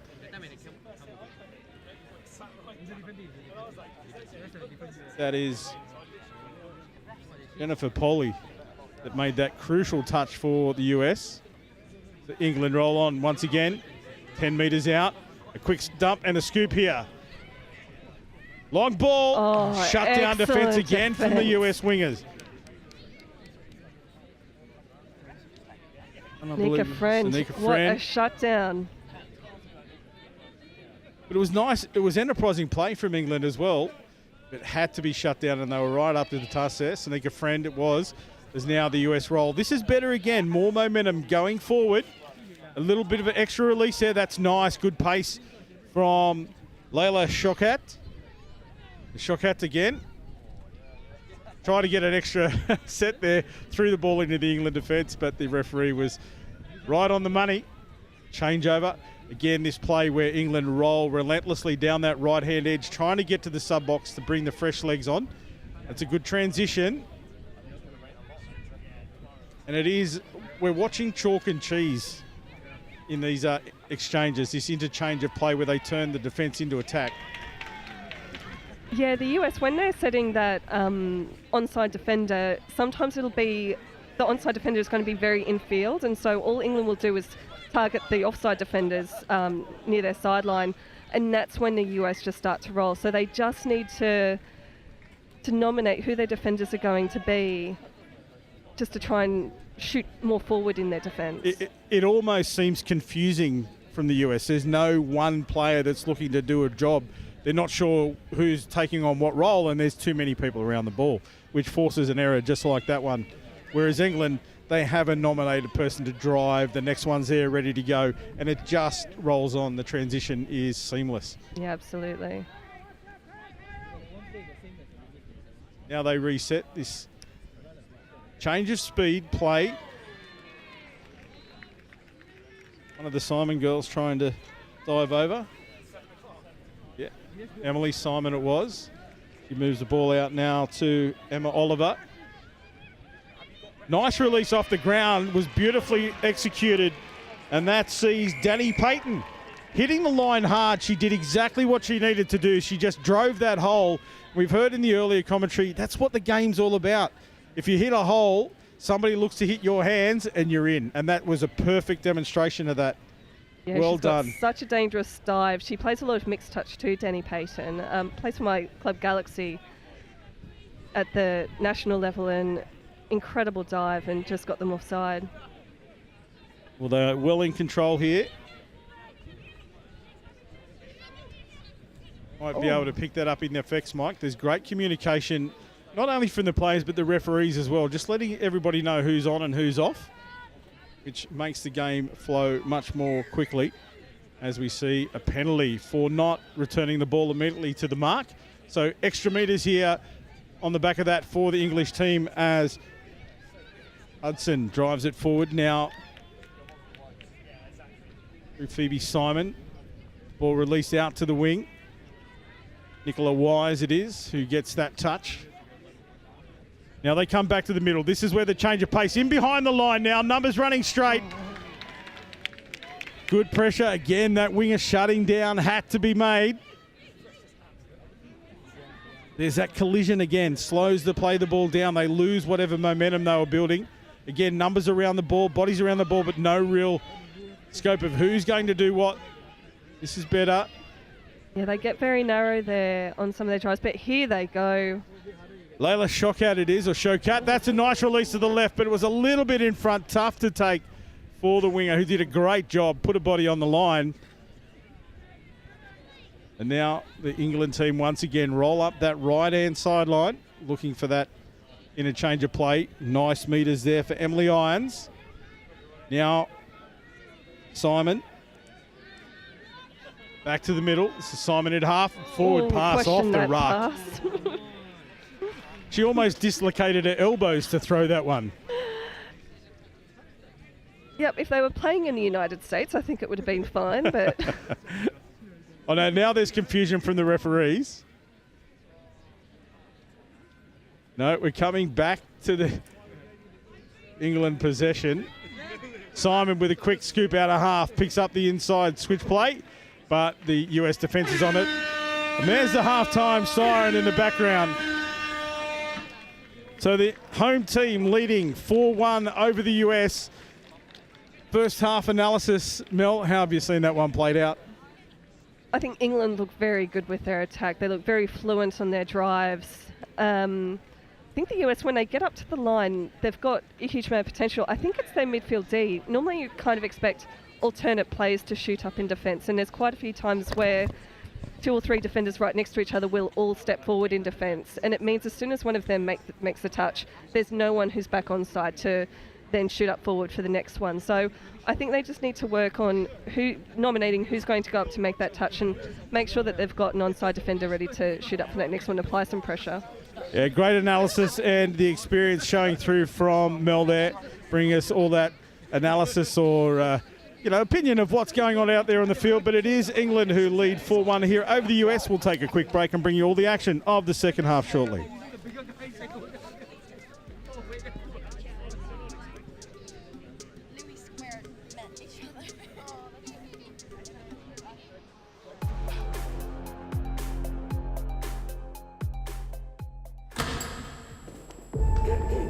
So what does it mean to you? The time? The sweat, the passion, The thrill?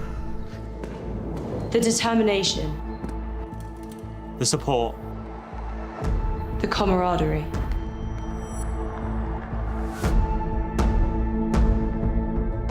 but it's so much more than that.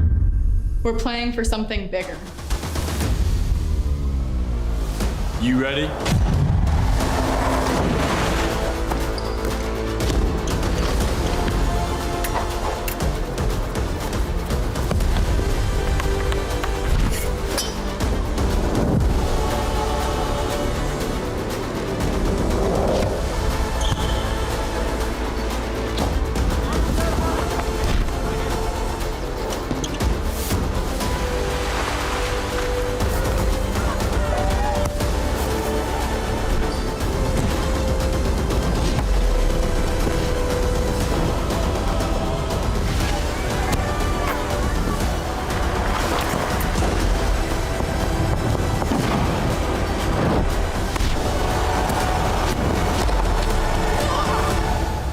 question is, how are you going to leave your legacy?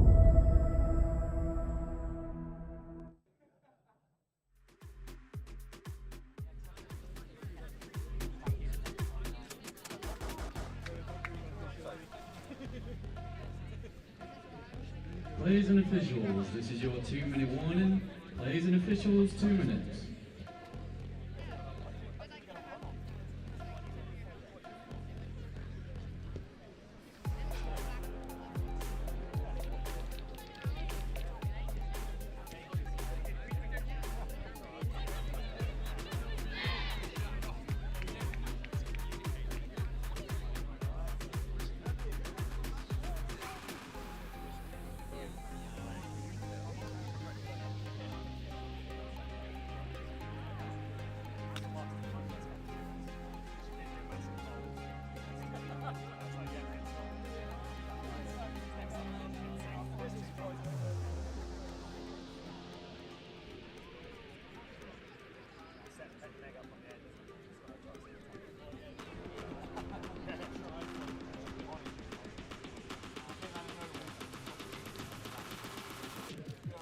Players and officials, this is your 1-minute warning.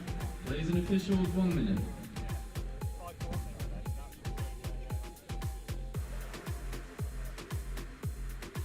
Well, welcome back for all the action here of this second half. The Women's Opens, England leading the United States 4-1. Adam Collins once again in commentary, joined by Mel Day. And England really in control here. We've had a quick conversation off air. And what are we looking here in the second half? What, if you're the coach of the US team, what would your instructions be at half time? I would say, especially when they've got the tap off now, when they get up to the 7, because they are making it up to the 7, the England defensive 7, I would just spread that ball a little bit more in attack and test the outsides of that England team.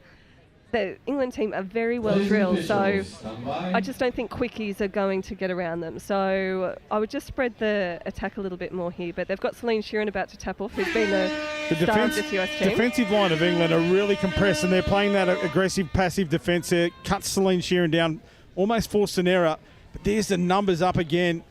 It's 2 lines, a wave of attack in defence. And you can see the alternate defenders that are coming up. So Absolutely. There's no gaps in their defence. There's always someone right next to that player who's making the touch to come up on the next one. That could have been a shoulder charge from mine. There was no handout from either player there, and it's on the defender to initiate the touch.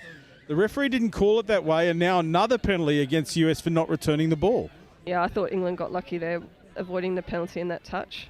And that's the problem with that aggressive style of defence. You've really got to control it. England have done it well so far, but we'll keep an eye on that one to see if we see any more of those collisions. Yep, US set. That's much better from the US defence. Emily Irons again. She's been busy. Great pace in the middle for the English lineup.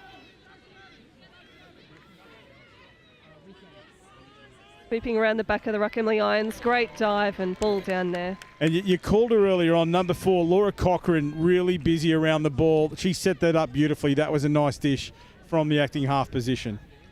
We'll see it here in replay. There it was, beautifully passed off the ground.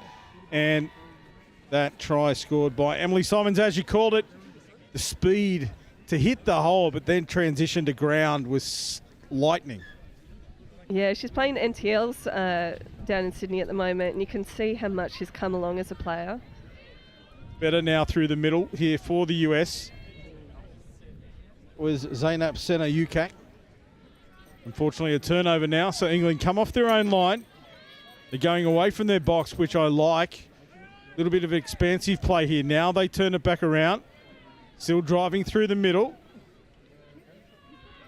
A bit slow on that play into half. Regather for another touch now. Sweeper play coming around in the form of Emily Simon again with the ball. Nothing doing that time. Simon from half. Dishes off. Danny Payton it is that goes to the line and gets it down in time. Danny Payton. What a dive. She's done that twice now this game. Kind of testing them on the outsides and then just goes in for the dive. It was just well constructed again. It looked like it broke down probably 2 phases earlier. They reset, and then it was that player Emily Irons, who was heavily involved in that. And then the beautiful dive from Peyton to put the icing on the cake. It's the US with it all to do now at 6-1. 7 metres out, the USA. Keeping it in the middle. They just need to move the defence around a little bit more. There's that long ball we were talking about, but not very well executed, unfortunately, there for Justine Whippich. Not able to get the crisp pass that was needed. And this is good metres already here for England. Again, collision in the touch. Sound like a broken record, but it is glaringly obvious out there what's happening. And England are just controlling it better. Yeah, they look very composed in their attack. You're exactly right. Even when like their sweepers are going a little bit early, they're staying composed. Lovely touch there by Leila Shokat. She had to make it. Your girl Kavanagh was away. Shokat now, little release. That's extra metres. Good play there from the US. Now they need to consolidate here. This is better. Forward, more direct. Sheeran with the ball in hand. Dishes off short. Straightens up through Lee. Sheeran from half. See what she can do. Off the left foot. Extra numbers here if she can get in behind the line she has. But the support player's not there in time. But that's just the experience of Sheeran. The slightest gap opened up. She knew. Put her head down. Get behind the line before you start looking for support. And I know they didn't score at the end of it, but by far that's been the best set of 6, I think, from the US. Coming out of their own half, that just looks spectacular. And it was, again, another play where they transitioned from, it looked sloppy to start off with, they resettled and then took it forward. So they can certainly do it. They just haven't done it consistently enough to trouble the England defence. Yep, you can see they've got the speed there and they've gotten over the mark, so this is going to be the second touch. Attacking this England line. They're still trying to get their subs on. They're still going to get a strike dump in here. Chloe Mann, it is the try scorer. She's stepped to the left, dives again, but this time the defence of England through Sophie Barkham it was that got up off the line to make the final touch. But definitely dangerous is Chloe Mann. Oh, straight through the middle here. I think that's first touch. It was also, there was more aggression from the US defence, but one player in isolation, and that's the difference. That little dummy is enough to get behind that defensive player, and you have a whole line open. Better here again from English team. Pass left a little bit out in front. Not able to be taken by Phoebe Simon on that occasion. Yeah, this England team, you can see they're just sitting in their D. Every single touch, there's 2 alternate players coming up, putting pressure on that US team. We've seen it again. They're just so disciplined in terms of trusting their defender, getting back on side. This is better. Oh, that looks lovely. That was beautiful pass. The hands through the hole and a nice release from Leila Shokat, it was, again, who's been dangerous for the US in attack, but much better play from the USA. Well done, ladies. And now England with it all to do. It's almost, that England defence is almost like it's a crusher. They come together and they squeeze the attacking player into not being able to do anything. And when the US do the same to them, they're forcing those errors every single time. And the US team, this lateral play, sorry to interrupt, that was the lateral play. They lost metres on it. Yeah. See, Sheeran can switch it around a little bit. Her and Lee have been a bit of a team together in the middle for the US. It's a bit close. Nice defence again there. Sheeran goes for the line, straightens up, but a great defence from Kavanagh. Lovely quick phase play by the US. My apologies. They're not lacking in speed, are they, the US team? They've got so many pacey girls out there. Sorry to cut you off earlier. It was just... the line was there and you could see it. It's marked on the ground. That's exactly the... Yep. Now, good hands. And the girls just need to step up in defence here. You can see they're just rolling. They probably gave away 5 metres just from not being confident in coming up in that touch. And when you sort of... Oh, great touch. What but again, touch. That step of Denny Payton is lethal, isn't it? Yeah, she's got everything. She's playing out towards Wales now for her club stuff, and US, unfortunately, just a loose pass. A little bit of frustration there as well after the pass is affected. You can see, just reading the body language, a little bit of frustration. They just need to maintain their composure and not let England in anymore. Betty, tomorrow, get the sub box, get ready. Make sure everything's all settled, right? 12 minutes remain here in this match as we see another dive over from the England team.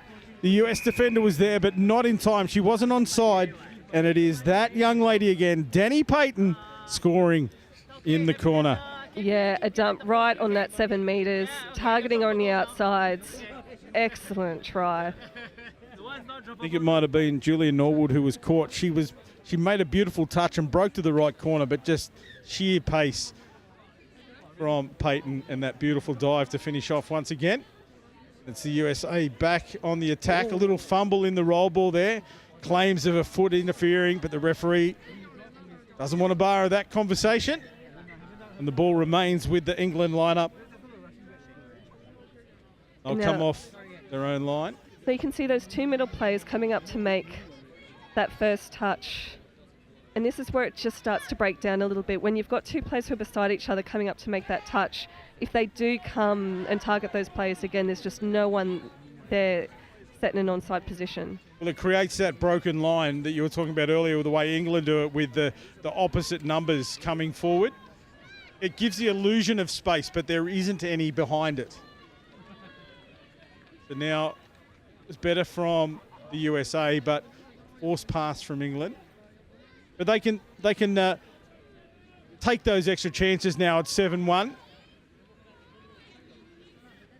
We see better roll here from the US. But now that confusion, she just needed to drive forward. Didn't need to look for the player coming on. Better drive again. Good pace here for Justine Whippich. Couldn't get through the defensive line, but that was better, that transition. The one touch breakdown, but they picked it up, rolled on, and extra metres were made. Now they need to make there it is again. 2 players caught in that same space, but nothing in behind it. Yeah, and England will start noticing that, and it's just, if they do target those offside players, they're going to come through every single time. Emily Irons with the ball. Danger, straightens up, good acceleration. Nice quick roll ball as well, but well read in defence.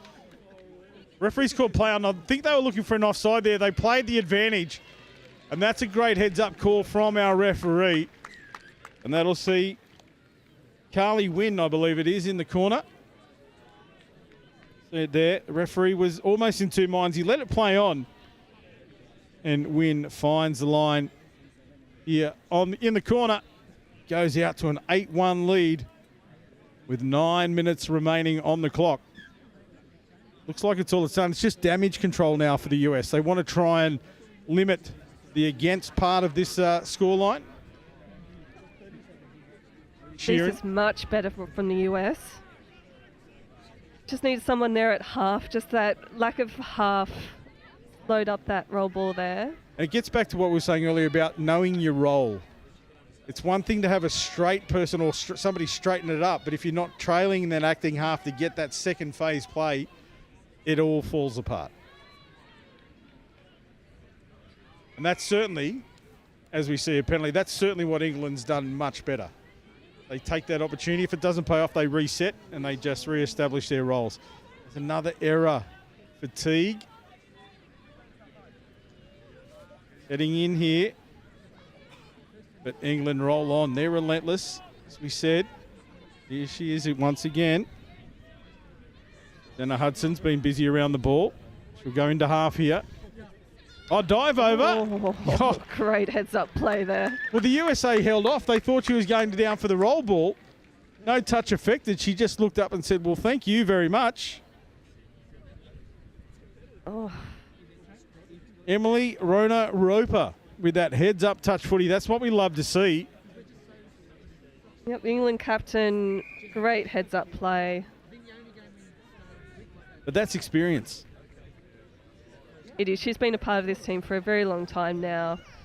An excellent leader for this team. Structured play here for the USA. Couple of changes of direction in this set so far. There's the line On the inside, good shutdown defence. Last touch coming up for the US. Through the line she goes again, always asking questions. That is Whippich, but the ball not being returned to the mark, that's the third penalty, and they can't afford to give away extra metres. No, and it was such a confident way to finish that set of 6. That lack of discipline, giving away 10 metres, but I thought that was a great attacking set by the US. Some crucial players here for England on the field at the moment through Simon. See here, she switches back to the inside. That's Simon rolling forward. Good direct metres now. Offside player, she did beautifully then, but a late pass. That should be a penalty for mine, not a turnover. Yes, there we go. Well done, sir. We're not mic'd up, but he certainly was drinking my Kool-Aid. It's one of those decisions, I have to say, Mel, that, it's a greater advantage to the non-offending team to get a penalty. You don't want to give away the easy, set of 6, just shut it down. Absolutely. You want those extra 3 metres to have a solid drive, and here go the US through the middle of the field. It's Lee, gets it down for Sheeran. Sheeran, she should have given that one. I thought hands was on there. They definitely had a 3-on-2 on this side of the field. There was a 3-on-2. Yeah, absolutely. Now England, they go to the sub-box side again, this transition play, the subset. Good direct metres now, numbers come in. Great hold of the ball by Bronte Sykes there. But a changeover for not straight is what I'm going to say, potentially. It's a bit hard, he's moving his arms around like a wind machine, the referee. Not quite clear what the signal was, but another 10 metres. I think that was a bit of chat by the looks of it from the England team. Certainly seemed to be. We understand that signal. So again, that lateral play from the US, trying to get across to the sub-box to get the fresh legs on. There was a little fumble. Oh, missed by the referee. Picked up. Oh. In behind the line goes Zainab Senayukat. There's Man. Back to Man. If they can get the ball. No, the long pass gets away from Sanika Friend. And at 9-1, it's probably time to throw the ball around and let it loose. Yeah, absolutely. Just play with a bit of confidence and back yourself. Their scoops are actually quite strong from the US team. When they do pick up from half, they've got a lot of speed. Well, I think the scoreline reflects the dominance of England in the way they've taken the structured play to the US. But it hasn't indicated, like US haven't died down and let this one go. They've been cracking away, just haven't been able to convert it. They certainly haven't given up, which is fantastic. Now they roll on again through Man, but again have another penalty for a forward pass off the ruck. Off the mark there. Overstepping. And I think that's their second overstepping penalty, and it comes back to what you pointed out in the first half, that they're not initiating that touch 100% really clearly, so they are just taking that extra stride.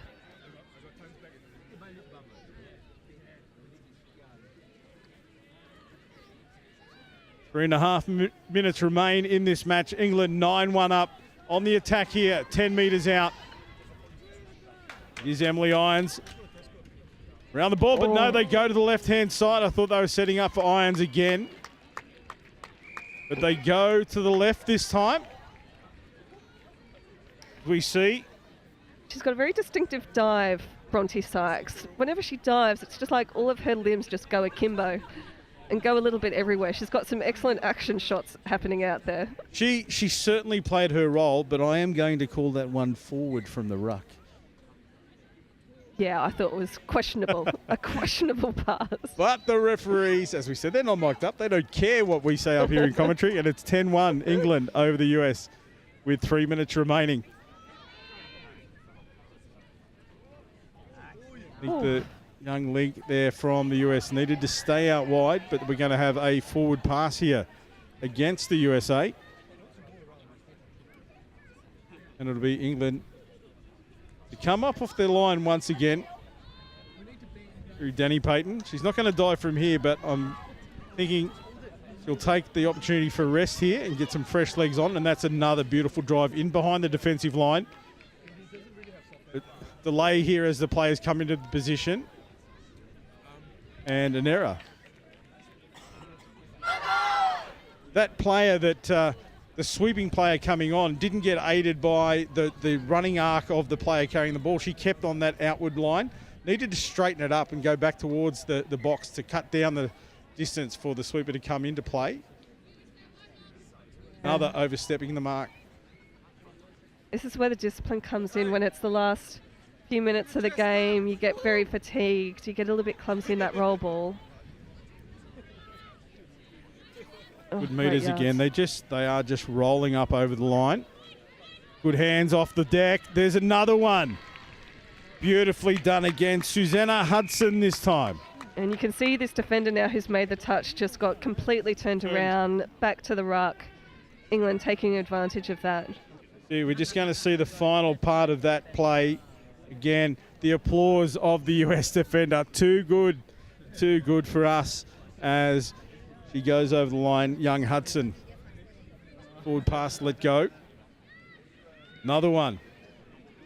There's another one. 3 in a row. The referee's not up to it. Watching this pass off the ruck. Oh, lovely. Back on the inside. The referee will call ball down. The defence came across in the shape of Bronte Sykes, but again, I think it's Chloe Mann. No, it's not Chloe Mann. Trying to see. Number 5. Layla Shokat, who's been busy. You've called her in the run a few times. Yeah, she's been their best player in the second half. Is that one defender coming up out of the line, opening and channel on the inside? The advantage taken there by the English team. They've set up here for a good attacking raid. Numbers shut down in defence beautifully by the winger on the far side, but another one had to be made. I almost thought the dive was in there. It looked like she was almost at the line. But that's the unselfish nature of the England team at the moment. There's a little error, an unforced error, fortunately, but this is better roll on. Dummy thrown by Sheeran, a ball over the shoulder. It was just a little bit of a nothing play, but beautifully finished there. The England team, 11 tries to 2 over the USA. What do you think of that? A great start for the English team. Yeah, I think they'll be really, really happy with that. I think the one element that they will be disappointed by is the number of errors out there. There were a lot more play the ball errors than they would have liked. Yeah, so at 11-2, as you said, plenty to work on. It's a good start to blow out the cobwebs and get, a nice for and against on the scoreboard. But plenty of action still remaining for both of these teams. And I guess the task of both coaches is very different, isn't it?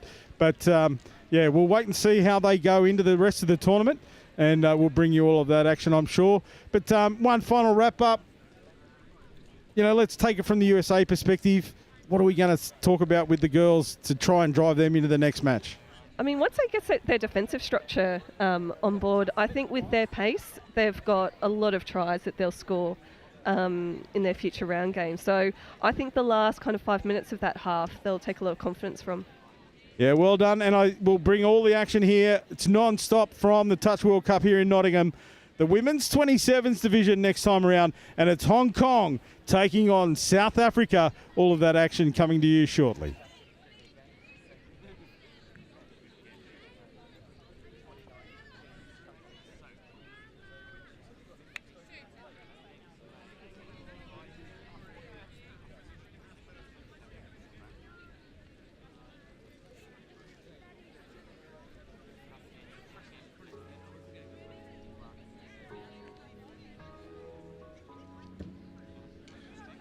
Well, as we carry on through the day, nice to see everybody settling into the World Touch competition in 2024 in Nottingham. I can't believe this. It feels like I've been here for days and we're only on day 1. A reminder for all players, supporters, officials, we have bins all over the place and we are representing Touch around the world here in Nottingham, so please ensure if you have rubbish, we utilise bins and recycle areas. If you are leaving sub boxes, please take your kit, bottles and anything else with you. And we do need a quick turnaround because we have obviously next games starting. within 5 minutes of the end of each game. So far, everyone seems to be enjoying themselves. We are here obviously for 7 days, so there's going to be a lot of tough competition over the next few days. Here at Highfields and over at Riverside starting tomorrow for the next 3 days. Riverside will be up and running.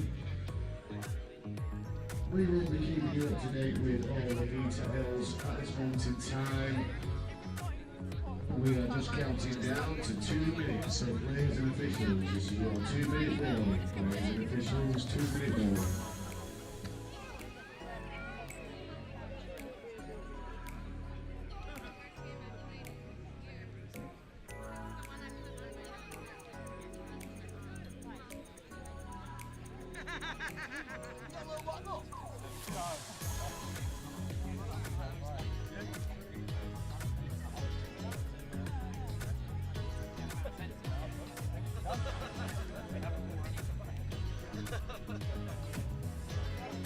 I know it's a bit mild today, but obviously because it's a long tournament ahead, please keep yourself well hydrated. There are water flags all over the place. Players and officials, this is your 1-minute warning. Players and officials, 1-minute warning. If you want to get yourself some water, there are water bays where you can go all around the arena. It's identified by blue flags. These are all drinking water. And a gentle reminder, please stay off pitches when going left, right and centre. Players and officials, this is your 30-second warning. Please take Here we are, ladies and gentlemen, set to get underway this women's 27s match from the World Cup here in Nottingham. Adam Collins in commentary again. Mel Day joining me. It's Hong Kong, China taking on South Africa. And 2 teams to start the competition. The South Africans have been at quite a few World Cups. Hong Kong, China have been building greatly in the Asian region. And this should be a fantastic match. I know quite a few of these South African girls. They've been around since the 2000 Youth World Cup. And now playing in the women's 27s division. Great play through the middle. The split play from the roll ball, the dive. But the referee says the touch was affected.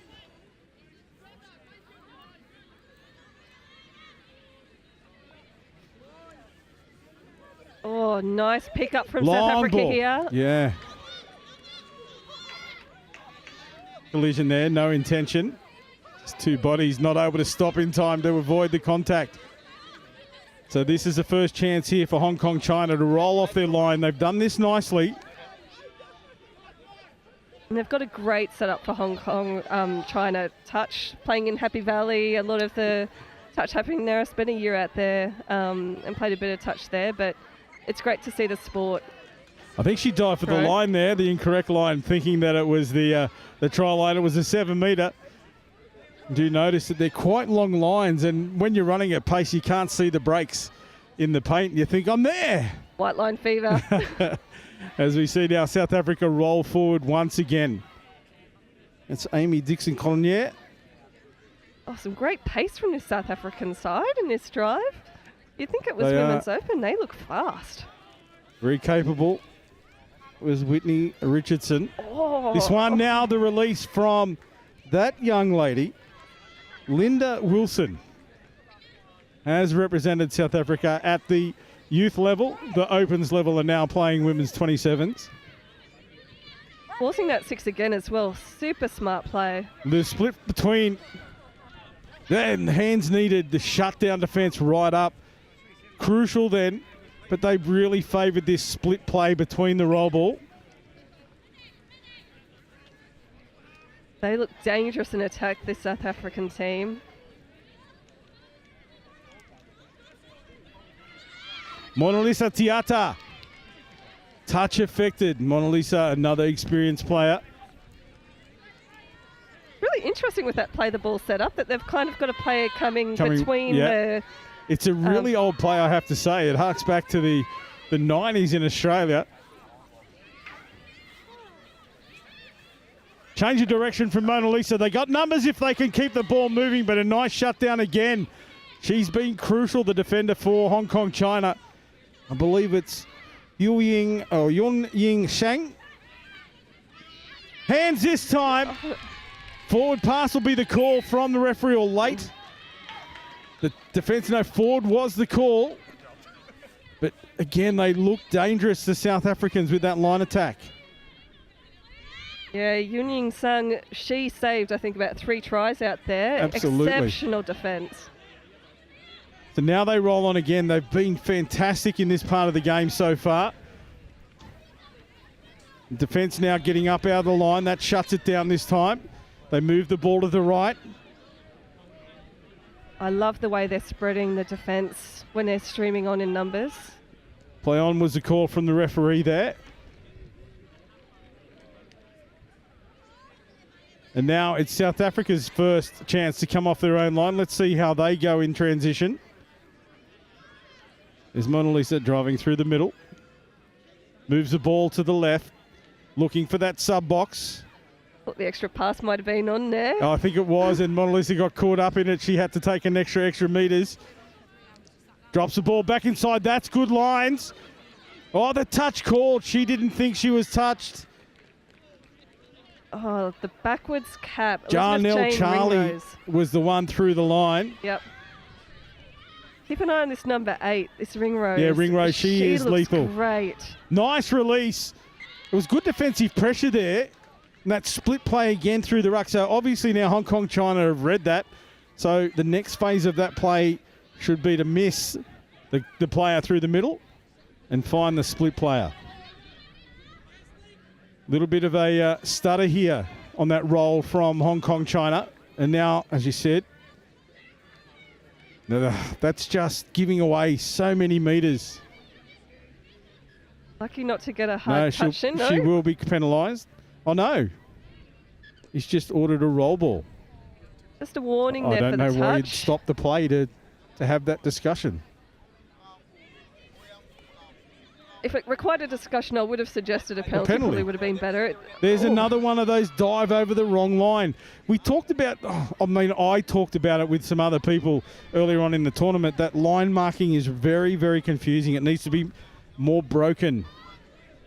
Yeah, you can see the way they've mowed or something like that. I don't think it's coincidence it's happened twice in a row. No, I'd be certainly talking to the team if I was the coach to let them know. As we see, nice roll on here from the South African lineup. Amy Dixon gets a good ball down. That's a nice release. This is better from South Africa. Numbers on the outside. Nabila Boltman over on the right-hand edge. We'll see it again in replay. Well deserved. They've been threatening this wing all game. So here we go. We'll watch it in replay. There's Amy Dixon. This is a crucial roll ball. Nice pass off the ground. That pass there was crucial. And there's Nabila Boltman over the line. And 1-0 to South Africa. 6 minutes gone. And it's Hong Kong 7 out. Hong Kong, China, ready to go. Just putting the ball down there. I'm really enjoying the pace in this game. I think both teams are very composed, very controlled. And let's not forget, this is the Women's 27s division. We watched the Women's Opens in the earlier game, and the pace is not too dissimilar. No, I'd say it's on par with the Women's Open that we just watched. South Africa going back to the middle. This is Ringrose here with the ball now, passing back in. Nice ball off the ground. Referee's going to call that one up. I could just see his positioning. Is that the young English referee out there? Yeah, Jack Harris. Young Jack? He's a recent Black Badge referee. He's also the referee coordinator in England. I have to say, he is a very, very impressive young man. Just incredible in terms of his contribution to the sport. And as a referee, he's fantastic. Great communication. You'll always know where you are, where you stand. He tries to talk players out of penalties. Yeah, excellent ref. And here's some numbers here. I have to say, if they move the ball to their left edge, they didn't need to run that. They needed to shift the ball and create this second phase, and this is exactly what that's created now. There's pressure on the half. She actually gave away 7 or 8 metres on that play. That'd be something I'll be looking at. There's Amy Dixon will go into half.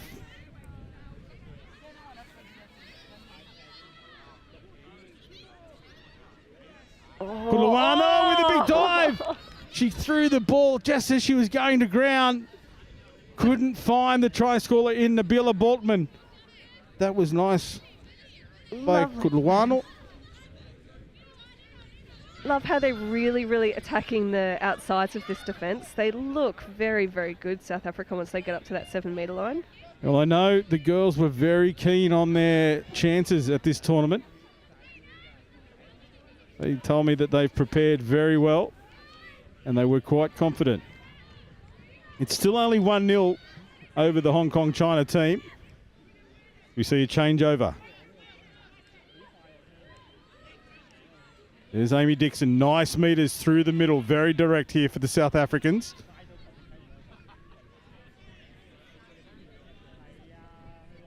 Incredible taking 2 touches through the middle. Sometimes the defence just lays off a little bit and it can make There's loads Linda of meters. Wilson now. She's got space. Gets the ball out. If they can move it, no. The referee called play on it. Just needed to find the mark and wasn't able to. But very enterprising here for the South Africans. The touch box.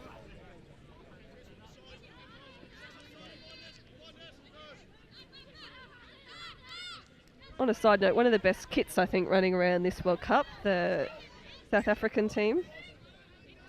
They've got lots of variety too in their warm-up material. Very vibrant colours, as the Rainbow Nation they're known as. They certainly bring colour to the World Cup. Been lucky enough to coach them at a couple of World Cups. And have established a little bit of a friendship with plenty of these players. That's a nice pass. And the defender was well back in the try zone. Wasn't aware that spatial awareness is crucial. And you could see she just gave up and said, oh no. That's a heartbreaker. I think we've all been there where we've just kept on rolling and then you realise you're 2 metres behind the line. Yeah, it was beautifully set up by the South Africans. Let's not take that away, but it was certainly gifted to them in the end with that player being just caught well in no man's land, or no woman's land in this respect. Oh, great tap off here by Hong Kong China. 4th touch coming. They're on the 7 metres. Just the ball out in front too far. She wasn't happy with herself as she gave the pass either. Let out a cry of anguish in Lam Ayung. Oh, a little bit through the ruck. Oh my goodness. I thought that was the defences. That was definitely the defender getting through the ruck there in... Oh, that's Ka Hai Kwok. I think she was lucky not to be penalised on that occasion. But it's play on. It is Ka Hai Kwok in half this time.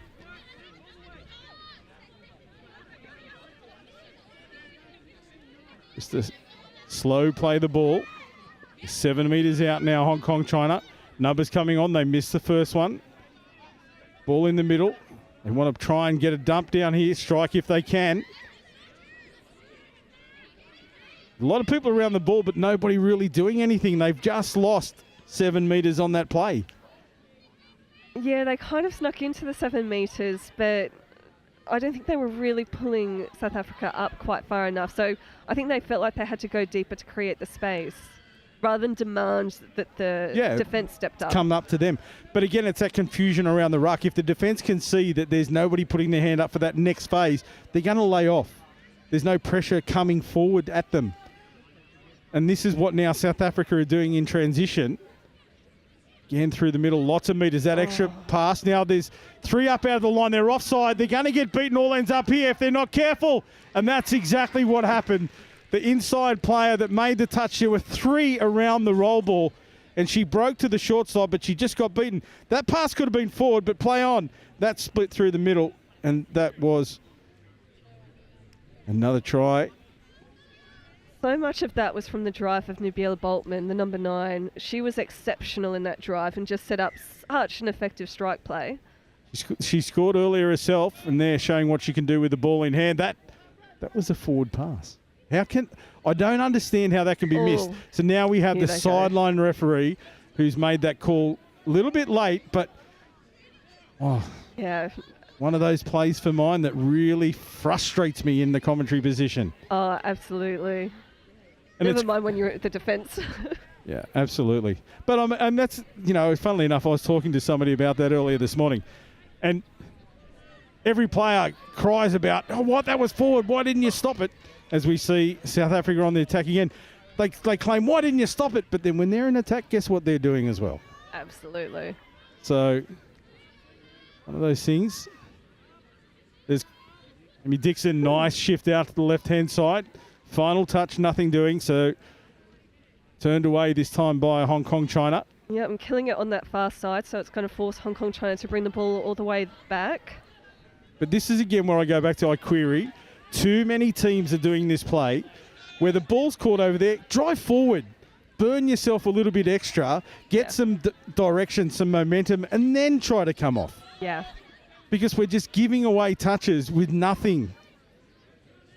Just being too lateral, letting the defence come up, giving the defence time to come up rather than maybe take one in the midfield. And by the time you're at the halfway line, there's 4 touches burnt. They've had 2 touches in enemy territory, and the result is 0. That's my old coaching hat. I'm sorry. Yeah. In commentary, we're supposed to be looking at it from a different perspective, but I find it very hard and frustrating when I see play like that. Yeah, Hong Kong China just not really stepping up in the defence. They're giving away a lot of metres. Again, slower transition from the South Africans. This is better now. Straightens up. That's an off-the-mark penalty. That was... You can put your hands up all you like. I'm going to have a talk to you later. The coach will be thinking that shouldn't have happened at that pace. No, and she knew she was over the mark. You could see her just stuttering rather than just take that step or 2 back. And that's one of those things, isn't it? It's a 50-50 call by the player. You go, do I take it and step back and play it properly, or do I risk it and see if I can get away? Yeah, and the forward pass there. Very, very early in the touch count. So they're going to shift early and try to get legs on. And they have. Here comes a player you called to watch earlier on. They look great when they're flowing on from the sub-box, don't they, South Africa? They do. come in at pace. They come in at a Ring really from effective half. angle. Oh.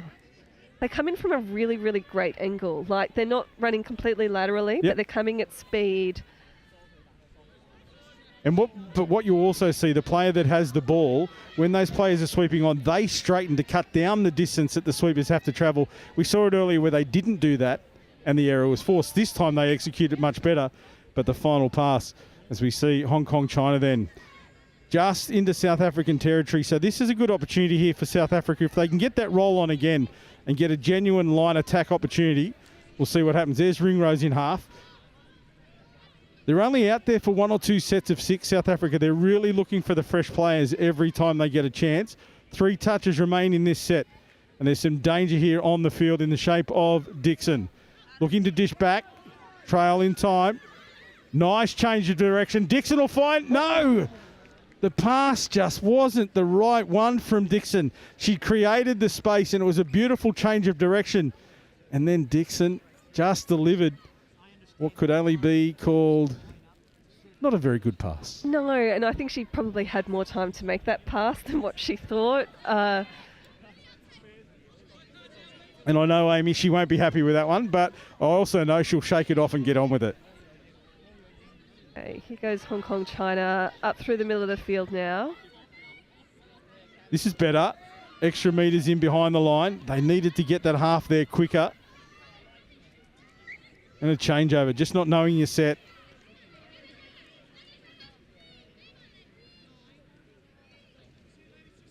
South Africa just reset themselves. Yep, taking a touch in the middle of the field, creating that space on their inside. Casey Funderburg in the number 1. She's headed off now, but she's been taking control in the middle. As has this young lady. Also the bright boots of Whitney Richardson. Keep an eye on her. There's Wilson.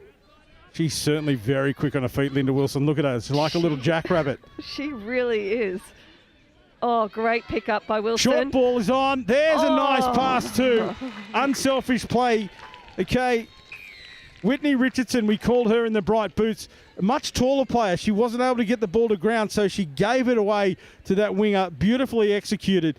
And the try out wide, scored by number 16, who is Brittany Moat. Yep. Linda Wilson deserves a lot of credit for that try, doesn't she? She is rapid. Yeah, there's an animal in South Africa called a spring hare, and that's exactly what Linda is. She is lightning on her feet. Her agility is second to none. And now the South Africans roll on. Here's your player, Elizabeth Ringrose. That's her with the ball now. Through the middle they go again, the dive over. Beautifully done. Jarnell Charlie, the number 5. It's just been such an integral part of their game. You could see the defenders were on the line, but they just couldn't get down. And that's that momentum, that forward, almost like a heat-seeking missile. Yeah, you could see how low she got. So when those defenders aren't diving, when they're kind of standing upright, she got so low and slid that ball across the ground. Such an effective dive. Well done to South Africa, really taking this game by the horns now. 5-0. Hong Kong, China with it all to do. Just a minute remains in the half. But it has been all the touch box. Another penalty for a late pass that time. It's Casey Funderburg through the middle. There's Dixon. The pace of Dixon. She'll go all the way. Now she's Amy, half. She the little needs a show and player. go. She needs a support player. No, she wasn't the half. She came through. She came through the ruck. We'll see it here. Let's have a look at the replay. Oh, we haven't gone back so far. I mean, you know what? I trust you 100%. Yeah, no, she and the definitely- fact that she was on the mark that quickly that I thought she was half. But that is the pace of Amy Dixon. She's that's what she's known for. And yes, it was a single pass, and that's all it needed. It was a little, again, nothing doing. She was just taking a drive. That little show and go was enough to change the defensive footing of the Hong Kong China player. And the heads up touch rugby from Amy Dixon. Extends the lead now 6-0. South Africa over Hong Kong China. What have you taken of that half? South Africa looks strong. And this is a great division. There are no pools in this division. I believe it's just a total round robin. So all the teams will play each other once. So you'll be able to really see the strength of each team against each other. South Africa, their pace is just something else. Yeah, we'll take a quick break and bring you all the action of the second half here from Nottingham. The Touch World Cup of 2024. It's South Africa 6, leading Hong Kong China 0. Something to drink over there. We have photos as well. We've got take that photo, doing the team photo. So if you haven't been over and seen them, get yourself over to the team photo. They are next to pitch 2. Just a reminder, obviously, we're getting there. Please stay off official pitches when not playing. Please do not warm up on official pitches. And we're going to the players' village. Please ensure you are using the hard standing instead of cutting across the fields. Countdown is on for the second half.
posted over there. There are water points around the site where you can pick up water.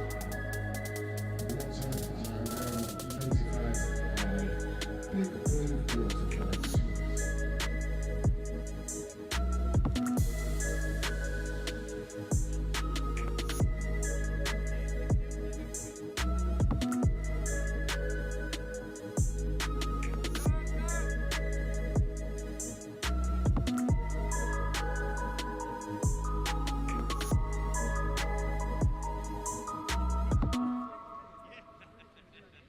Players and officials, 1 minute warning. Players and officials, 1 minute warning.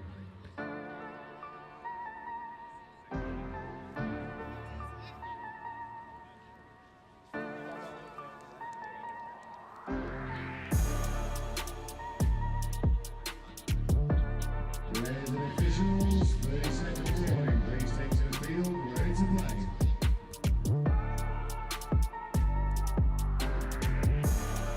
We're back with the action for the second half here. Hong Kong, China currently trailing 6-0 to South Africa. And it'll be Kahai Kwok to get us underway with the tap-off for the second half. And it has been all South Africa. It really has been. You can see why they're favoured for a medal in this World Cup. They just look very, very solid. This is better from Hong Kong, China. Nice. No, but again, an incorrect roll ball. Yeah, we were talking at the break, and I think when you're 6-0 down, you've just got to focus on what's in your control. And for me, it's just errors. So just hold it for the set of 6. Be really composed with your play the balls, and then you build from there. But at the moment, they're losing it a lot in simple play the ball errors, which is not helping. Great drive here again from the South Africans. Back to Wilson. Hands. Great step there. Numbers have been covered by Hong Kong, China. So now they have to try and create something. There's Wilson with pace in behind the line now. She started to stumble just as she saw the line open up. You see the big smile on the face. I thought she'd done enough there. Well, they've got to watch their marks there. Another couple of steps over the mark there. And Kahai Kwok it is that you were calling. She's coming off. She's blowing hard, making her way to the sub box. And now Hong Kong, China up over the halfway line. Oh, this is much better from 2 Hong Kong, touches China. remain. Straighten up the attack. This is the last touch. Sin Shi Tang it was that went from half. But unfortunately on the end of it, found a penalty and a late pass. But a solid set of 6. Much better. Very solid. That is Rachel McMahon driving it forward for the South Africans. There's Wilson punching it hard again. Numbers come on, fresh legs. Look at the speed in this change. Oh. Ringrose turns it back on the inside. That split play through the middle again. Looking for Ringrose here on the inside if they can. She might not need her. What a great run from Zandali Pillay. Beautifully done. It looked like she stumbled as she came through the middle of this roll. But let's have a look. It was just dished off from Ringrose. And I thought here they'd read it beautifully, but she stepped off the right foot, got him behind the trailing defence, and they hadn't squeezed out the middle in the number 6 jumper, hadn't chased hard enough, and beautifully executed. That play has taken them to the bank. That looked lovely. You can see just like the little subtle dummies, the subtle step, just through the defence wide open.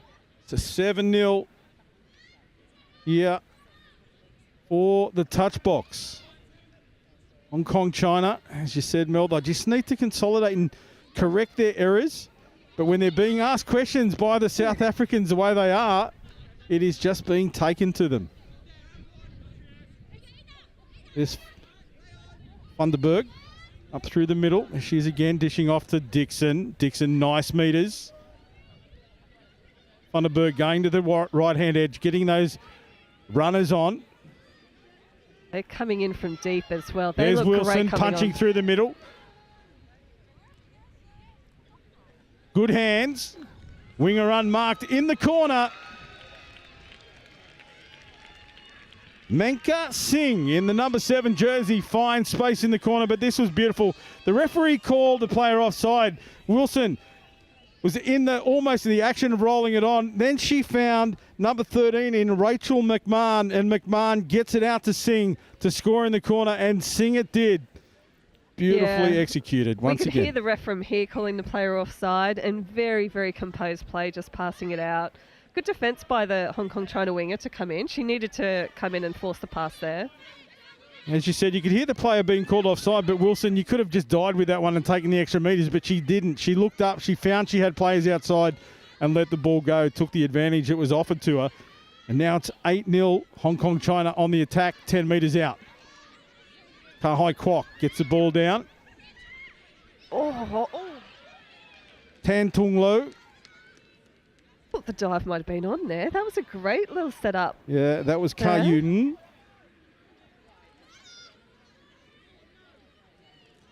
Ringrose in transition.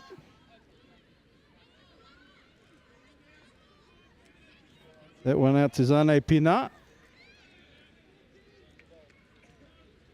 Oh, you look at the depth of these subbers coming on. It just There's Dixon. so much.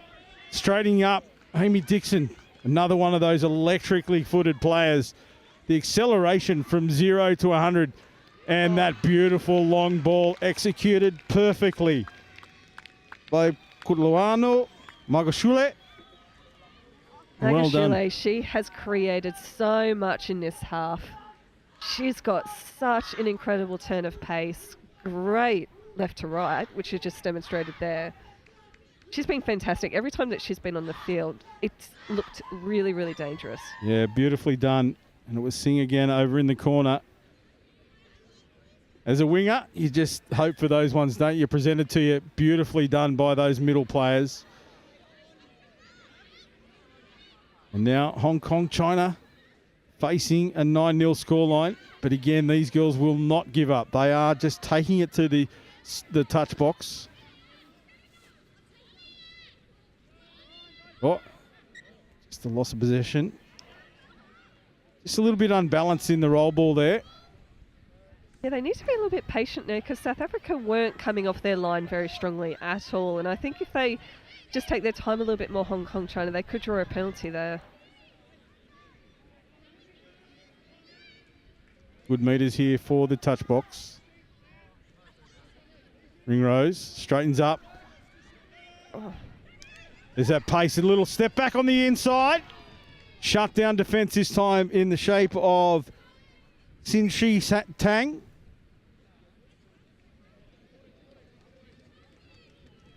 Definitely a try saver, that one. The pace these South African ladies are running onto that ball is just nothing into almost something. Yeah. Oh, they've got to watch those touch passes.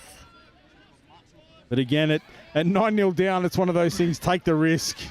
But Yeah, I probably true. wouldn't be doing it coming off my line. Oh, good yards here, Hong Kong, China. They're just looking a little bit flat now, Hong Kong, China. They just need to maintain the depth of some of these attackers for them to run onto that ball. It's Ching Man Lam taking good meters, but just steps back in at the wrong time. This is better. Unfortunately there for Luk Ying Lam. Not able to get to the line, but that was better from Hong Kong, China. As we said earlier, they're not going to give up. These girls don't have surrender in their language. Always taking it forward. Little bit of confusion now creeping in. The play that's been so lethal for them. There's Ringrose with meters. Little fumble, but gets away with it. There's Dixon. Straightens up beautifully. Gets a strike dump down. Numbers now if they can release. Shut down. I'm going to call that 1-6 again. So this is an opportunity here for South Africa. You'd think they'd be able to pull something out here. 15, 20 metres out from the line. Yeah, if you were a betting woman, which I am, I would definitely have a few quid on South Africa to convert from this part of the field. It's a nice reveal there, Mel. Oh. There it is. Look at that. Beautifully done. Ooh. What's he going to call? Referee's just having a No, bit he's of called a the ball show. down. Oh, I think she must have lost control before I'd like the to see line. that in replay. So Yes, it was a strike play. Let's have a look at it here. Our friends in the van are helping us out. It's a little switch back on the inside. Nice strike dump. There it is through the middle again. And Kutluwana, we just couldn't quite see it. But in general play, I thought it was good. Yeah. Back with the action now, and South Africa on the attack once again. All right, double or nothing. I'm throwing my cash It's almost back the out same there. setup here. There it is, that almost same play, but a heads up. Oh. They'd shut it down that time in the quick release. There was numbers out there, but the offside play was called.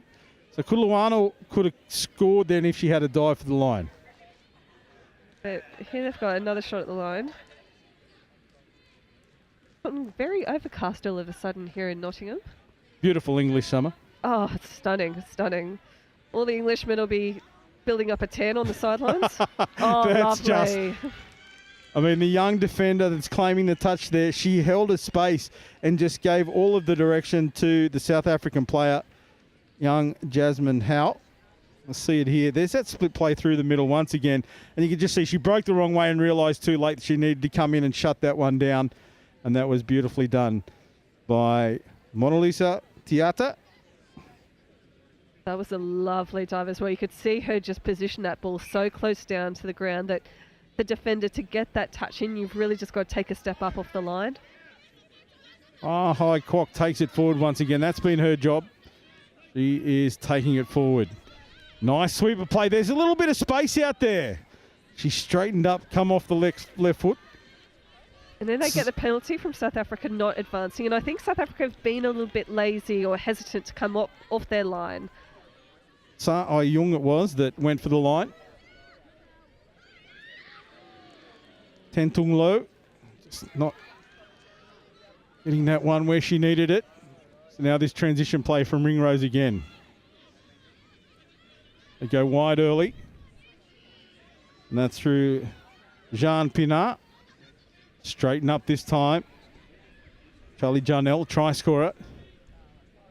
There's Dixon. Funderburg. Funderburg with a cutout pass. Couldn't find the winger. South Africa making all those yards from those players flowing onto the field. And I feel like if I was Hong Kong right now, I would just nominate a defender to come up off the line and try and cut that off a lot earlier, because at the moment that pattern of play just looks completely unopposed. Yeah. It's just South Africa have all the time in the world just to pass that ball along. But I'm just looking at the Hong Kong China bench. The fatigue is clear to see. They've been forced onto their back foot so often that, fatigue. And you look at the bench for the touch box and they're much fresher. Yeah, the intensity in which they're subbing off, they're subbing on, it's like we're 5 minutes into the first half for them. Yep. And it is 8 minutes remaining here in this match. South Africa in control at 10-0, a loss of the possession there, but we're going to... No, the referee's going to say the touch, the force of the touch was what knocked that ball out. And that's good meters on the tap taken by Kutluwana Magashule.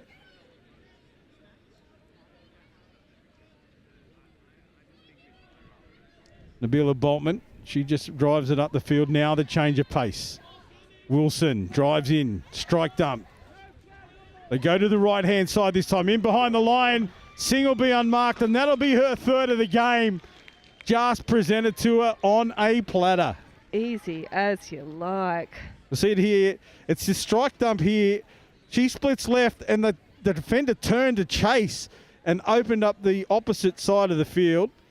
Just perfectly done. Yeah, I think that defender just profiled the wrong way. I think she needed to make that touch with her right hand, profile to her short side, and she just got caught out so that her outside defenders, they had to come in and try and force the pass there. But a nice read from the South African attacker too. She picked it up, had a look at what the defence had done, and then decided which way to run, and she did that perfectly. So well done to the touch box. 11-0 now. 7.5 minutes remaining.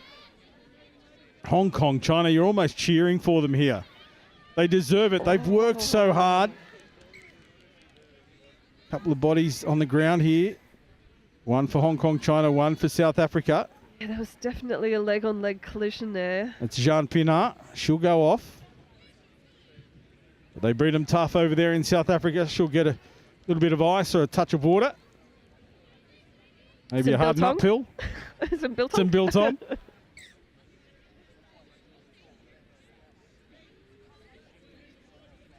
Ringrose has been busy in the middle, has this young lady, Charlie Jarnell, or Jarnell Charlie, my apologies. But a penalty all the way back here. Come back here. You overstepped the mark. You're not getting away with that one, says referee Jack. South Africa, they just don't look like they've got a weak pod out there. Every pod that comes in looks threatening in attack. As I said, when I had a conversation with them yesterday, they are pumped about their chances here at the World Cup. Not straight is the call. You talked about coach killers earlier on. That's a coach killer for mine. The speed that they were attacking, there was no need for them to be offline with their roll ball. No. Little cut out pass there. There's Dixon. Every South African player has so much time with the ball. It's very composed, very unhurried. Change of direction this time. Singh takes it on a knee, straightens up, the hole closes.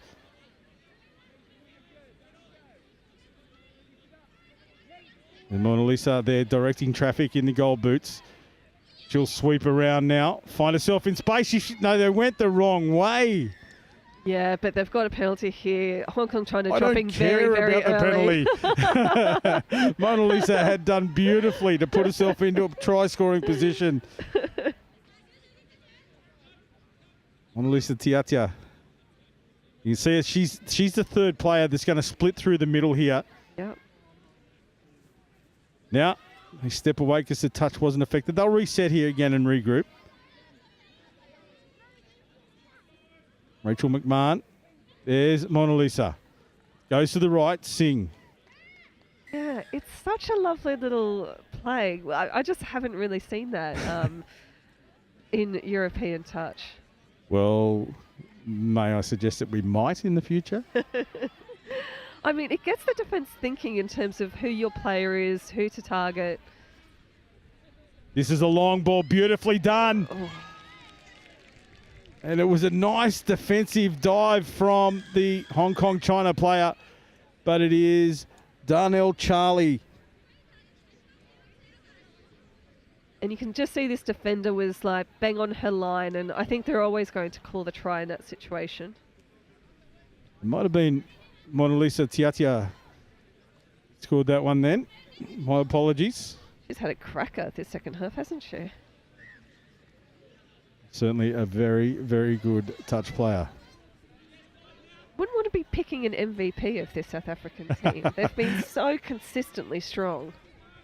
And look, just the girls, the way they are, I know they are so tight that it wouldn't matter to them who the most valuable player was, because they know that each and every one of them plays a role in this team performance. Yeah, absolutely. I feel like we've said about 7 or 8 players' names as being so impactful.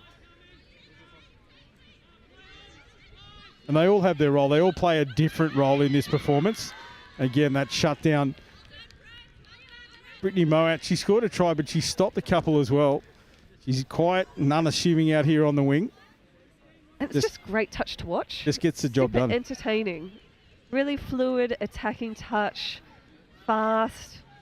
Not many errors. It's just 2 minutes to go. Play. And a shout out to Steve Ingleson, the coach of South Africa. Really turned these girls on here to kick off their account. Oh, straight up there's Dixon. Extra numbers now. Good hands. Shut down defence. Beautifully done. But offside is the call. The offside player's through the middle, but she had to come in and shut that one down. Yep, Zanderli Pillay, I think, was that Hong Kong China winger who came in and stopped that try. Dive over. Oh. Lassie. Luano Magashule they got that one across the line. She has been on fire right through the tournament. Yeah, I take This it back. match, I think anyway. Magashule, she's been the MVP in the second half for me. She's just been Putting yourself out everywhere. there on a limb? I am. I think she's been spectacular.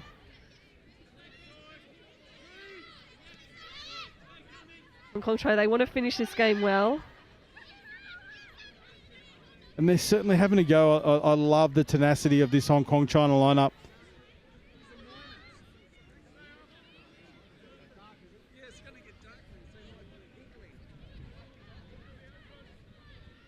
Yunung with the ball now.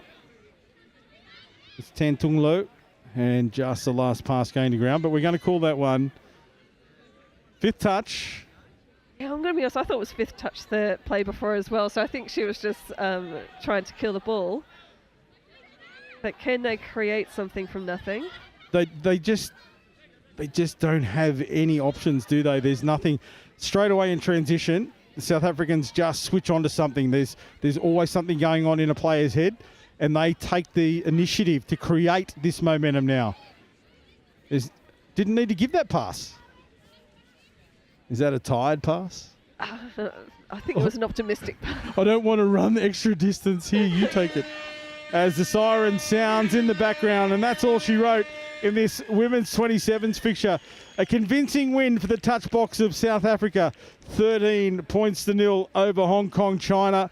Mel, comprehensive victory for the touch box, and I think they've laid it out there for the opposition to keep an eye on the touch box. Yeah, if I was in this women's 27s pool, I would be feeling very nervous after seeing South Africa's performance there. I thought they were absolutely solid. They had pace, composure, depth, everything that you want in a solid attacking setup. So they'll be really thrilled with that game. Yeah, as we said, the women's 27s, it's now the next game coming your way. The men's 30s, where Japan will take on Singapore. And it'll be James Preston in commentary. And we'll bring all of that action here live on the Federation of International Touch YouTube channel. Thanks for joining us, and we hope you enjoy all of the action here from Nottingham as a beautiful English summer makes its way across the ground. We've got pitch 1 getting ready for the next game.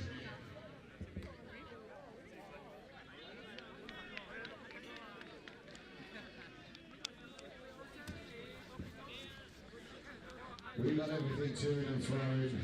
We are getting ourselves ready for the next tap off. The countdown, we are just, as always, just under 5 minutes for the Gooterers.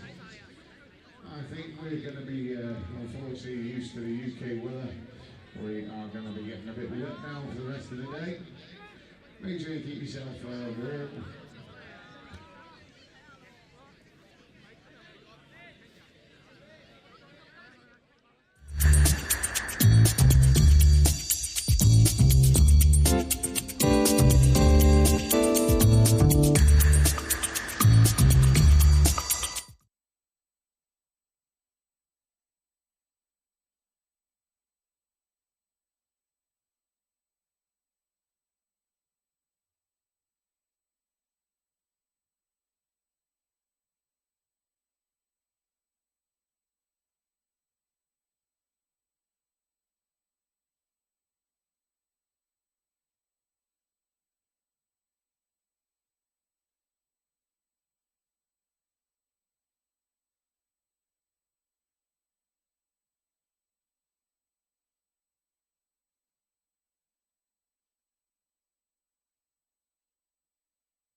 So what does it mean to you?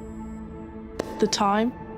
The sweat, the passion, The thrill? The determination?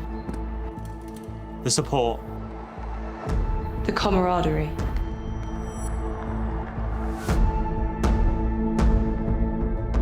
but there's so much more than that. We're playing for something bigger. You ready?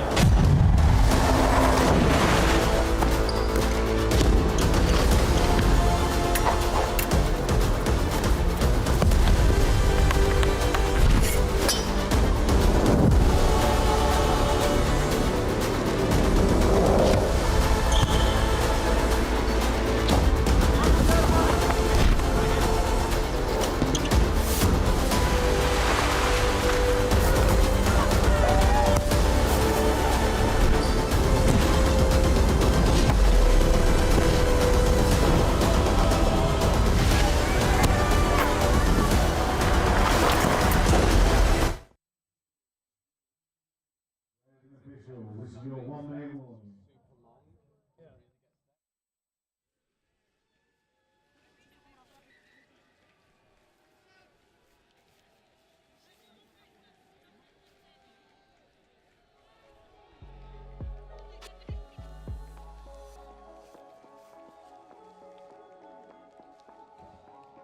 Players and officials, this is your 30-second warning. Please take to the field, ready to play.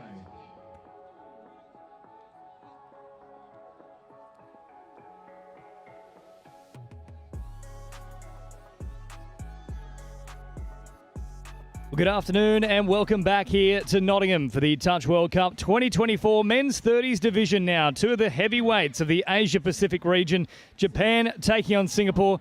James Preston and Joe Wright to bring you all the action. It will be Japan with first use of the ball here in terms of defence. Singapore will start things though, and off they run left to right on your screen. Bring it forward now.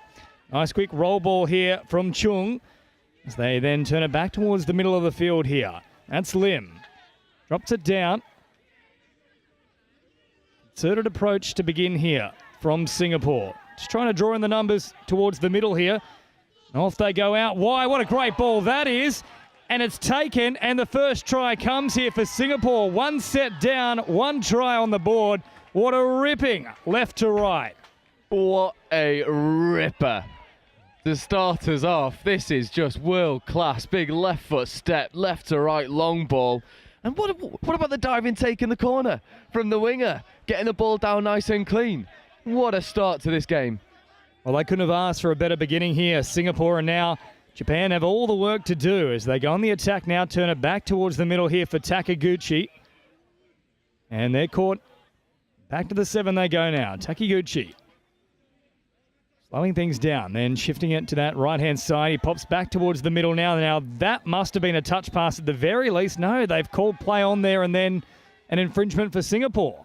Yeah, it's the Singapore winger is just trying to get up into those passing lanes. Almost took it. Japan living right on that edge of what's accessible. And now they look for the middles. Now to Shiro, involved there as well. He's still an option on this left-hand side. They don't come that way in the end. Simply a dummy, and then taking the touch there was Takiguchi. Gets it back now. So he's the architect here for Japan. Takiguchi once more taking off. Turns it back on the inside for Toshiro. Still alive here for Japan. Great footwork. Nakano. Watari. Absolutely outstanding. Crack off the left foot. Here it is again. Nakano Watari. That looks deliciously good on the replay. Oh, it's stunning. And it sold me with the phase as well. Thought it was going to the winger. So did Singapore. Definitely wasn't. And now we're all even. It seems like a battle of the footwork. It's a great start here for both sides. Coming away with points on their first possessions, respectively. So the rain continues here in Nottingham. It wouldn't be a touch tournament without a little bit of rain floating about. They send it on now here for Chung. Chung on the dive forward. Nobody stepped up to meet him in the end. A bizarre decision there from Maruyama, who was, I think, potentially a little bit lost in terms of his bearings. Yeah, it was, like you say, quite a strange defensive read. Like he was just running down a blind alley, but no, never coming off the line. Ball is definitely down. And, well, I mean, if you're watching at home and you want to learn how to play touch, get off your line in defence. You'll always get the benefit of the doubt from the ref. So we're yet to see either side turn away their opposition once they've come down this attacking end of the field. 2-1 the score. Singapore in front at the moment as Japan continue marching forward. A passive play and then spreading it wide out to this left-hand side. Good defence, though, from Singapore, but there will be another penalty forthcoming here for Japan. Yeah, Japan looking really potent when they get the ball in hand. Just curious to see if Singapore can shore up the defence, get a shutout. So Kanabe out there as well now. Ishikawa floating around. Here he is with ball in hand. Ishikawa dropping it short now to Nida. Rolls it back. Oh, good ball it was. Building there for Japan. Unfortunately, they just couldn't get hands to it. And as a result, for the first time in this match, a team hasn't come away with a try. Yeah, it's a shame. I was kind of hoping for an old school shootout going down one end to the other. But it seems like already Japan looking to play that phase, get the ball down early, close to the line, whip it quick. And now Onuki drops it down, and here's Ishikawa having a little dig at them, getting very close. Turned away, though. Penalty forthcoming. You might see as well there on top of the referee's head. That's not a snorkel. I know it is raining, but it's actually a GoPro out there, I believe. So they'll catch them here, Japan. 7 metres away, and now on the stutter step, Ishikawa looking very fleet-footed. Just turned away there from Singapore. So just over 4 minutes gone. Now roller back on the 7 now. Ishikawa once more. Sending it out to this right-hand side. Now Anuki. Ishikawa once more. Now wrapping around. That's a beautiful ball. It's gone backwards, and Kaneko connects on the end of a lovely pass, and we are locked up. What a pill. I mean, Singapore delivered a left to right. Well, here's a right to left. Lovely little early release on the rooster. Right to left ball. And I mean, you can't really ask for much more from a tall winger. Catching ground in the corner. We're in for a proper game. Well, it had to be a good ball to beat that defensive line because they were well positioned, but it was spot on. And now Singapore have a little bit more work to do here. So they'll drop it just shy of the 7, diving from distance. There was a touch in there just in time, it looks like. Yes, back to the 7 they'll go. Probably lucky there for Singapore because I think it actually came spilling out in the attempt to put it down. Floating around now. Once more receives it back, looking to go long. It's an awkward one to deal with, but Singapore do a great job here to continue batting it out towards the wing. Not sure what they've called here on this occasion. It should still be a Singapore ball, though. Struan Todd, he thought he was in for all money, but they still have possession now. So worked away from Ewan. Ewan now out of acting half and then popping a little pass here for Lim. And Lim gets it wider still, but Japan hang on for dear life. Yeah, Singapore really pushing the boat out in terms of their attacking sets. Diving deep into the playbook. I really thought that tap on was legal, but as we said earlier, I was talking on pitch 6. Refs don't care what you think in the commentary box. They'll call it as they see it. Certainly will, as forward they march now, Japan, through Ung. Ung involved. Getting it back now out towards Mariyama. Mariyama floating it towards the middle. That's gone to ground, though. Nara, unfortunately, can't get hands on it. That rain is still coming down, but another set forthcoming here for Japan as Nara will roll it back, restart this count. Mariyama out of acting half, and now back here for Nara. Nara with the dummy and then squeezing all the way through. That's classy from Japan, and for the first time in this match, they hit the front. Yeah, superb play. And again, it's almost like because they've threatened with the long ball for large parts of this opening period, that when he dummies to go, the Singaporean middle just hesitates, just jumps a little bit, and that's all the separation he needs. Flies over, lovely dive and scoring. 5 tries, 7 minutes. It's not a bad ratio. Well, that's what good players do as well. Once there's even half an opportunity, they will seize upon it. And speaking of seizing upon things here, Japan now have possession. Singapore with an easy turnover. As Japan swing it from right to left. Heavy touch there, but not forceful contact, so play on the call. The subset is in action. And look at Japan. Just really struggling to bring it away from that sideline here as Singapore step up in emphatic fashion. And then no real advantage there. So it was Kenny Huang who has been singled out there.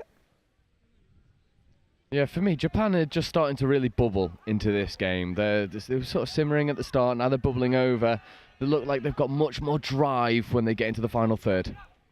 So really getting quite wet now here at Nottingham as well, as off they go once more. Takiguchi sending it out to this right-hand side.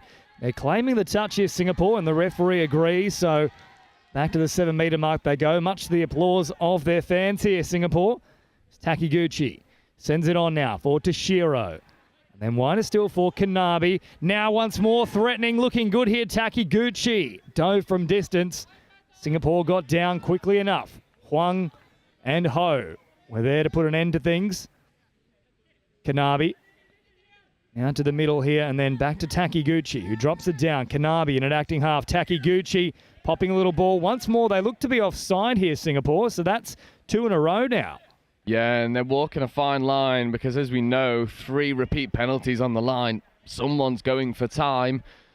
And Japan, again, really stretching this Singaporean defence. Japan have really grown into this first half, the first 10 minutes. Forced substitution as well here, and that's been played out there from Japan. That won't be a penalty, though. That's simply a restart. That has to be for chat. Has to be for chat. Now, Nara back out there. He's already looked pretty dangerous so far. Can he get another opportunity at them here? Nara with a lovely disguised pass directly into the path of Maruyama. They all had eyes out wide, but short. That was where the danger was. Yeah, and he winds up like he's going to rip it 100 metres. And then just the deft hands, little drop off into the corner. And to be honest, it was a 4-on-1 in the end. The Singaporean defence just all slammed together, too congested. And Japan are too good not to capitalise.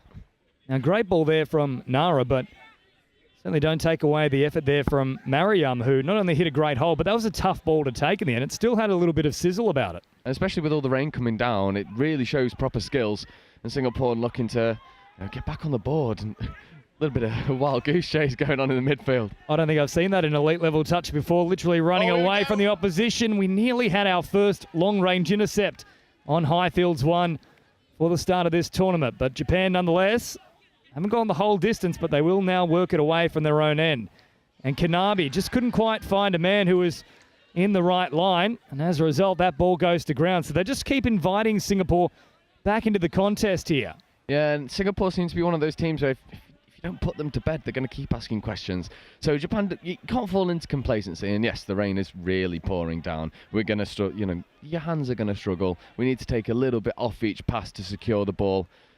But they can't keep coughing off possession. Now Ong all the way to the line, finding a pass, but well marked up there in the end was Oda.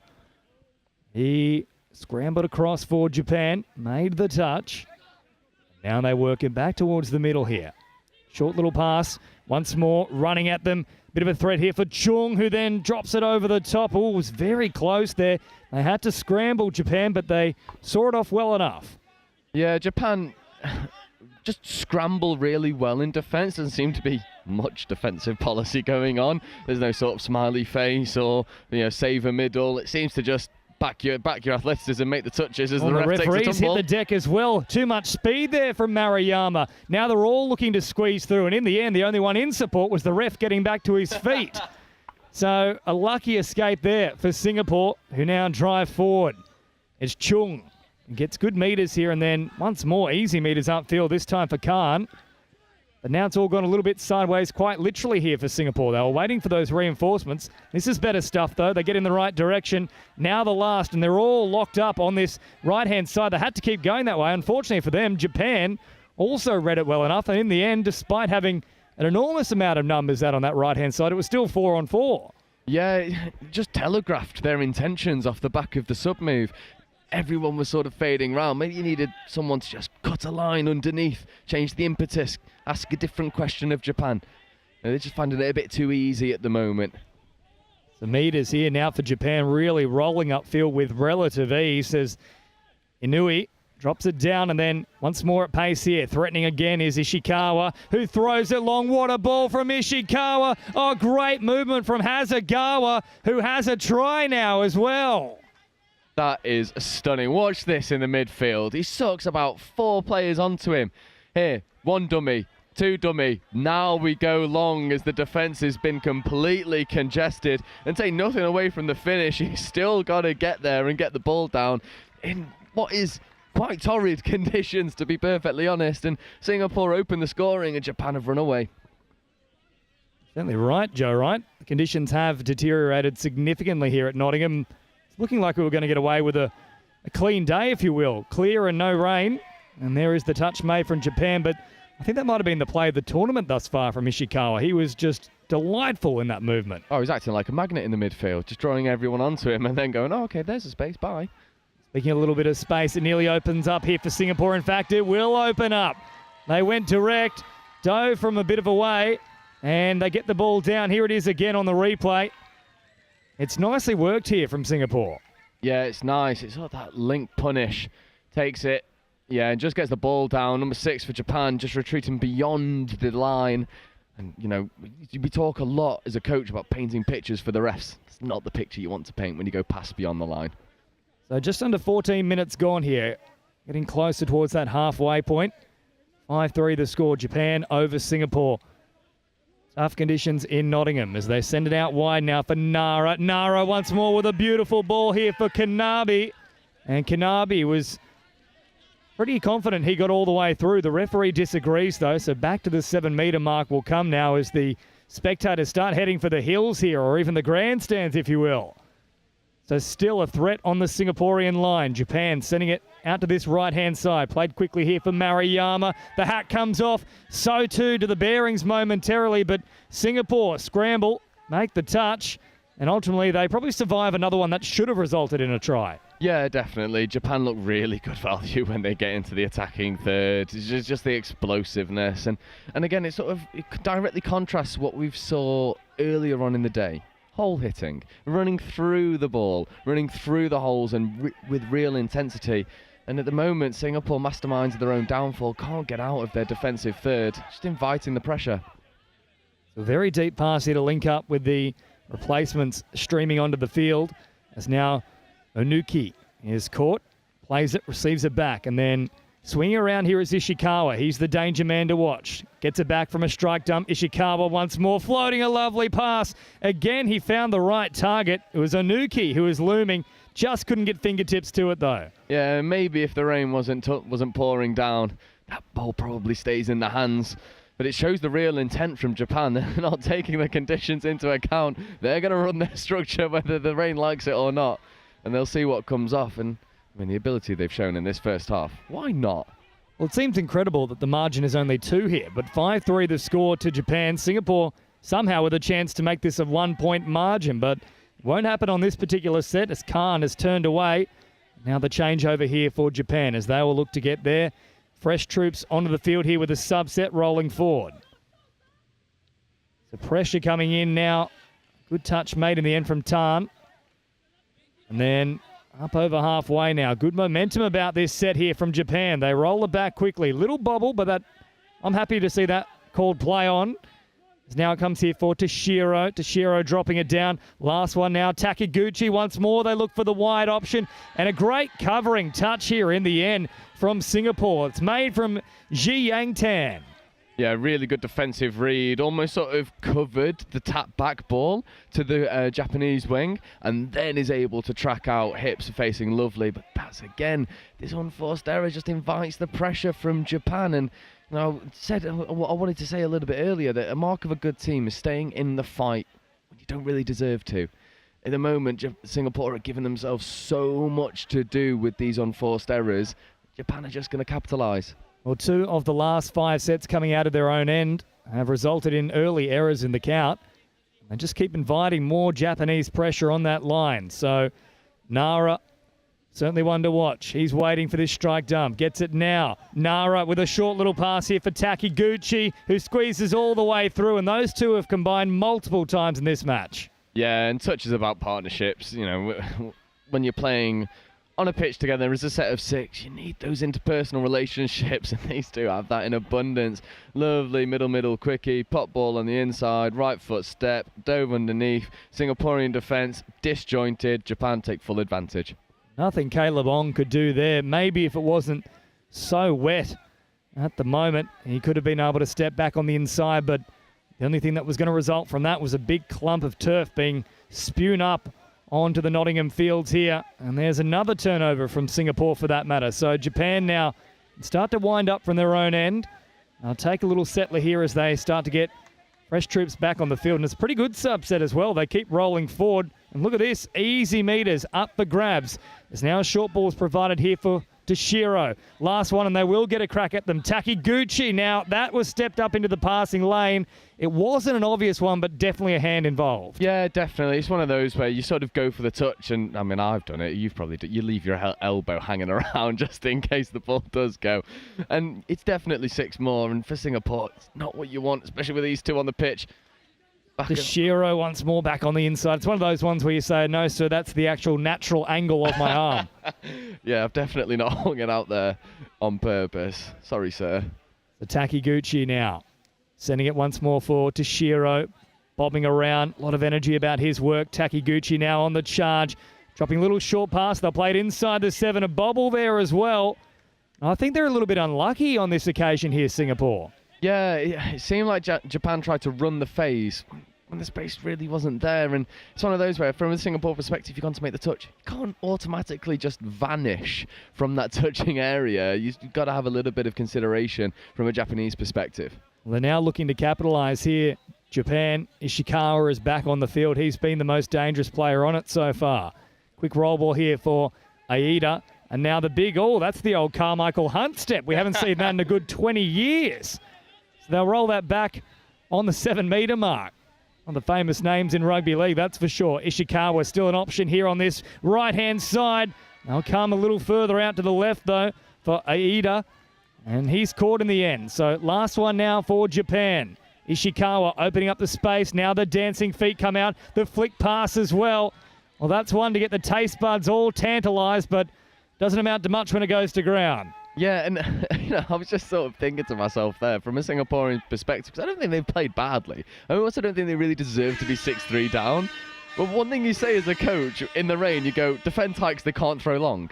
But all Japan have done is throw long, and it's worked. So it feels like Singapore are really up against it, and Japan just have no consideration for the conditions. They're throwing the passes as it would be as a perfectly dry and humid day. Well, we talk about sticking to your policies, but sometimes you have to take into account the fact that we do have almost monsoonal conditions here in Nottingham. But nonetheless, Japan do have this half-time lead. It's a bit to build on in the second 20. 6-3 at the break. We'll take a quick break ourselves and all the second half action in just a moment.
And I'm representing the HYDEX program, which is one of the sponsors of the Touch Rugby World Cup. HYDEX is a collaboration of a number of universities based in the Midlands, including the University of Nottingham. One of HYDEX's main aims is to support industry to innovate, developing new products and services in the hydrogen economy. We decided to sponsor the Touch Rugby World Cup, particularly in relation to energy use, so that Geopura, a locally based business, can provide hydrogen to be utilised at the event, making the event more sustainable and improving air quality for visitors and competitors alike. We hope this support will encourage others to look for more sustainable ways to run similar events in the future. Finally, just to say, we hope everyone that's involved in the event has a great time. I love Nottingham, the home of Robin Hood. From the bright lights of Goose Fair to the peaceful nature of the Sherwood Forest woods, there's a feeling of togetherness, unity, pure, honest, love. And that feels great like a bright summer's day at the horses down by the lake at Colic. All I love Nottingham. The River Trent, the embankment, the Nottingham Carnival, different cultures dancing. The diversity, just walking down Columbus Street on a Saturday. The two lions in the square stand tall with pride. And when the market's in town come alive, it gives me life. Listen, as the council house clock chimes, and depending on how many times, lets you know the time. I've been to concerts at the Motorpoint Arena, and I've been to concerts at the Nottingham Caves. I've been here all my life and I'm still amazed by this place. I love Nottingham. Sometimes I stare at Hoxley's graffiti colourful walls, and sometimes I gaze at the deers running round Woollerton Hall. Two cream frills, from chilling up at Green's Mill or up at that castle on the hill. Nottingham, I love you, and I always will. Visit Nottingham today.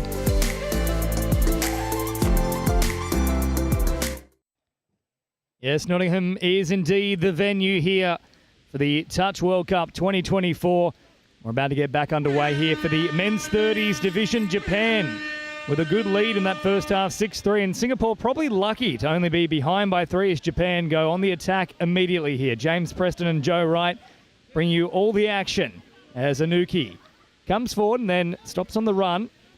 Singapore up to meet him though. That's nice defensive work, but now there's a real issue because Ishikawa is looking to once more lay on the smackdown, and he does it yet again here, linking up with Onuki, and oh no for Singapore. Oh, it's just the phase play. We've seen it twice already in the first half for Japan.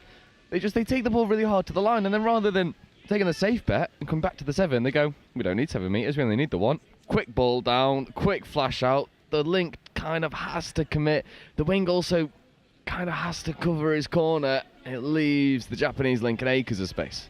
Well, I like the heads-up play there as well from Japan. You don't see them roll the ball inside the 7 all too often, and when it does happen, you usually have to come away with a result. Otherwise, you cause all sorts of issues for the rest of the set. Yeah, definitely, and the pace at which the ball has to come off the floor. So Singapore diving from a good 4 or 5 meters away, but Japan catching that attempt mid-flight. So only around about a minute gone here in the second half. Still the rain teeming down at Nottingham. They spread it wide early here. Nowhere to go. And they weren't really looking to pass it through the hands on that final play, but not a bad option in the end. Just kills it away from the sub-box. Yeah, definitely. And for me, Japan have the hands on display in these conditions are the deal breaker. That's what's levelling them above Singapore at the moment. Singapore are taking that extra half second to secure the ball, and those half seconds add up. Now Kanabe, and then for the run here of Maruyama, who scored a great try in that first half. Wrapping around Kanabe, just couldn't get his arms to it. A little bit tough here with all the rain teeming down, but Singapore probably already need to be next to score here, you'd have to say. Oh, definitely. You've got to stop the flow of scores going against you, and best way to do that is get one of your own, but they're just not asking enough questions of the Japanese defence when they get into the red zone. So now here's Huang, who rolls it back. This is much better, though, from Singapore. Nice straight drives involved. Lim rocks it down, and then unfortunately it comes unstuck right at the end here, but that was building much more nicely for Singapore compared to what we have seen in that first half, as now Kanabe brings it forward. Little bobble there. They're all pointing to the spot, and eventually our man with the GoPro says, yes, even I've got that on camera. That was one of those. Everyone went, roll ball, sir, and he went, yeah, no problem. If enough of you are claiming for it, probably correct. It's the right decision. Singapore need to use this opportunity to get the score.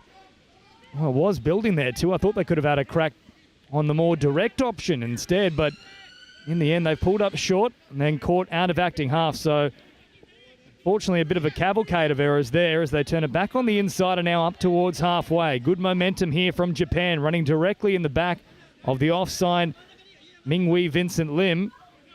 Now, more meters on offer here for Onuki. Already trying this first half as Takiguchi gets all the way through. Looking for support.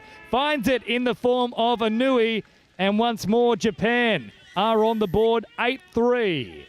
Yeah, it's just the pace at which Japan go through the motions, especially in these conditions. I mean, this dump is hard enough when it's dry. When it's wet, it's almost impossible. And then the scoop comes through, super clean, easy pass. It's the core skills done to the extreme at the moment. A little short pass provided here from the restart for Singapore.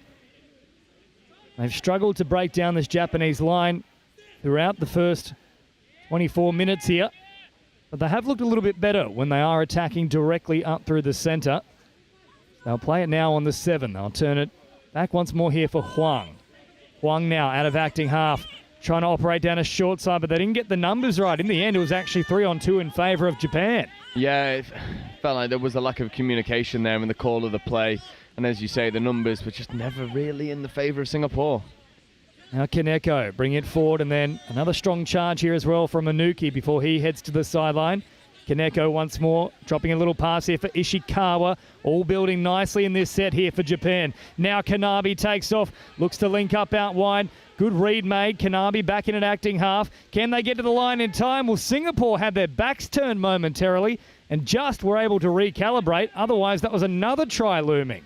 Yeah, I believe it was the Singaporean middle that just haired it for the corner for where the Japanese winger was, and it actually worked for him because it almost made the Japanese middle just have to check that option and then come back on the inside. Ishikawa once more looking for a nice ball there. Bit of an awkward collision as well. Nothing intentional about it. There's another penalty forthcoming in favour of Japan, so they'll have to be careful here, Singapore. Ishikawa gets us underway once more. Hideaki Nara. Nara now is caught. Around about 9 metres away. So the big guns on deck here for Japan. Nara, Ishikawa, and now here is Kanabe. And Kanabe looking to capitalise. I got to him in time. When those three are on the pitch, anything can happen here for Japan. Nara once more here for Ishikawa. Crabbing across field, looking to link up. Up they step to meet him. Quick release back for Ishikawa. Now Nara sums up the situation beautifully. Finds a wide ball, and Kaneko is on the spot yet again. Yeah, and Japan are able to draw the Singaporean players onto them oh so easily. And it means that there is always space on the outside. And maybe Singapore just need to start defending a little bit wider with their hips facing towards the touchline so they're able to chase out a little bit easier. So at the moment, Japan are just picking them off at every opportunity when they get to the line. The score is reflective of all of those opportunities that Japan have, and they continue to capitalise for that matter too. 9-3 the score. Less than 14 to go. Here comes Huang straight up through the middle. Nearly all the way there. Bayek was also emerging as an option. So back to the 7 they come now. Popped out here from Chung. Chung once more, drops it down. 9 away on the last Chung. Dropping a little pass back on the inside. That's better play from Singapore. They straightened up, dug into the line, and all of a sudden the space opens up. Yeah, a bit more imagination from Singapore in attack. Let's go outside, check back on the inside, asking more questions, making the Japanese defenders man up rather than just defend the space. Yeah, and it's a nice little pop ball on the inside, and I had to get that ball down quickly because the covering defender was there. The try time for William Bin Hu. Nicely set up though from Jia Long Chung. Now heading back down towards this Singaporean defensive end. Japan, can they pile on the pressure once more? So the margin reduced to 5 here. Singapore need to keep scoring. Probably only afford to concede another one in total, and Singapore take the intercept. It's a good play in the end. Surely they can't be pinged again. They have to.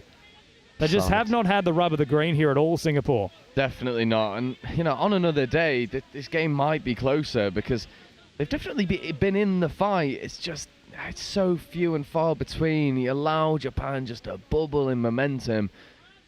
I'm begging for that intercept try. I'm begging for it. Please, refs, just give us one. It's nearly happened multiple times in this game as now Anuki goes forward. He got to ground very quickly, and finally we're seeing Japan optimise the situation based on the conditions they're playing in, which is a long dive as opposed to a long ball. Yeah, you could dive 10 metres out and get to the line in these conditions.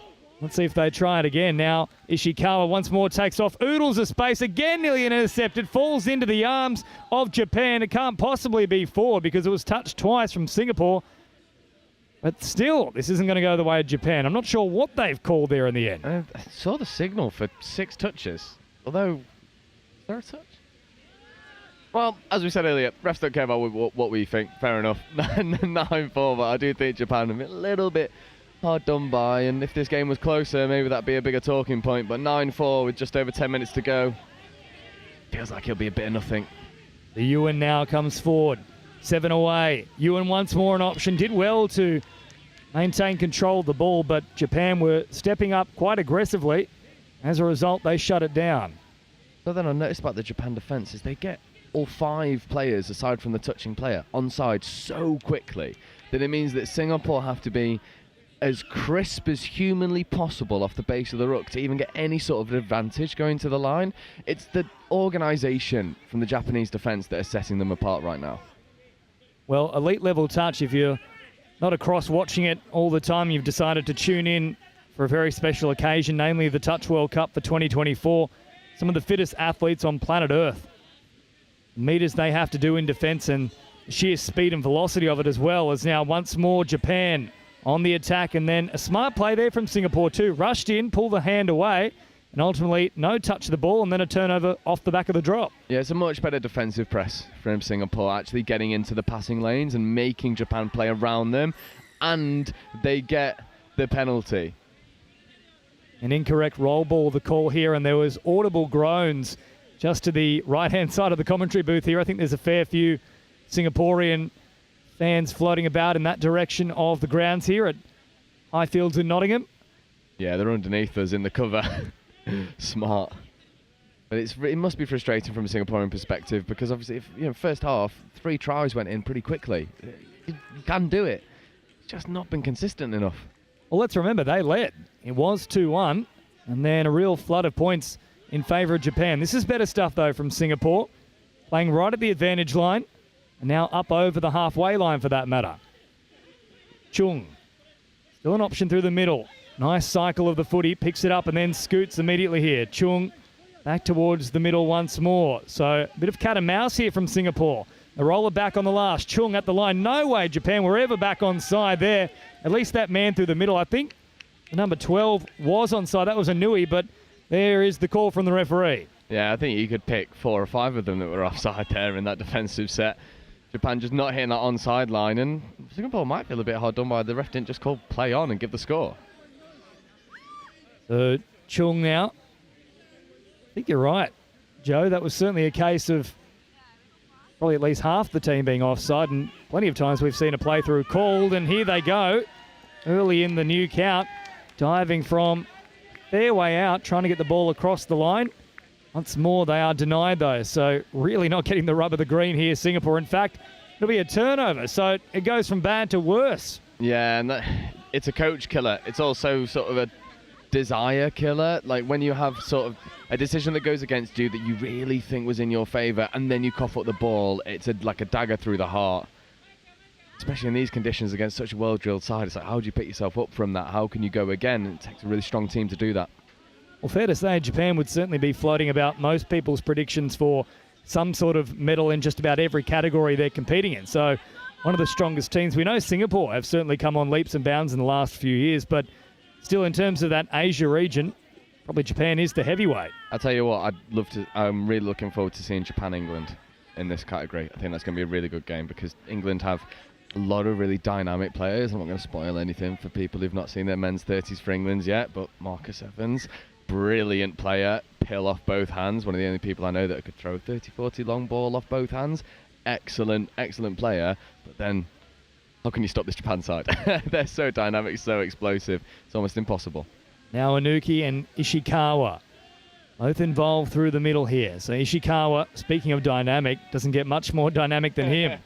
So Ishikawa rolling it back towards the middle here for Anuki, who potentially thought there was a touch coming and then just gave up on the play. And ultimately, there is the turnover for Japan. So Singapore have rattled them probably the last 5 minutes. Yeah, definitely. And Singapore have been much better value for themselves over the past 5 minutes, putting on more of a defensive press. Just a little bit too little too late. The last one now here for Singapore. Lim brings it forward here for Chung. They've somehow lost track of the count, though. And there is the turnover. So the arm was well and truly raised. You could see it as if it was a lighthouse from the cliffs of Dover, but instead they've fallen over at the final hurdle. Yeah, and for me, there's a couple of things in touch which are not unforgivable, but miscount, losing track of the touch count is one of those where you can ask the ref at any point and they'll tell you. So, use the resources available to you, maximise your ability to run. And unfortunately, it's one of those unforced errors that Japan will just capitalise on. Well, here they go now. Takiguchi was trying to take off, but there is another unforced error. So a little bit sloppy in the play of the ball. Just over 6 minutes remaining now. It's still not out of the reach here for Singapore, and we haven't seen a Japanese try in quite a while now, but errors like this, there's no way you can possibly get back into the game. Yeah, it's, Japan have definitely slowed down over the past sort of 6 to 8 minutes, I'd say. They've definitely slowed down, and Singapore seem to have been growing into this second half. It's just the 1% for Singapore at the moment. It's like that touch there, that penalty, just a full extension of the arm through the touch. It's really easy for the refs to pick that up, and it's like that's what they're looking for. And if you're going to do it, be a little bit more coy about it. Have a bit more disguise. They take off once again. Oh, beautifully worked here from Hideaki Nara. Outstanding. He jinked, he jived, he drew, he passes, and they score. And it's another example of what happens when you hit your holes.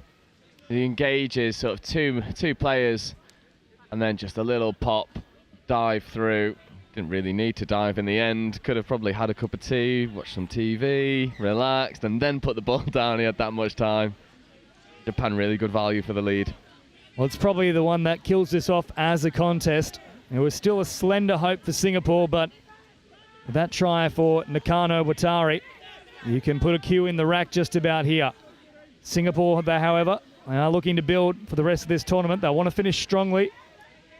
They come forward, and I think Nakano Watari there with a little bit of a forceful touch as well. Also offside, so take your pick in terms of the indiscretion.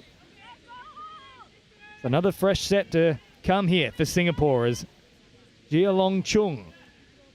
Still an option here through the middle. Now he's caught, rolls it back just inside the 7, and then gives it away once more early in the count.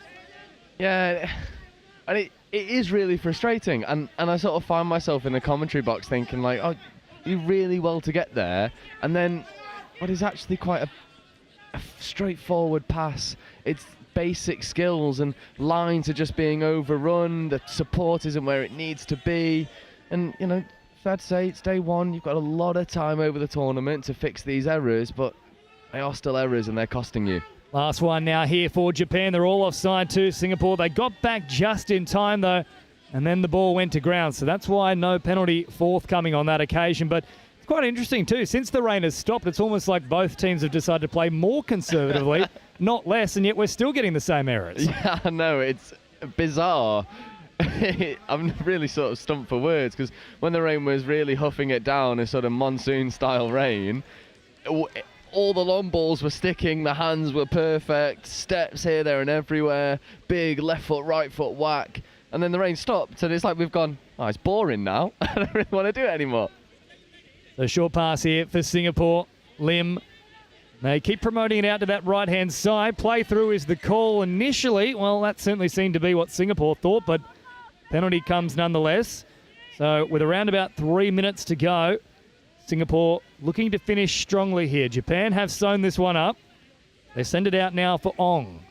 Ong is caught, hops in at acting half, and then looping around is Zong Yong Ho.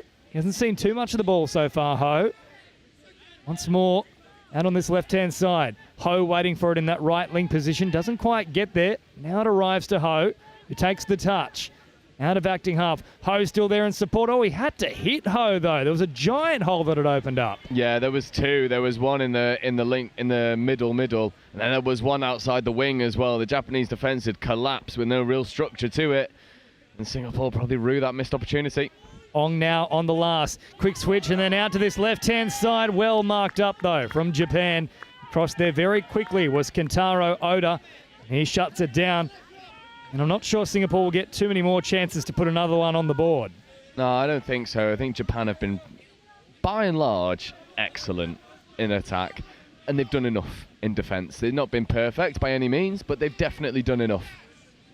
And now Onuki with a nice strike dump here. Well picked up from Takiguchi. Tries to go all the way through, but good touch in the end there from Singapore. So around about 90 seconds remaining here at Nottingham. It's been a great first day of action here. The commencement of the Touch World Cup 2024. 5 years in the making, and been worth every waiting hour, day, week, month, year, you name it. Singapore now driving forward. Last one here for them. They look to dive from distance once more. They've marked up well, and Onuki makes the touch. They'll turn them away, and with just over a minute left, that should be the absolute final opportunity there for Singapore, you'd have to imagine. Yeah, I think so. And Singapore will probably look at this game and see so many opportunities missed. And especially in the second half. In the first half, it was a little bit of a no contest. But in the second half, there's been plenty of opportunities there for them. Just the 1%ers. Ishikawa, beautiful draw and pass. They keep it alive and send it out wide for Oda. And ODA has an OMG. Outstanding here from Japan. And they add another one to the board. Oh, it's brilliant catch and pass. And again, just when the conditions go against... Well, I can't even say when the conditions go against you, do the basics. Because when in the first half, when the conditions were definitely against them, they did the extraordinary. And it kept sticking. But that's what you want to do. Just catch and pass, draw the man, find your overlap, 3-on-2, easy execution. And for me, that's the difference between these two sides. It's just that execution rate. Japan's is through the roof. Singapore struggling to pick it up. Now an opportunity for Singapore, though, on that right-hand edge. And had they gone a little bit quicker there, they did have a 3-on-2, but saving middle came across. Here's the last play of this match now. Singapore, unfortunately, that probably sums it up. Just lacking that execution inside that final danger zone. Yeah, and it's a shame because we've seen, especially in the first sort of 5-10 minutes of the first half, they have the ability to do it. And it's like as soon as Japan started to reach into the playbook and find some real success in their line attack, Singapore just sort of shied away from the challenge and maybe sort of thought, oh, well, the conditions are this, Japan are playing in this way, and they didn't really sort of have that fire to step up to the plate. Japan just kept turning the screw and kept showing what they can do, and I mean 11-4, about right. Well, at full time here, Japan victorious in the men's 30 division, and they make a bit of a statement in the process too. They'll be ones to watch moving forward into this tournament. Full time here, 11-4, and up next, we close out day one of the action at Nottingham for the Touch World Cup 2024. England once more take to the stage, and it will be another Asian combatant. Hong Kong, China are their opponents. Adam Collins to bring you all the action in just a moment.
Welcome back to the Touch World Cup here in beautiful Nottingham.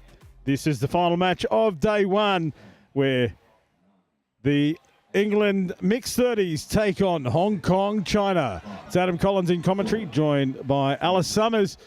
Alice, the English team here, how are they looking? I mean, this team did really, really well last year in the Euros, so hopefully putting through now. Dan Powell, one of the middles, won nationals for mixed opens actually, so got a really good standard team, so we'd like to see what they can pull through. Just given a offside though. Yeah, an early penalty for the Hong Kong China lineup, so we'll keep an eye on the player that you mentioned there in the run of the game, and we'll see how England fare in defence here. That's a big shove. There'll be another penalty coming the way of Hong Kong China. At that pace, you really didn't need to give that penalty away. Completely agreed. They're getting up quite high though, this defence here, but just wanting to see, just testing out their short side here, to be fair. But England looking strong, sticking tight, probably wanting them to throw more long in this rain and this condition. Yeah, so as you said, the conditions playing a part here. We saw the heavy rain come in that last fixture. They managed to stay away for the opening ceremony earlier on. A little bit of a drizzle, but the rain in the last time slot was certainly a lot heavier. And the conditions have changed somewhat as we see that long ball you called, taken beautifully by the winger out there in number 14, Yeah, Shung Yi Su. What a ball. Looked like it was a fire-up play, so the winger could chase down easy enough, but what a take. It was beautifully taken. We saw extra metres there, a little show and go, and he got through behind the line. And now it is England up over halfway, still plenty of touches under their belt. They shifted wide early and moved the defence around. There's a dump. Didn't quite come off the way expected. This is the last touch. They go to the right. The short side opens up. And the ball goes to ground, but that's a great start for the England team. That is a great start indeed. Just pick it off on that last fifth touch and looking open side. Just couldn't execute that long ball, but really nice defensive play to make them push wide. Just on the end of penalty given, I believe it was called a forward pass. But the play now back underway with Hong Kong China to come off their own line. The England defence, we saw this earlier, this passive aggressive defence where they move up in numbers. And you can see two definitive lines of defence coming up, cutting down the work of the Hong Kong China team. Yeah, totally agreed. Just got a platform there. Just trying to scoot through, but sixth touch. So England going to try and get out of their own half now. The structure's looking quite good here. England's defence looks really strong. Good. Well done. It's just, I thought there was an opportunity there, but that is a really poor roll ball when they're looking at an opportunity that presented itself. Yeah, 100%. When you get something on the run and get momentum, that's not what you want. You don't want to stop it, and unfortunately that did. And there again, we see another roll ball error, and again, the conditions starting to come into the fore there. The ball will be slippery, but also the footwork, the footwork of the player coming in to roll the ball. They need to prepare and set themselves to get a good, clean roll ball in these circumstances. Yeah, it's just about the basics, right? Getting those standards up and getting those basics. Penalty for offside there is going to be given. This is massive for England, actually. Yeah, big opportunity here. The first real opportunity for the England team. We saw them nearly score last time. Let's see what they can do with the set piece here. They're now 8 metres out. Slow roll ball, but they just take the time to set themselves now. The three boys in the middle working. You see the sweep player make his way around. They come back to the short side, but numbers are there. Just the pace. What a dive. The pace, a beautiful dive. What a dive there. Just taking it a sweep round and picking up, giving it. What a dive. Yeah, Akshan Girashina is the try scorer for England. And they take the early 1-0 lead. We saw it there in replay. Beautifully executed. Great pace from the young fella there as he dived under and got the ball to ground as quickly as he possibly could. Ball away. Yeah. That could have gone either way there. It was a second effort there. Knocked the ball out of the ball carrier's hand. But this is a good transition here for England. It looks like they've got some steam up them now. It looks like They're trying. They're getting it back. But a changeover, a penalty here. I believe that's referee Sylvain Charard in the middle, making that decision. Hong Kong, China now punching their way up to halfway. That was forward, but play on is the call. They move the ball to the left. There's numbers here. Good cover from the England defensive team. Shout out there to Peggy Mulligan, who hightailed it across, put the pressure on the pass and forced that error. Quite sure as she was trailing, she would have been calling, "Stay out, I've got him," and just put doubt in the ball carrier's mind. Yeah, 100%. Really, really good defensively, and just shows this is a really good team. Like, they have faith in each other and they trust each other's abilities. So it's really good when you're in a team morale like that. A knockdown there in the middle of the touch count, so a whole set of 6 here. This will be the second touch coming up. 4 touches on the 7-metre line. The big bunny hop back onto the left side. Turns the ball to the right. Touch was affected. So now we reset on the 7-metre line. See what they put on here. Here's the quick. The dive over. Inside defender.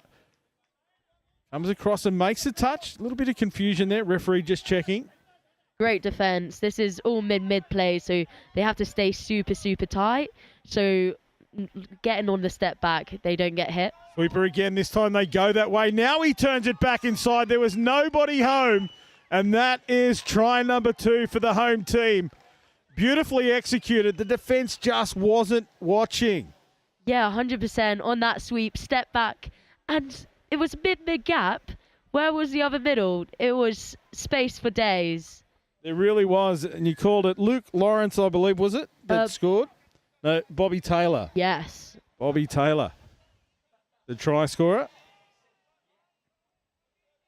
Let's see if Hong Kong, China can get anything back. Well, they go down by 2 here. We're almost at the 7-minute mark of the first half. Still moving the ball around, Hong Kong, China. They're not holding it in the conditions. They are chancing their arm, just trying to find a chink in the English armour. And they haven't been able to at this stage. England really in control of this game. They have looked far better. Yeah, 100%. We're passing the ball about, even though when the weather is rough. Like, it's great to see they have faith in everyone's abilities in catching the ball. Like, they shouldn't stop their game plan because of the weather, but it should kind of like, you should try and think of it and put it in place. Yeah, you stick to your plan, but sort of try to just minimise the risk. And sometimes that's as simple as just the distance between players. Yeah, 100%. Like the depth that you can run like a player that will be it back.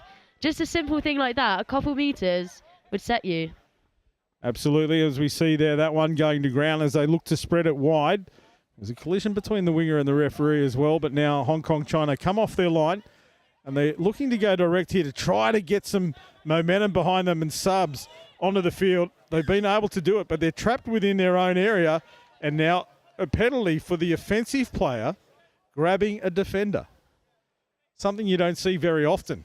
Yeah, it shows how intense it can get and how passionate people do become. And that's why some people just love this sport, to be honest. It's actually a play that you often see when you're attacking the line, not somewhere where you're coming off your own line to drag somebody in. You know, 100%. And here we go again. They get another opportunity. Again, they come to this right-hand side where their sub-box is. But they've made some good meters. Now they need to transition out of that. That's great defence from the winger coming in or shutting it down. The link player was that same young lady we called earlier, Peggy Mulligan. Oh, I thought he was going to be through then, but really good defence. They're staying tight, and that's all they need to do with them. Marcus Evans it was that made that touch. I'm going to question whether he was back the required meterage, but doesn't matter what I question. Now they roll off their line.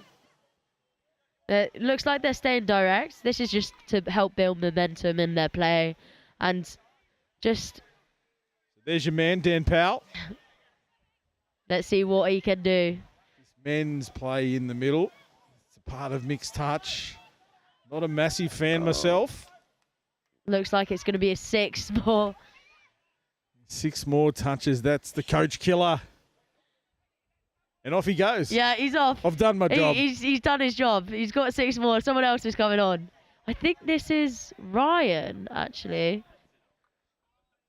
The number 6 is Yes. Ryan Meemsik. Let's see what happens now. There they go. That's a dish off the ground. That could have been forward. And straight onto the field and straight over the line. Wow. Quick short side and a step back. What? As I said in the call, I thought it may have been forward. Let's have a look at it here. I'm going to say it was definitely forward. Don't tell the refs. Again, they're not mic'd up. They don't hear what we say. They don't care. The man in the middle is in charge of the game. We just call what we see. But that was a beautiful play there by the England team. And as you said, he just came onto the field and made a significant difference in adding to the scoreboard. Another penalty. This will be good for Hong Kong, China. Get a fresh set of 6. Just build up. It's aggressive defence from England, shooting up off the line, but they also then need to get back double time. They do on that occasion. And now the delayed roll ball lets them reset in defence. So Hong Kong, China on the attack, 7 out. These quickie plays. There it is again, short side. Numbers opened up. Yeah, short side sniped by the length there from England. Just gave the player just no thinking time, but let's see what they can do. Yeah, that was your man Ryan. He came up off the line hard. Now they get him behind the long ball out. Can she take it? No, that's the conditions. But again, another penalty for holding by the look of that one. Yeah, that play was a doggies pickup and they just threw open side wing. Seemed to work. Seemed to break through there. He was able to run past mid-mid. So there is some holes in the English. They have asked a few questions of the England defence and they found a couple of openings, but it has been, you know, that ball that goes to ground or good defensive recovery from one of the players. And it's been Peggy Mulligan, I have to say, a couple of times. Shout out to Peggy. 100%. Right, there. It's looking like link mid-plays here. Wow. You might be able to hear my frustration. It's just diabolical, the half passes, to the point where he handed it to the man standing in front of him. But I'm not going to harp on it. We're going to play on here. Hong Kong, China with a dummy, but a beautiful defensive effort there from England to step up and shut that line down. And they'll come now off their own line. They do have that 3-0 lead. We're 12 minutes into this half. Can they score another one here, Alice? Let's hope so. That was a great set. Defensively, that could be tiring and quite tough. So it's 3 sets. Don't forget back-to-back. Yeah, exactly. So they must be dying to get off this pitch. Get some fresh legs on. Let's see what they can do. So now they're up over the halfway line. They roll in. Here's our try scorer earlier on. He's there again. Good pace out of half. They've got extra numbers if they can. Wide ball. Ball goes to ground, but the referee has called forward. Yeah, I was just about to say that one definitely looked a little bit forward, I must say. Well, it really is a raffle here at the moment. But no, well done. I mean, that's England demonstrating there that it's definitely there for them to take. Just that last pass, again, called forward. Yeah, it's just the execution, isn't it? From both sides we've seen. Just getting that final pass off. I think the scoreline clearly reflects the game as we see another penalty go the way of Hong Kong, China. And that was on the back of their drive. They really did move that ball directly down the middle of the field, the middle third. So important in this mixed game, as we know. That's where all the men attack in that area of the field. Good width here now. Yeah, 100%.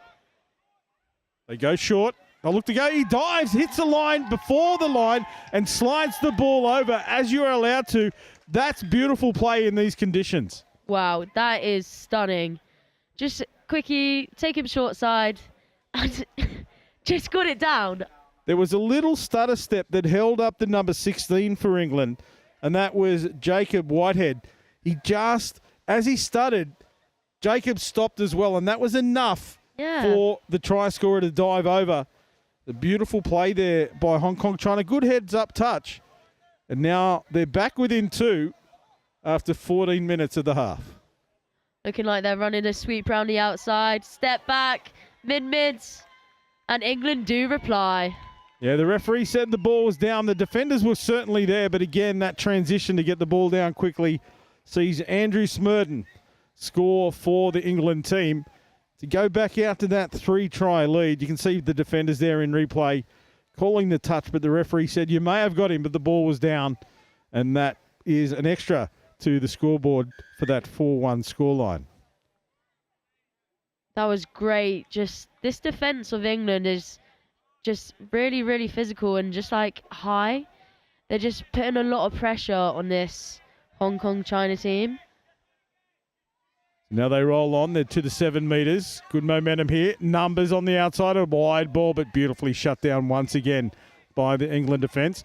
Now they'll look to move the ball wide. Good work up that centre third of the field. 2 touches. Right up to the halfway line now and driving towards the box. He wanted to go off. Quick smart. That's good too. Straight forward there by Rebecca Hill it was. But a changeover called by the referee. He was already on the way to the defensive position. Not too sure why we got 6 touch, I'm pretty sure. Yeah, it was a 6 touch. He just anticipated the touch being made. He's in struggle street. If they got through the line, you had to change direction. I'll give you the tip. Nobody there. That's not what you want when you're transitioning that way, so close to your sub box. This is better, much, much better.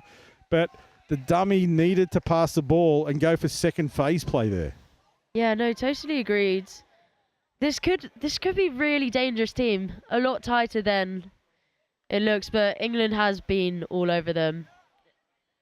They've just defended better. They've manned up. They've shut down those little opportunities better than the Hong Kong China team. But it's great to see Hong Kong China really taking it to England, then certainly not laying down here as we have 3.5 minutes remaining.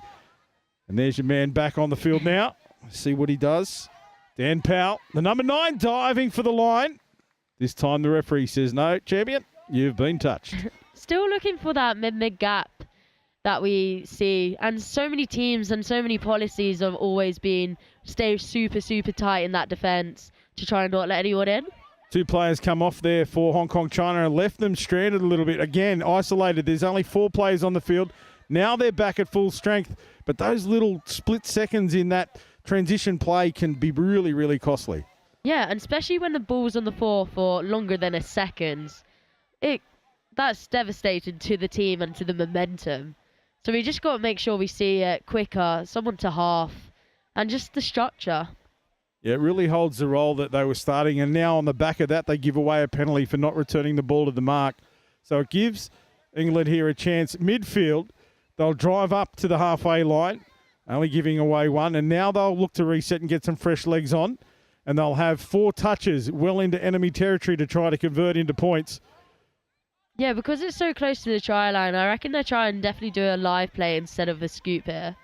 There's a lot of hot stepping going on out there.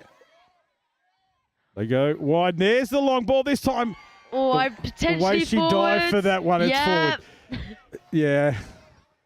Again, she's been left stranded a couple of times. The delivery of the pass hasn't been on song. They did everything perfectly right in the setup and then threw a really bad pass. Yeah, like we said, it's execution at the end of the day. It's that final pass that's so critical but so crucial. Yeah, players in motion, players in beautiful positions, but it is, as you said, that execution of that final element that has let them down on a couple of occasions. And now this transition once again on the halfway line. So another opportunity may present itself for England. They just need to get the people in positions. There's our hot stepper in Bobby Taylor. He's like a little jackrabbit out there. He's dancing about. Yeah. He might be on the next series of Strictly Come Dancing. That's a good long ball.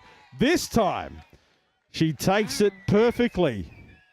And that is Ryan to Megan Clayton. Well done, Megan. You've certainly earned that one. It was about to come. It was going to come, surely, at some point. Yes. And call it in the run there. Bobby Taylor. I think I saw his cousin the squirrel the way he was running around out there earlier on. Hopping about. Tail shaking. And now, Hong Kong, China. This is the best opportunity they've had in a little while. It's great field position here. They got touches to use. Let's just hope they use them well. Here they go. They're going back to the short side. Good jam. Who was that one making the touch? Rebecca Hill this time that came in and shut it down like a rat trap. Straight in there. Deadly like a rat trap. Deadly indeed. It's Off the line hard. so good. Puts them under so much pressure. There's a sign in the background. We'll play this one out. That's a forward pass. Yeah. So we'll see a penalty blown here. And now England. Will they go the length, Alice? Or will they just take a touch and go to half-time? Well, who knows? Goosey. The Goosey was set. Oh, he's loose. still going. Oh, they jam him up to shut it down for the first half. He certainly wasn't giving it up. A little bit of a show and go there, but he takes it out and finalises the half for us. And it is the home team comfortably in front at half-time. 5 tries to 1. And we'll bring you all the action of the second half. We'll give ourselves a little quick break here as we bring all of the action of the Touch World Cup to you from Nottingham. And the second half coming your way in about 4 minutes' time. Nola, and I'm representing the HIDEX programme, which is one of the sponsors of the Touch Rugby World Cup. HIDEX is a collaboration of a number of universities based in the Midlands, including the University of Nottingham. One of HIDEX's main aims is to support industry to innovate, developing new products and services in the hydrogen economy. We decided to sponsor the Touch Rugby World Cup, particularly in relation to energy use, so that Geopura, a locally based business, can provide hydrogen to be utilised at the event, making the event more sustainable and improving air quality for visitors and competitors alike. We hope this support will encourage others to look for more sustainable ways to run similar events in the future. Finally, just to say, we hope everyone that's involved in the event has a great time.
So what does it mean to you?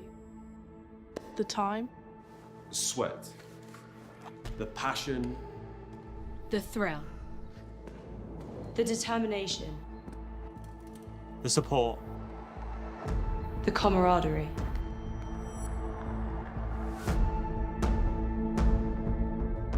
But it's so much more than that. We're playing for something bigger. You ready?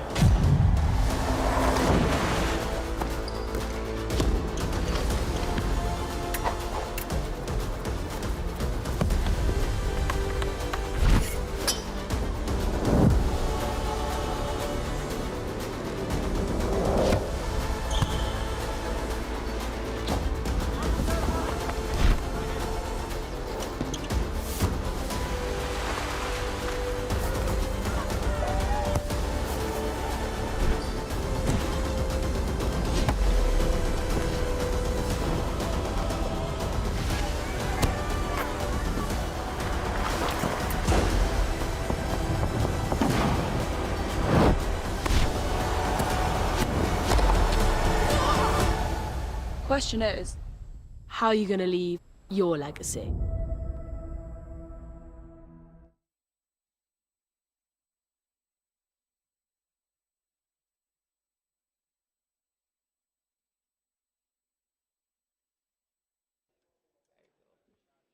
Players and officials, stand by. Back live here, waiting to get underway for the second half. England 5, Hong Kong, China 1. Here in this mixed 30s division. The sirens ring loud here at Nottingham. And it is England on the attack. England are looking strong here. Oh, wow. Just he got under that beautifully. He held up that little look. It was all it took. And the defender just stayed upright. And then the quick transition to the ground for Marcus Evans. So we see it here. It's this little stutter and was enough to hold him up. He was well behind the line, this defender here, that tried to shut it down from the outside in. Yeah, just needs to lost step his foot. up. Yeah. Again, it was just that little show that holds the defence. Puts them in two minds, and he got the right reward for that one. So 6-1 now the score. That link coming in really tight from England there. Maybe an option for Hong Kong, maybe Hong Kong, China to give it.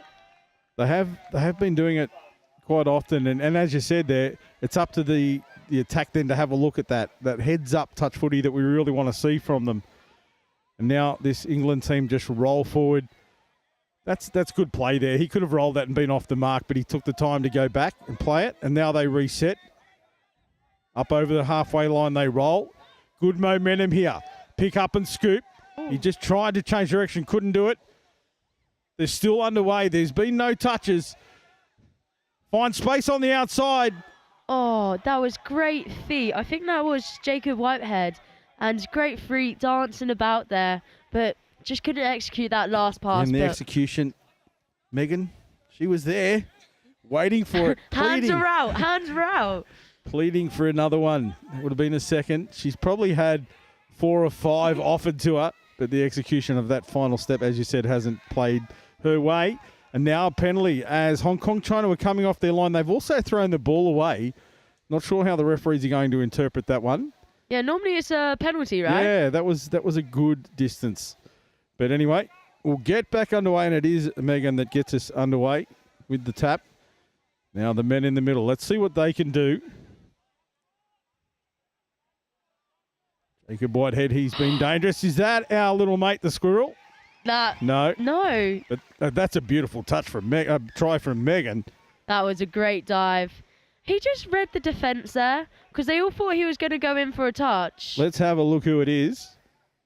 It's the pull away, and the defensive line just stopped. They actually turned their backs on him, and then that just created the space for Megan Clayton to get her second and take the lead out now to 6-1. It's great momentum by England, and just getting those couple tries straight away will just build it up even more. Yeah, I think it could have been a different story if Hong Kong, China are able to score first in the second half. That's always something that lifts that momentum, or changes can shift a little bit. I always said when I was coaching that a 2-try lead was the death lead to me, because if you back off a little bit, as some people do, they think, oh, we're 2 in front, we'll hang back a little bit, and the team scores and they get the momentum shift, they're on the way up, and you've got to try and get going again, and that is a little bit harder. But England are well in control here. Yeah, it's their game. It's their game to control, and they're doing really well at it. That's a nice play. Oh, show and go there, right? And it really didn't look like anything was on, but she just took the opportunity. That's just a bit of confusion around the ruck there. A delay in the roll ball. There's the sweeper. He'll look to come back inside. That's a nice hole, but a touch called. Nice shutdown there from Hong Kong, China. Look Ting Chan. It was that came across in cover and shut it down. Luke Lawrence thought he had one on the board. Yeah, great defence in the end by Hong Kong, China. Really, really good. Just unlucky here. They got a penalty. England are going to get another set of 6 near their line. So let's see what they can do in this attack. Yeah, 25 metres out from the Hong Kong, China line. It is Megan that gets us back underway again. There's a loss of possession there. The referee said that he lost control. And now they are back in the middle. Sweeper coming around in the shape of Luke Lawrence, but he pulls out. Gets down. There's Lawrence. They come back to this short side, but numbers are on. Now he goes across from half. Referee called the player offside. That was. What are you going to see here? That was number 6, Ryan again. But they're going to have a conversation here because they're just assessing whether Megan was actually taken out. Yeah, see, she was held back, so the referees are judging that one as a try. And that is a great decision, I have to say. She was definitely affected in the run-through, and if not for that action, she would have scored that, definitely. Yeah, 100%. I feel like with that reffing decision, you don't see it that much. So when it does happen, it's the right call and it's going to be correct. Absolutely, and well done again to Megan. Try number 3 for the England team. They lead 8-1. Still 14 and a half minutes remain in this half. And it is all about now how Hong Kong, China step up here in the face of adversity. That's a nice pass off the ground, the dive, but he just lost the handle on that one as he got to the line. I hope he's okay. He must... I think he'll be fine. They're the sort of ones where you can pop that shoulder out. But he seems to be fine. Just regathers himself. It was a really good dive in the end, though, taking him short side and just trying to get to his feet. But good D, stepping up in the end. A nice transition here for the England team. Powell dumps just over the halfway line, so they've got a couple of touches left in this one. Now he straightens it up through that middle third. Here we go. They've got numbers both sides, a little bunny hop, and now they're going to go wide. Beautiful pass and well taken, so well taken by that winger. Let's have a look who it is. Here we go. Powell gets it down. It's Marcus Evans. It is. It goes through the line and finds the winger out there in the corner. He takes it on the back, sliding. That was a lovely fake pass. Jumping in the air, fooling me, fooling everyone. Heads were turned. It's really interesting. The number of people that hold up when someone jumps in the air, but when you're in the air, you can't go anywhere. That's the time to jam. That's the time to hit them, for sure. But anyway, no good trying to tell them what to do from up here. As we see Hong Kong, China, he threw that forward into the man, but the referee has said the England defensive line were offside. So the ball will go back to Hong Kong, China. Quick tap taken on the 7 metres. Quickie, and was a little bit in slow motion, I have to say, but the numbers come in defence. Bobby Taylor it was that got the touch.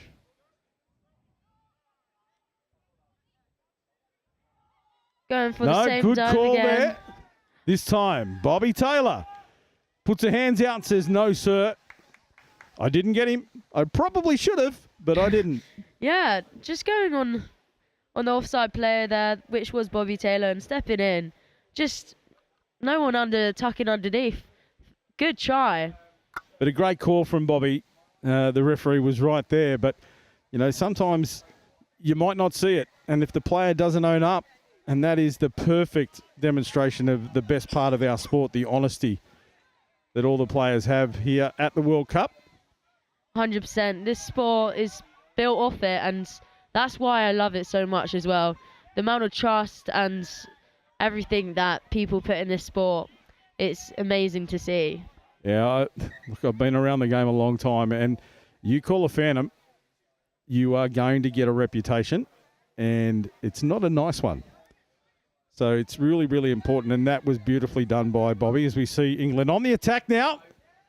Nice shutdown defence from Lup Tin Chan. Again, that's the second time he's shut down a scoring opportunity for the England team.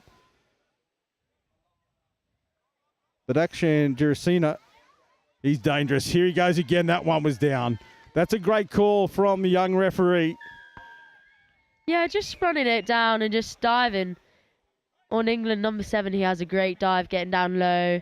And our Hong Kong China player just couldn't step up off the line. So it makes the call easy for the ref to make it a try or not. So Jirasena really playing the conditions well, but I think I want to see him in the dry. He looks very quick.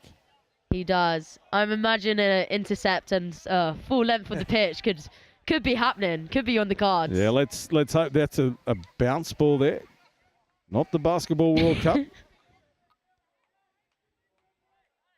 Went for a slam dunk. Didn't go his way. That was a forward pass. But we play on. Here we go, rolling on up the field. Great Through the touch ruck. there. Play on. A little bit of confusion. This is sloppy. This is probably the sloppiest transition I've seen from the England lineup. But they re-establish themselves now. This is better momentum. Going to set up for a platform here. There's Lawrence. He goes from half. Now the long ball and catch by Peggy. What a try. Just a scoop through step. Actually thought he passed that a little bit early. The line opened up and he had plenty of space, and then he let it go. And Peggy, she was right on the money. Great finish. And yeah, she earned that cuddle there in the sub box. Putting her body on the line for a team, and that's a just reward. She's been outstanding in both attack and defence, I have to say. 100%. What a game to watch. Especially if you're an England fan. Always helps, right? You're giving away your allegiance there. We see, again, good defensive pressure. She wasn't letting her man go there. Stacey Collins, no relation, but well done, Stacey. Like a dog with a bone. She wasn't letting him go anywhere. She turned her back, made a touch, got onside. Over the top, that's great pressure too from Stacey. Just throwing a sinker there, but no one in the hole. Or... Yeah, no one took the bait. So here we go. Girasina drives up nicely. That try scorer. She's up over the halfway line now. There's your man, Dan Powell. You called him early. What's he going to bring us? Will we see Dan here cross the stripe? Let's hope so. Here he goes. Steps to the left. Oh, no, it's another bunny hop, and there's the long ball. No. Who's on the end this time? Oh, my gosh. I think that we just saw two plays of the exact same. It's almost a repeat. As you said, 100%. There's that little bunny hop, show and go. Both defenders turned in, and there's that beautifully executed. And we've talked about the execution, that beautifully executed final pass. And there is another try in the corner. I think that was Victoria Franks with that score. Here we go. This is right on the money. Victoria Franks scoring out wide. We're out to 12-2 now. A 10-try lead to the England team. With 7.5 minutes remaining in the half, and we see a penalty go the way of England.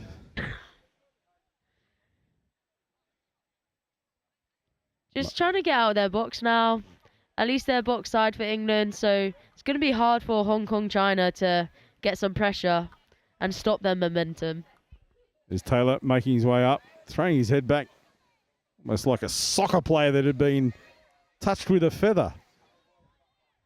Now we go up over the halfway line. There's Girasina. These two guys have worked lethally together. That's Jacob Whitehead again. Yeah, Whitehead and Girasina have been dangerous. Let's see what they do here. Final touch, but they're certainly not going to die wondering. There's Girasina. Oh, the commentator's curse. That's my first one of the tournament. I heard you on a couple of earlier ones. Yeah, I've already had my first, so... Well, one apiece. It happens to the best of us, right? It does. So 11-2 here, England over Hong Kong, China. Right on the halfway line. 6.5 minutes remaining here. Let's see if Hong Kong, China can be any more threatening on this line. They just need to get down there. Here's a chance. In behind the line. I don't think he was onside. I don't know if he got back 7 there. Did not look like it. We'll call it 4.5. On a good day. Yeah. So now, some of those things haven't quite gone their way. There's... Oh, he's half there. That's probably... Yeah. A just reward for that. There was a couple of situations there that could have gone Hong Kong, China's way, and the final one was a drop pass. So now, this is their opportunity as they make their way over the 10-metre line into enemy territory, but this delay in getting the roll ball down. He's stepping nobody. Just here we go. Now they're set back in the middle. Fresh legs coming on. Just checking the touch count.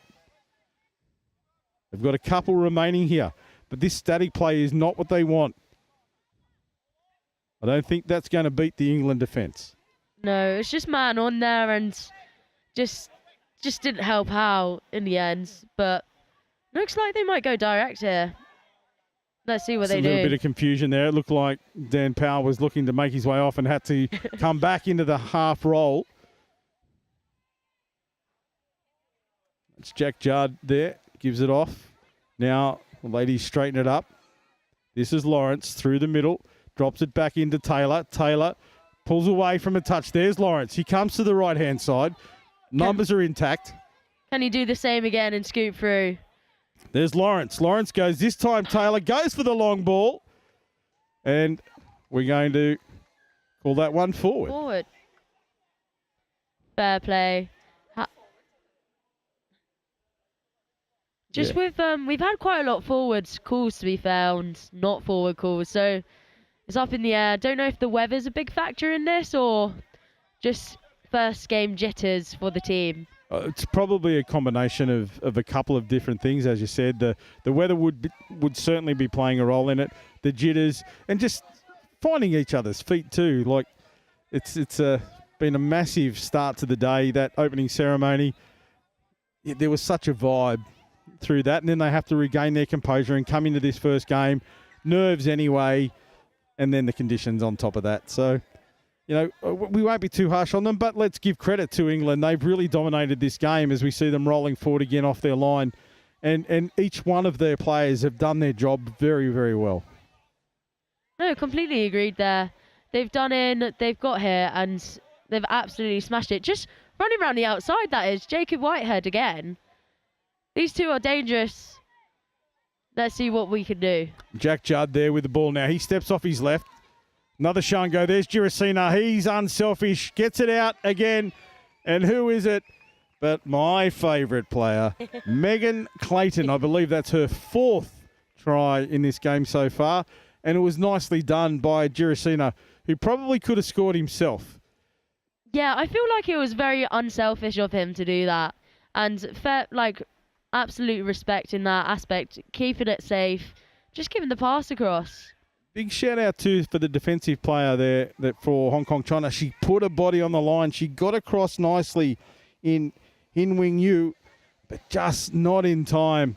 The referee judging that, yes, you certainly got to touch him, but it was just after the ball hit the ground.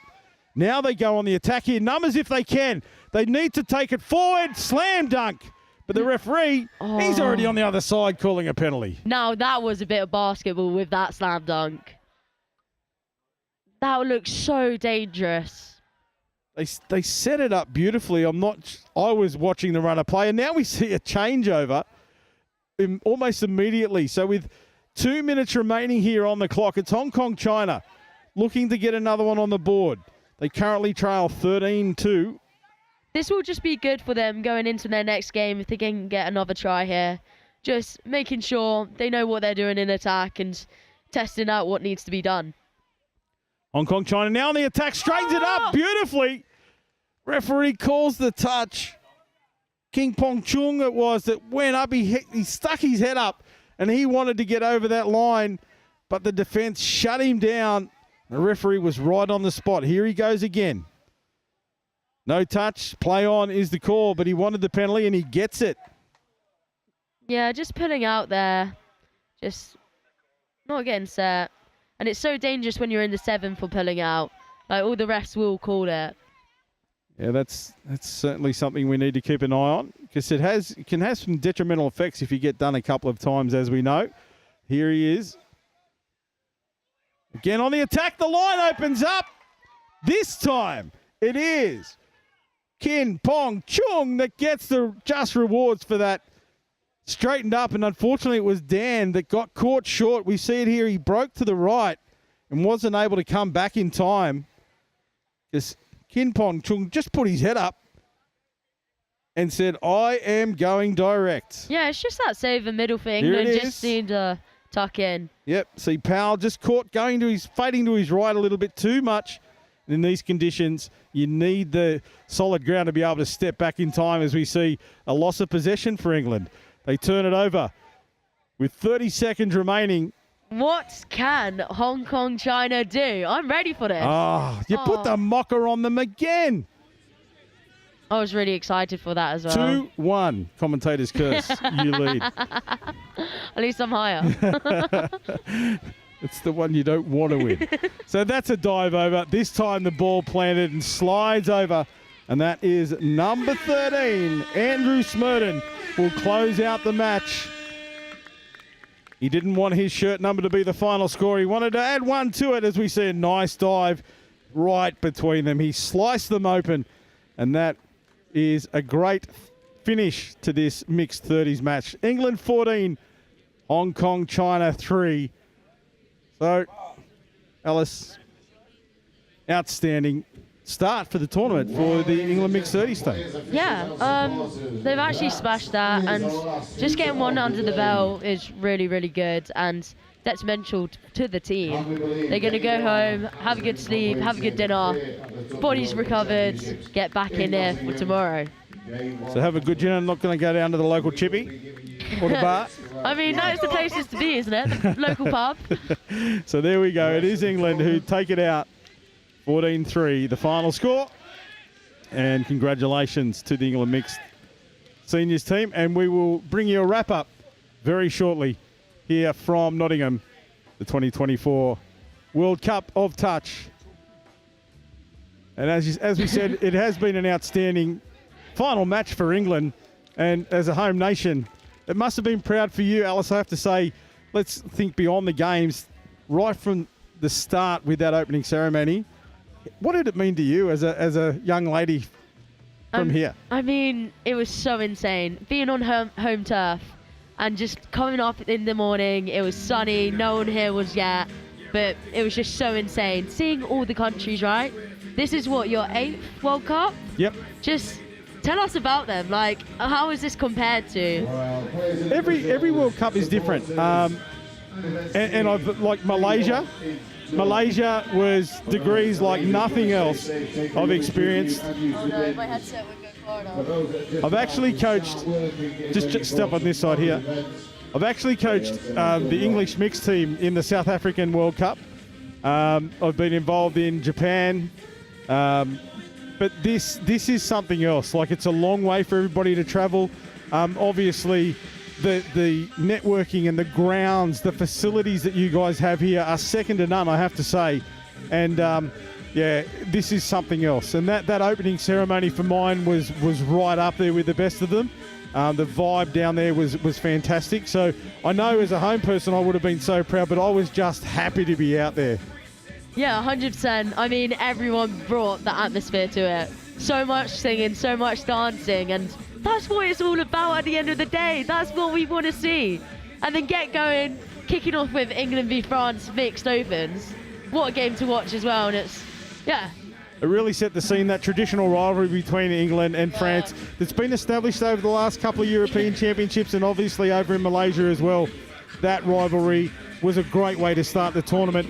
There's been some other very good games out there again. The English Women's Opens were very impressive. Yes, 100%. That women's game v USA. England women's did step up, and just we saw a lot of scores. Yeah. I think it was 13-2 in the end. But they were beautifully executed tries. They were team tries.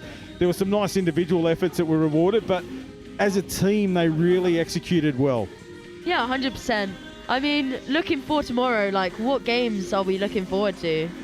To be completely honest, I haven't really studied the schedule because I just love watching the game. It doesn't matter who we're commentating.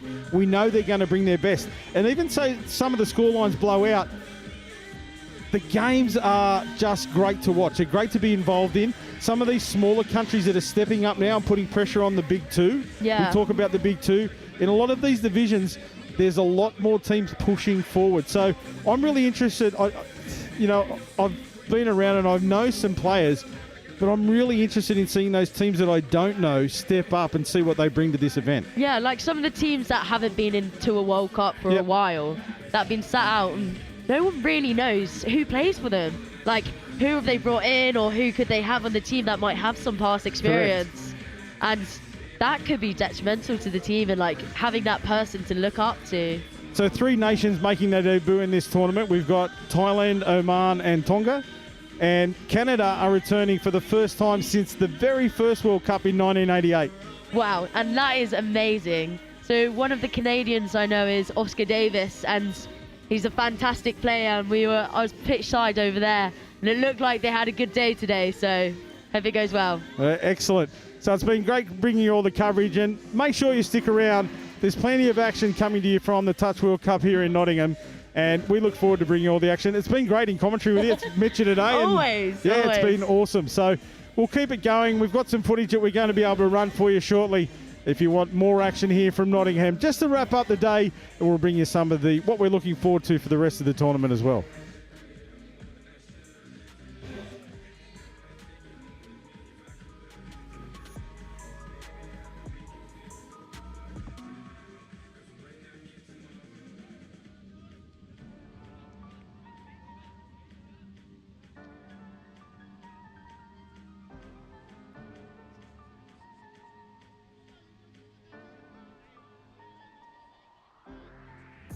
Ladies and gentlemen, that is day one concluded. We will see you all bright and early tomorrow. First tap off 9 a.m. tomorrow morning. First tap off 9 a.m. tomorrow morning. We will be working for the next few hours. Our teams on site early in the morning. We are getting ourselves ready to go. Lovely, lovely.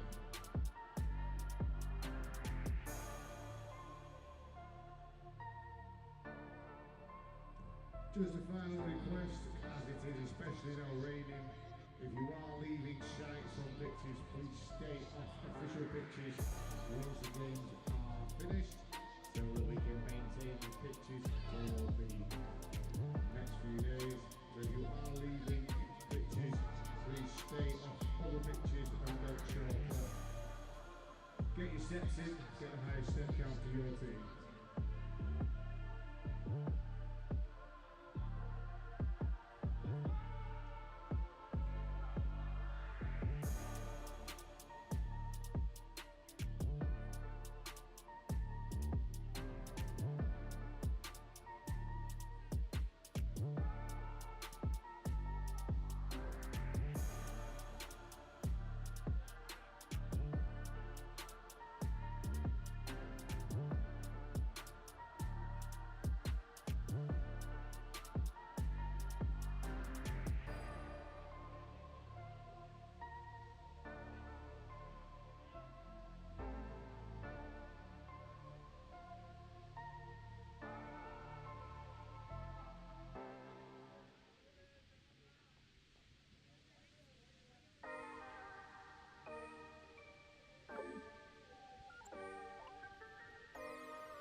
I love Nottingham, the home of Robin Hood.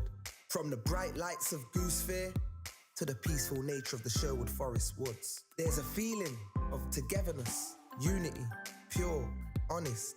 Love. And that feels great like a bright summer's day at the horses down by the lake at Colic. All I love Nottingham. The River Trent, the embankment, the Nottingham Carnival, different cultures dancing. The diversity, just walking down Columbus Street on a Saturday. The two lions in the square stand tall with pride. And when the markets in town come alive, it gives me life. Listen, as the council house clock chimes, and depending on how many times, lets you know the time. I've been to concerts at the Motorpoint Arena, and I've been to concerts at the Nottingham Caves. I've been here all my life and I'm still amazed by this place. I love Nottingham. Sometimes I stare at Hockley's graffiti colourful walls, and sometimes I gaze at the deers running round Woolton Hall. Supreme thrills, from chilling up at Green's Mill or up at that castle on the hill. Nottingham, I love you, and I always will. Visit Nottingham today.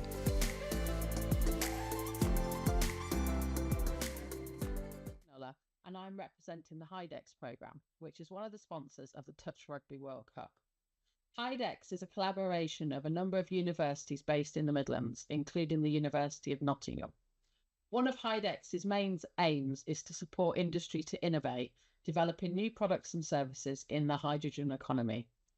We decided to sponsor the Touch Rugby World Cup, particularly in relation to energy use, so that Geopura, a locally based business, can provide hydrogen to be utilised at the event, making the event more sustainable and improving air quality for visitors and competitors alike. We hope this support will encourage others to look for more sustainable ways to run similar events in the future. Finally, just to say, we hope everyone that's involved in the event has a great time.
So what does it mean to you? The time? Sweat. The passion. The thrill. The determination. The support. The camaraderie.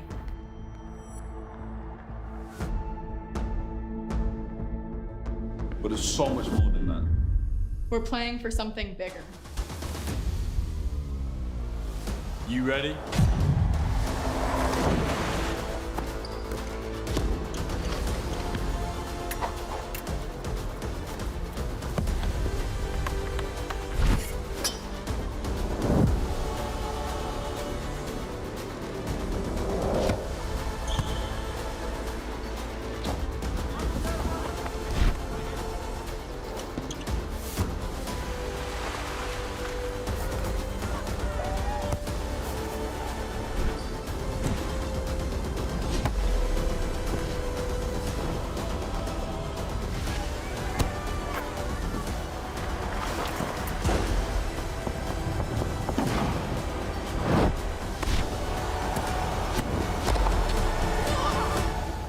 Question is, how are you going to leave your legacy?